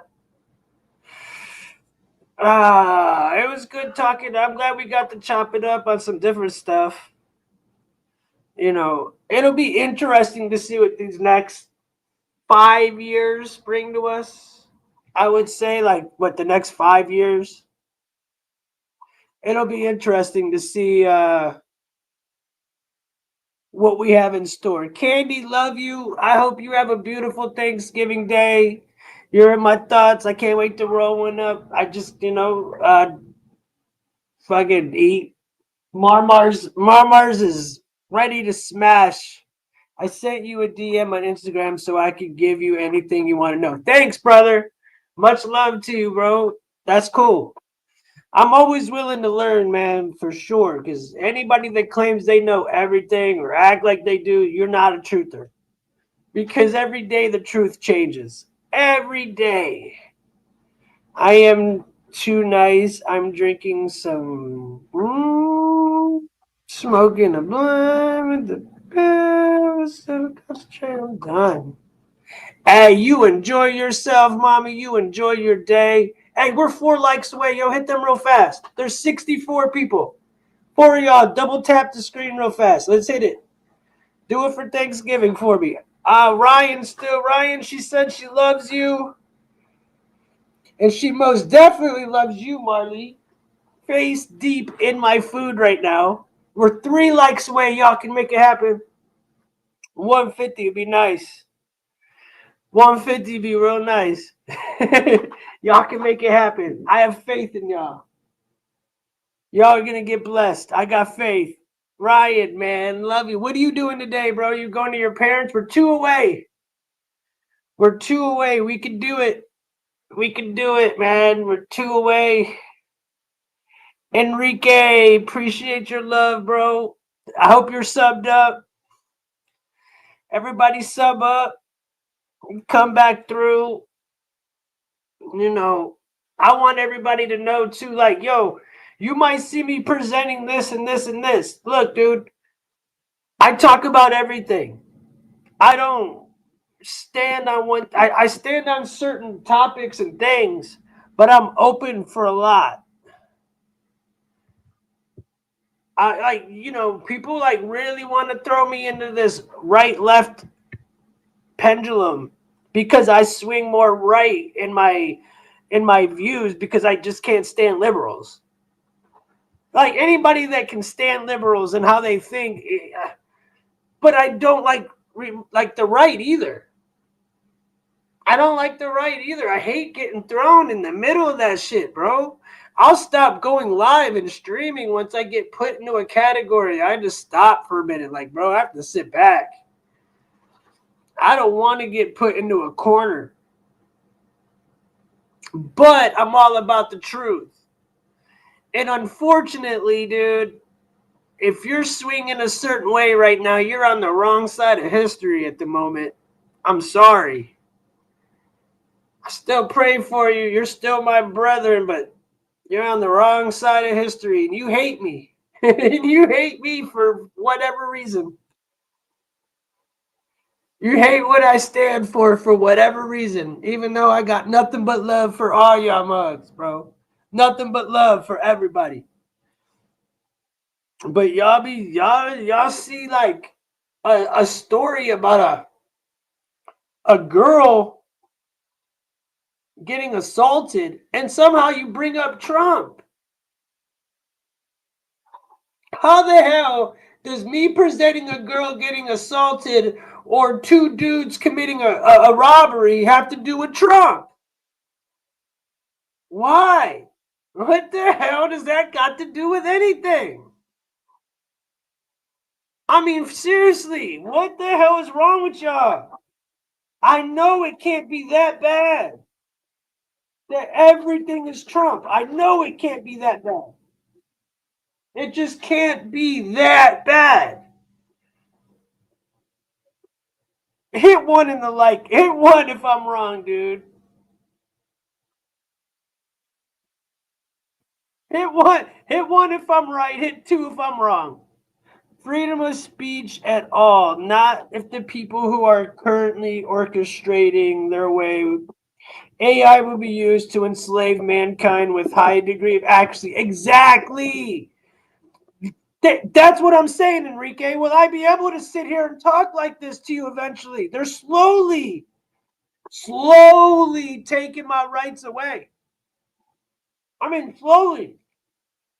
And actually, let me take that back. Not slow at all. Quick. When I first started doing this, I was able to say and do what I wanted. We were able to get away with a lot.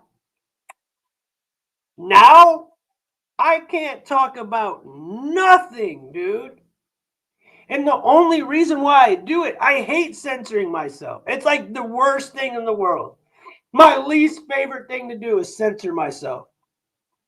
Seriously, I hate it. I'll stop doing it before I have to censor myself. But we're hitting that slippery slope, man, because I really do got to do it. I really do got to watch what I say. Like, you say one word. That's how good this algorithm is. You say one word, and it will take you right off the map, bro.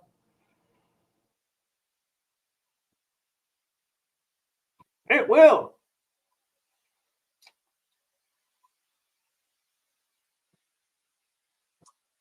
Dude, my cat is smashing. Everybody, hit ones for my cat, bro. He hasn't been eating for like a week, and he is smashing out. I'm so happy. To David, the U.S. has a long-standing partnership with CERN, including providing financial and component support for the Large Hadron Collider. Love you, Enrique. Thank you, bro. Thank you. That's funny, though. You know he meant HARP. I always tell people, bro, you gotta really think about it before you hit send, dude. Damn right. I should be able to get up and talk my thing, and I can't. Dude, my dude came in the chat today. Fellow YouTuber. Lives in my city. Great fucking guy, dude. Great guy. Truther, dude. Down to earth. He gets it. He gets it. And it was like, yo, I couldn't even talk about the stories I want to talk about with them, not because they were like violent or any of that sort, because I can talk violence, but I can't talk about what happened in 2020. You know what I'm saying? I can't talk about that. I can't talk about certain companies or certain things. Can't say certain words that describe things. Like, what? It's crazy, dude. So, when is this algorithm gonna get to the point where the second you start talking these things, instead of them hitting you up down the line, they just shut you down? My stream got shut down last week for showing the Epstein Congress thing. I got it back, but they took my stream completely away. But I got it back. But if they do that to me, what are they doing to the person that's really got the truth, trying to get it out? That's why we'll never have a good president. Anybody that's real, that has real integrity and morals and anything good, doesn't want to be involved in that bullshit. You got to have some crazy fucking mentality to want to rule the country or world. Think about that, how psychotic you got to be to want to run the country or the world. I mean, it takes a special type of human being. I mean, anyone. I don't name a country. Name a leader of any type of, just name it. Guarantee they're all special crazy, bro. All of them. All of them. Rule the country. Yeah, bro. To want to run a country like Trump, for example, yes. Or Biden or any president you want to name, yes. To want to run and say, I am going to be the head, the face of the largest country in the world is crazy to me, bro. Because that's crazy to me. Run is different than rule. Okay, fine. Let's take America out. Let's just go to Russia. What does he do there, bro? You want to get specific, dickhead? Think about it. Who's running this shit right now? Come on, bro. At the end of the day, if those files want to get released, who's going to release them? Who's going to release them? It all depends on one stroke of the pen. Whose stroke of the pen is it? Think about it, bro. Whose stroke of the pen's releasing them files?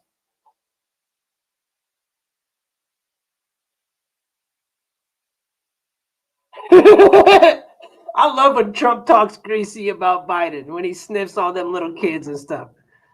But, no, answer the question, bro. Think about it. Russia, that's another one. You got to be psycho to want to rule a country. Most countries are ruled. UK, you got princes and kings and queens. Bro, they're all psycho. Incest, everything. Weirdos. The people running this shit are weird. I don't know why you're defending that, Anthony. I don't know what makes you feel like that is a good way to roll, bro. I'm dead serious.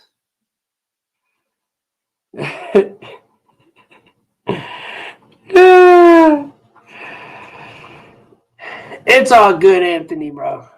Honestly, it's all good. It's all good, homie. Yeah, Russia is communist? No, it's not. It's dictator.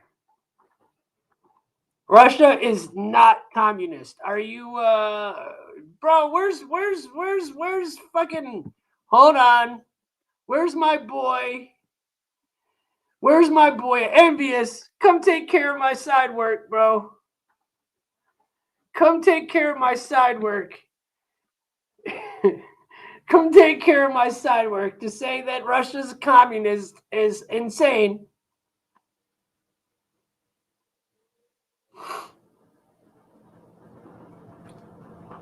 That's not wrong. Not wrong. Not wrong, bro. Communist is China. And that's still like a heart. Communist is North Korea.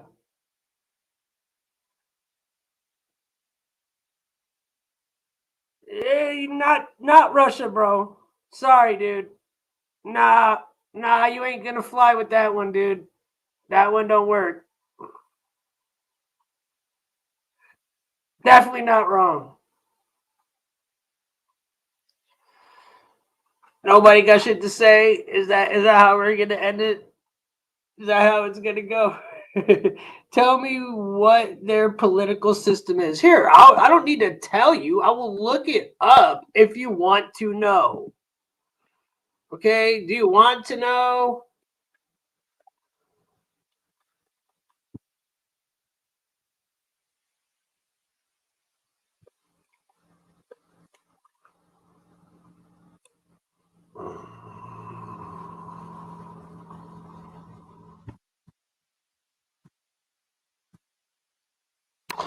Well, okay, so let me share my screen here.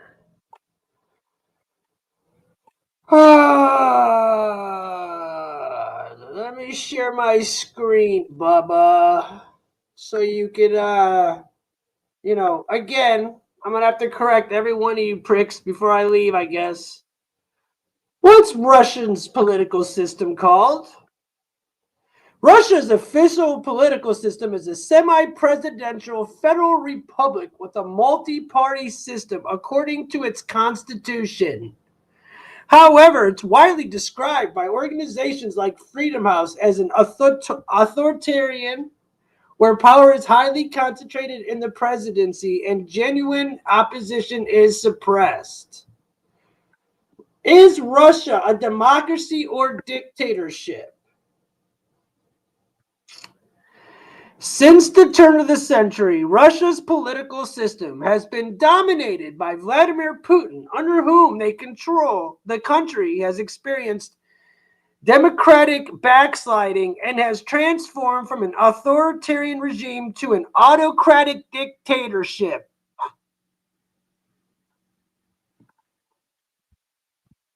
There you go, right there, bro. What does that say? Huh? Who else do I gotta fucking... Who else do I need to school before I get out of this motherfucker, bro? Oh, little Anthony got proven wrong. So now he go bye-bye. Good. Next. Little Anthony got proven wrong. What are you going to do, Widow Anthony? The truth hurts you. Back to what I was saying, Enrique. People can't handle the truth, bro. The truth hurts. They don't want the truth. They don't want to learn. They just think they know every damn thing. And then they get proven wrong and they leave like little girls, like little snowflakes, bro. That's exactly what it is. Little snowflakes. Little Anthony. How'd that work out for you, little Anthony? I'm just wondering. I mean, it would take a lot for me to have to sit here and talk to you guys and not know what I'm talking about a little bit. Because I think real sees real and stupid sees stupid. Really? Hey, that's twice in like the last half hour. It's twice in a half hour, dude. And clearly, it's starting to become a thing. I'm surprised I've kept y'all in here this long. I must be somewhat entertaining or something. Because I done kept y'all in here for a grip. Honestly, we're at 6 hours. That's how long I've been going, man. 6 hours. 31-21 with 6 minutes left. Oh, the Lions are... Oh, shit. Oh, shit. Are they about to score? Lions about to score. Make it 31-21. 28. I'll take that. Economic systems most able to influence the forms of national identity. Huh. That's a long sentence, bro. Do you want to put that in layman's terms for me, or do I have to reread it? Because my eyes are really blurry, bro. I've got screens all around. I've been reading a chat for 5 hours. Let me read that one more time. Economic systems most able to influence the forms of national identity. What the fuck you mean by that, bro? What you mean by that? Explain. Explain, Doogie Howser. Come on, Doogie. Please explain what you mean. I need enlightened. I was going to leave, but you got some new shit. Let's go. I'm ready to get up out of here, but damn. Come on, Doogie. Hook a brother up.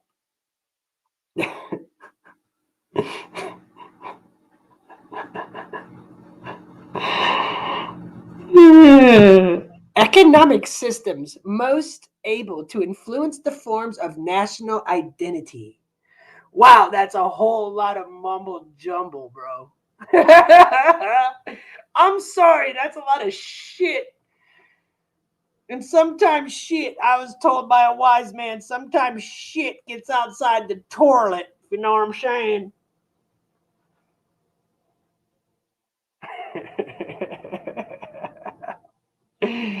Bro, don't come at me with that bullshit, dude. For real. You made my brain go into overdrive. This dude made my brain go into overdrive. That ain't even right. Bubba's balls. What up, Stan? How you doing, bro?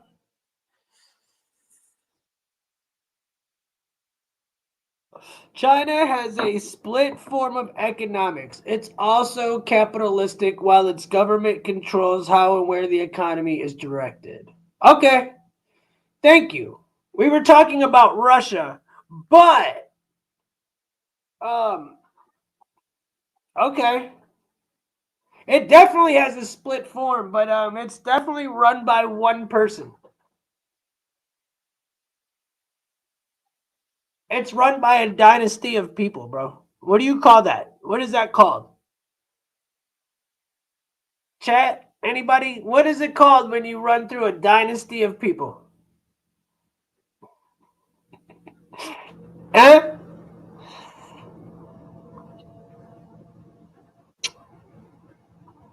Yeah, I don't like. Hey, and to your other point of where it controls the people, it does. I don't like that. Look, dude, we're taking China's. We're taking their format. We are, dude. We're copycatting China. I don't know. Y'all see that, right? It goes from China to the Middle East to us. I don't know, man. What do you guys, what do you think of the digital ID?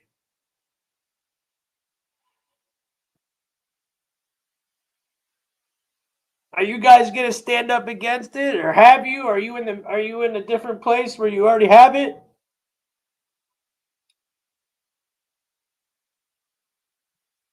Yeah, North Korea is definitely a great example of that. Same with China, though, bro. Same with China. Same with China. But I agree. Definitely North Korea is a great example of that. And how does that work out for them? Don't work out too well. I have yet to find a communist anything that works out. Some people love it. I don't get it. It doesn't work. I don't even want to get on the topic. That's how little I care. Literally, I don't even want to get on the topic. I swear to you. I'm telling you right. I'll tell you what. I don't want to get into that damn topic. Now, do you guys think that Trump, let's just use it, I don't think it, but they say, oh, well, no kings, right? Do you think that's a possibility? If Trump were to become king, let's just say, I'm just using this as an example, what would that make our government then? What would that change us to? If Trump became king, never left office, stayed in office like a Putin, let's say, what would that turn our government system into?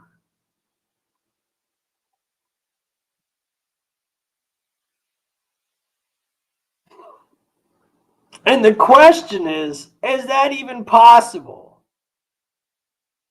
in aristocrat society? Now, is that something that we would be... Now, what other countries have an aristocratic society? Can you give me any examples?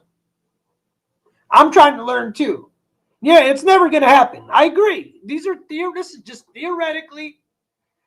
Not saying this is going to happen. I'm saying what if? This theoretically.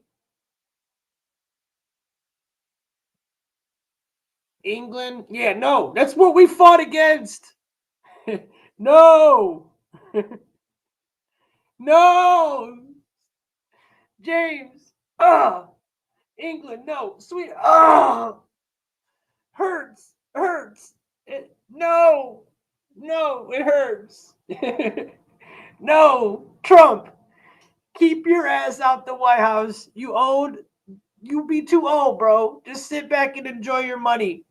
Stay up out there. We don't need you next time around, bro. We don't need you, bro.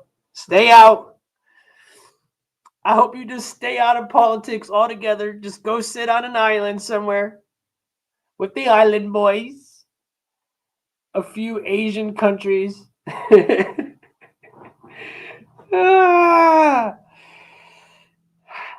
then what would be like the Middle East? They got princes and kings. What are they? Like the Saudi prince. He's a what is he, a prime minister? Yeah, I shouldn't even have to comment on the Russia thing. I mean, people are just not free thinkers anymore, man. I know, envious. I was hoping you'd take care of it for me, but I had to pull it up because I know that, James. I'm talking in theoretically. I never said Trump was the king, dude. Ooh, are you that hard to be able to think of like what? What the fuck? Come on, James. I thought we were on the same page there.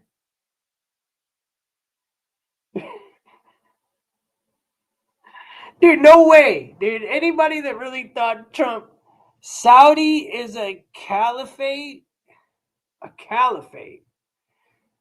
supreme leader, U.S. is today an empire. An empire's economic system is all in the hands of an autocratic ruling system. Huh. Are you fucking high, man? Yeah, absolutely. I've been smoking for 6 hours straight. Definitely, bro. Yes. I started this stream at like 9:30 this morning. It's Thanksgiving. I done roll it up like, yeah, bro, for sure. That's why I'm sitting here chopping it up with y'all. If I wasn't, then I would have all these answers for you. Come on now. Fucking A. Look at my name, dude. Look at my name. Then you're a fool to talk with. Smarter than you, fool. Smarter than you, fool. Dip, James. Go back to North Korea where you belong, buddy.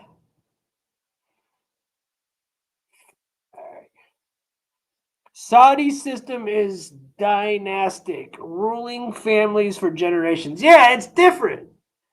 They're like family. It's like it's like, you know, you got the Saudi prince, like, bro. So it's passed down through generations.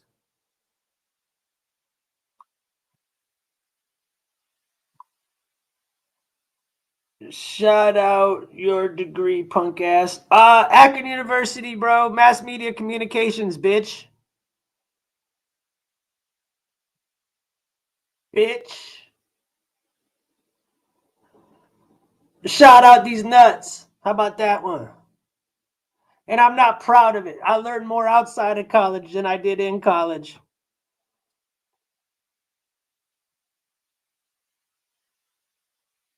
Punk ass. What, James? What now, James? What else stupid you gotta say before you go? Bye. Bye, James. Yeah, that's right. Akron. The same place that LeBron. Yeah. Oh, Drexel. Mechanical engineering. Good. Did you make yourself a good little toy to play with? James. Hey, I'm not going to hate on you. You got a master's, bro. You're way smart, dude. Everybody needs to just bow down to James. He's got a master's degree, guys. That'll get him common sense, though. Did you pay for the common sense on the side there, James? Huh? Did that master's degree get you somewhere? Did you get common sense?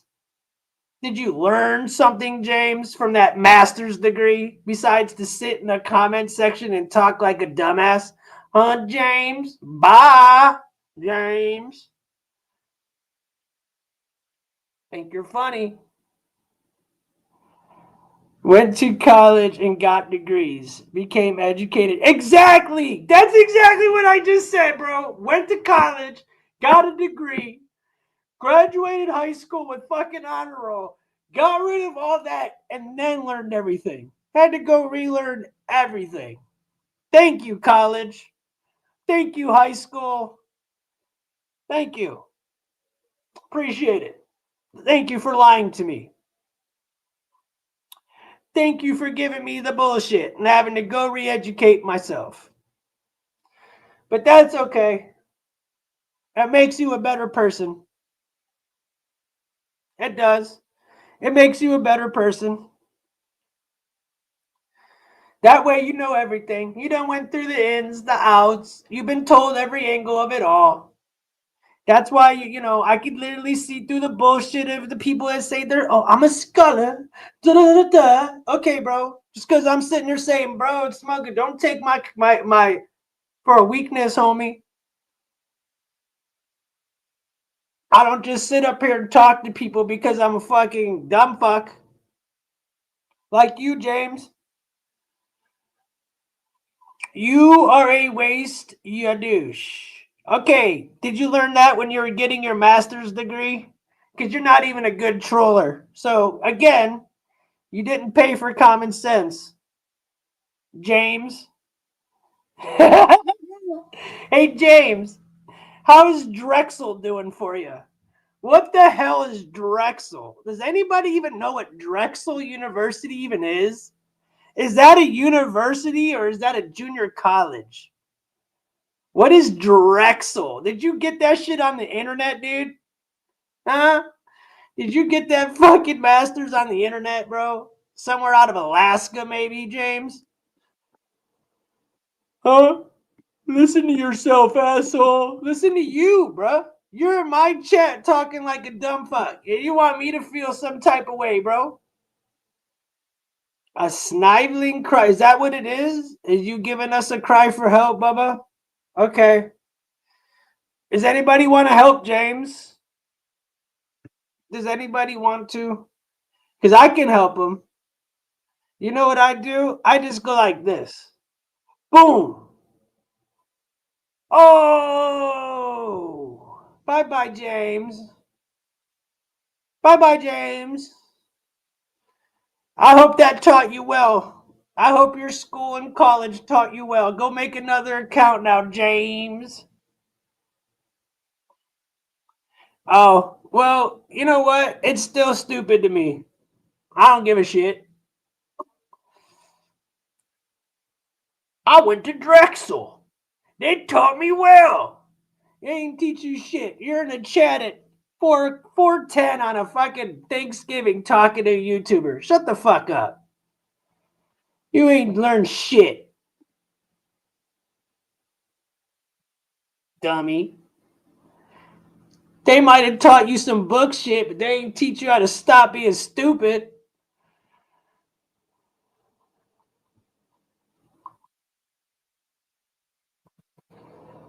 Fucking Drexel. You know what? I'm special. I went to Drexel.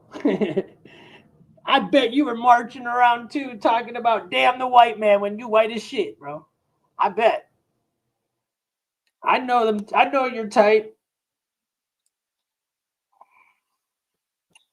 My gramps told me there is a difference between being trained for an occupation and becoming educated. Well said. Well said, my brother. It's one thing to sit there and think you know everything, but bro, to re-educate and to be able to decipher the truth from the propaganda that was shoved down our throat takes a special person. And I value every one of you people that are able to do it and can see through the veil and see through the lies and the bullshit. I value all you because we're a commodity. We're a commodity. There aren't too many of us. There's a lot of Jameses out there, you know? And if everything fell on the Jameses' shoulders, we'd be shit out of luck.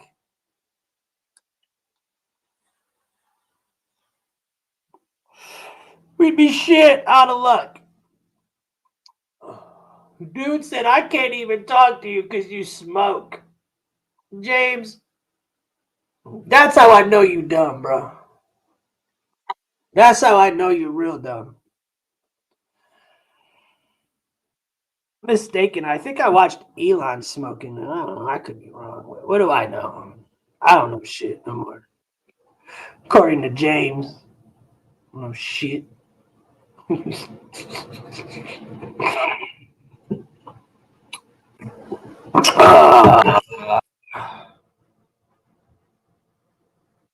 Getting hungry. I'm getting hungry. That was kind of funny though. Hey, I like roasting, bro. I can only sit here for so long before it's like, all right, let's talk some shit. I'm down. I always got smoke for people all day. I would rather have a good conversation, but don't get me twisted. Oh, I got smoke for days, that's for sure. Why is it got my ad just sitting there? What's it doing? It's weird. It's like, yo, my studio is acting real funny right now.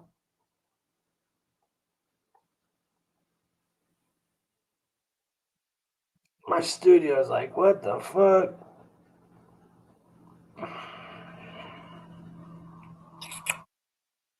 We got left. All right, let me hit this again because I'm sorry if an ad just popped up. It's literally got this ad button like across my damn studio.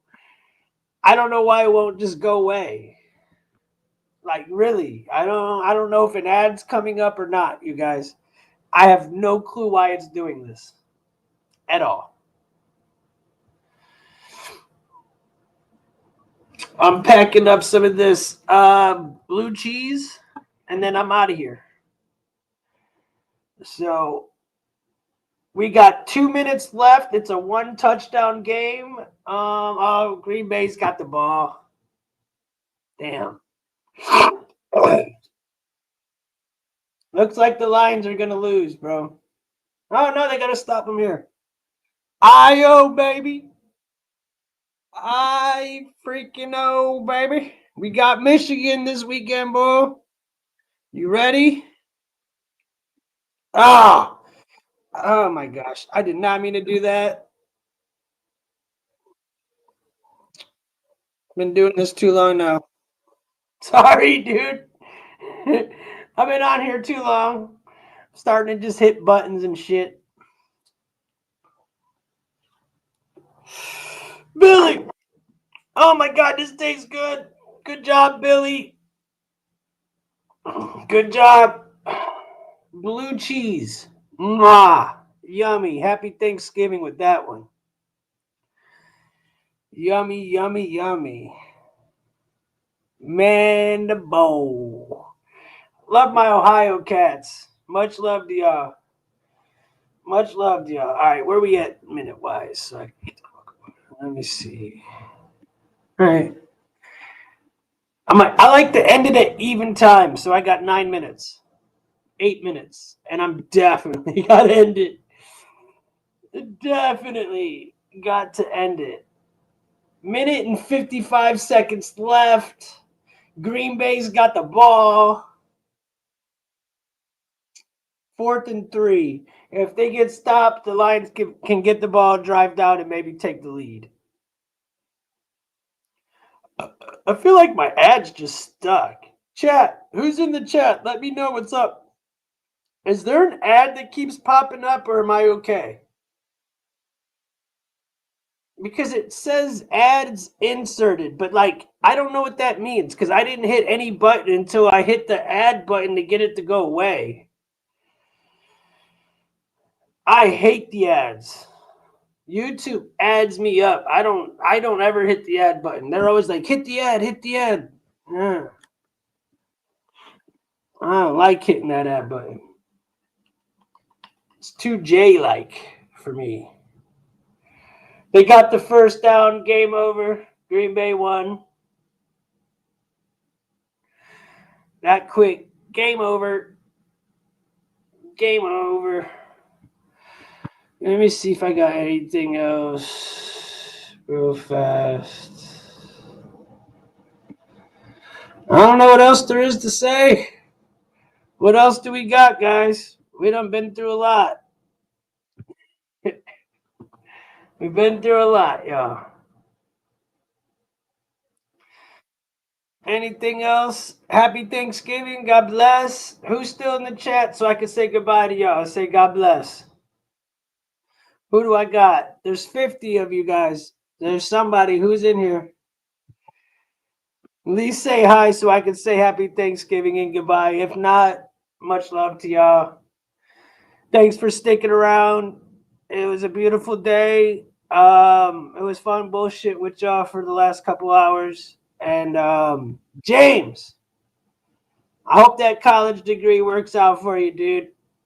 James, I hope you take some of that money you get and buy some common sense with it, bro.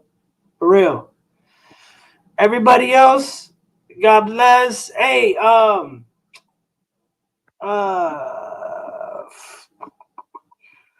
Devious, I can't wait to bullshit with you, bro. It was interesting talking to you. Ryan, thanks for helping me out. Billy, thanks for helping me out. Hyde, if you're still in here, thanks for sticking around, man. Y'all are Gucci. Y'all are cool. Everybody hit the sub if you haven't. If not, y'all have a beautiful damn day. And I am going to kick back with my kitty cat and watch some football. Y'all have a good fucking day. Peace, love, and I'm out. Actually, you know what? I don't want to leave with it sitting on what political system is Russia. I don't. I want it to be on this. All right, hold on. I want it to be on this. I don't want that picture up.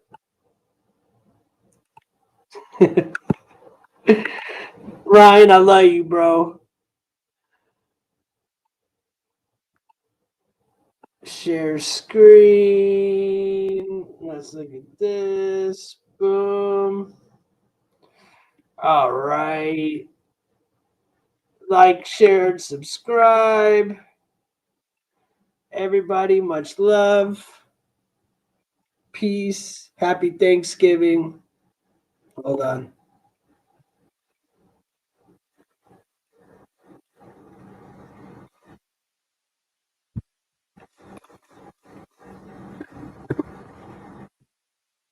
All right, y'all. Happy Thanksgiving. Peace, love, and I'm out.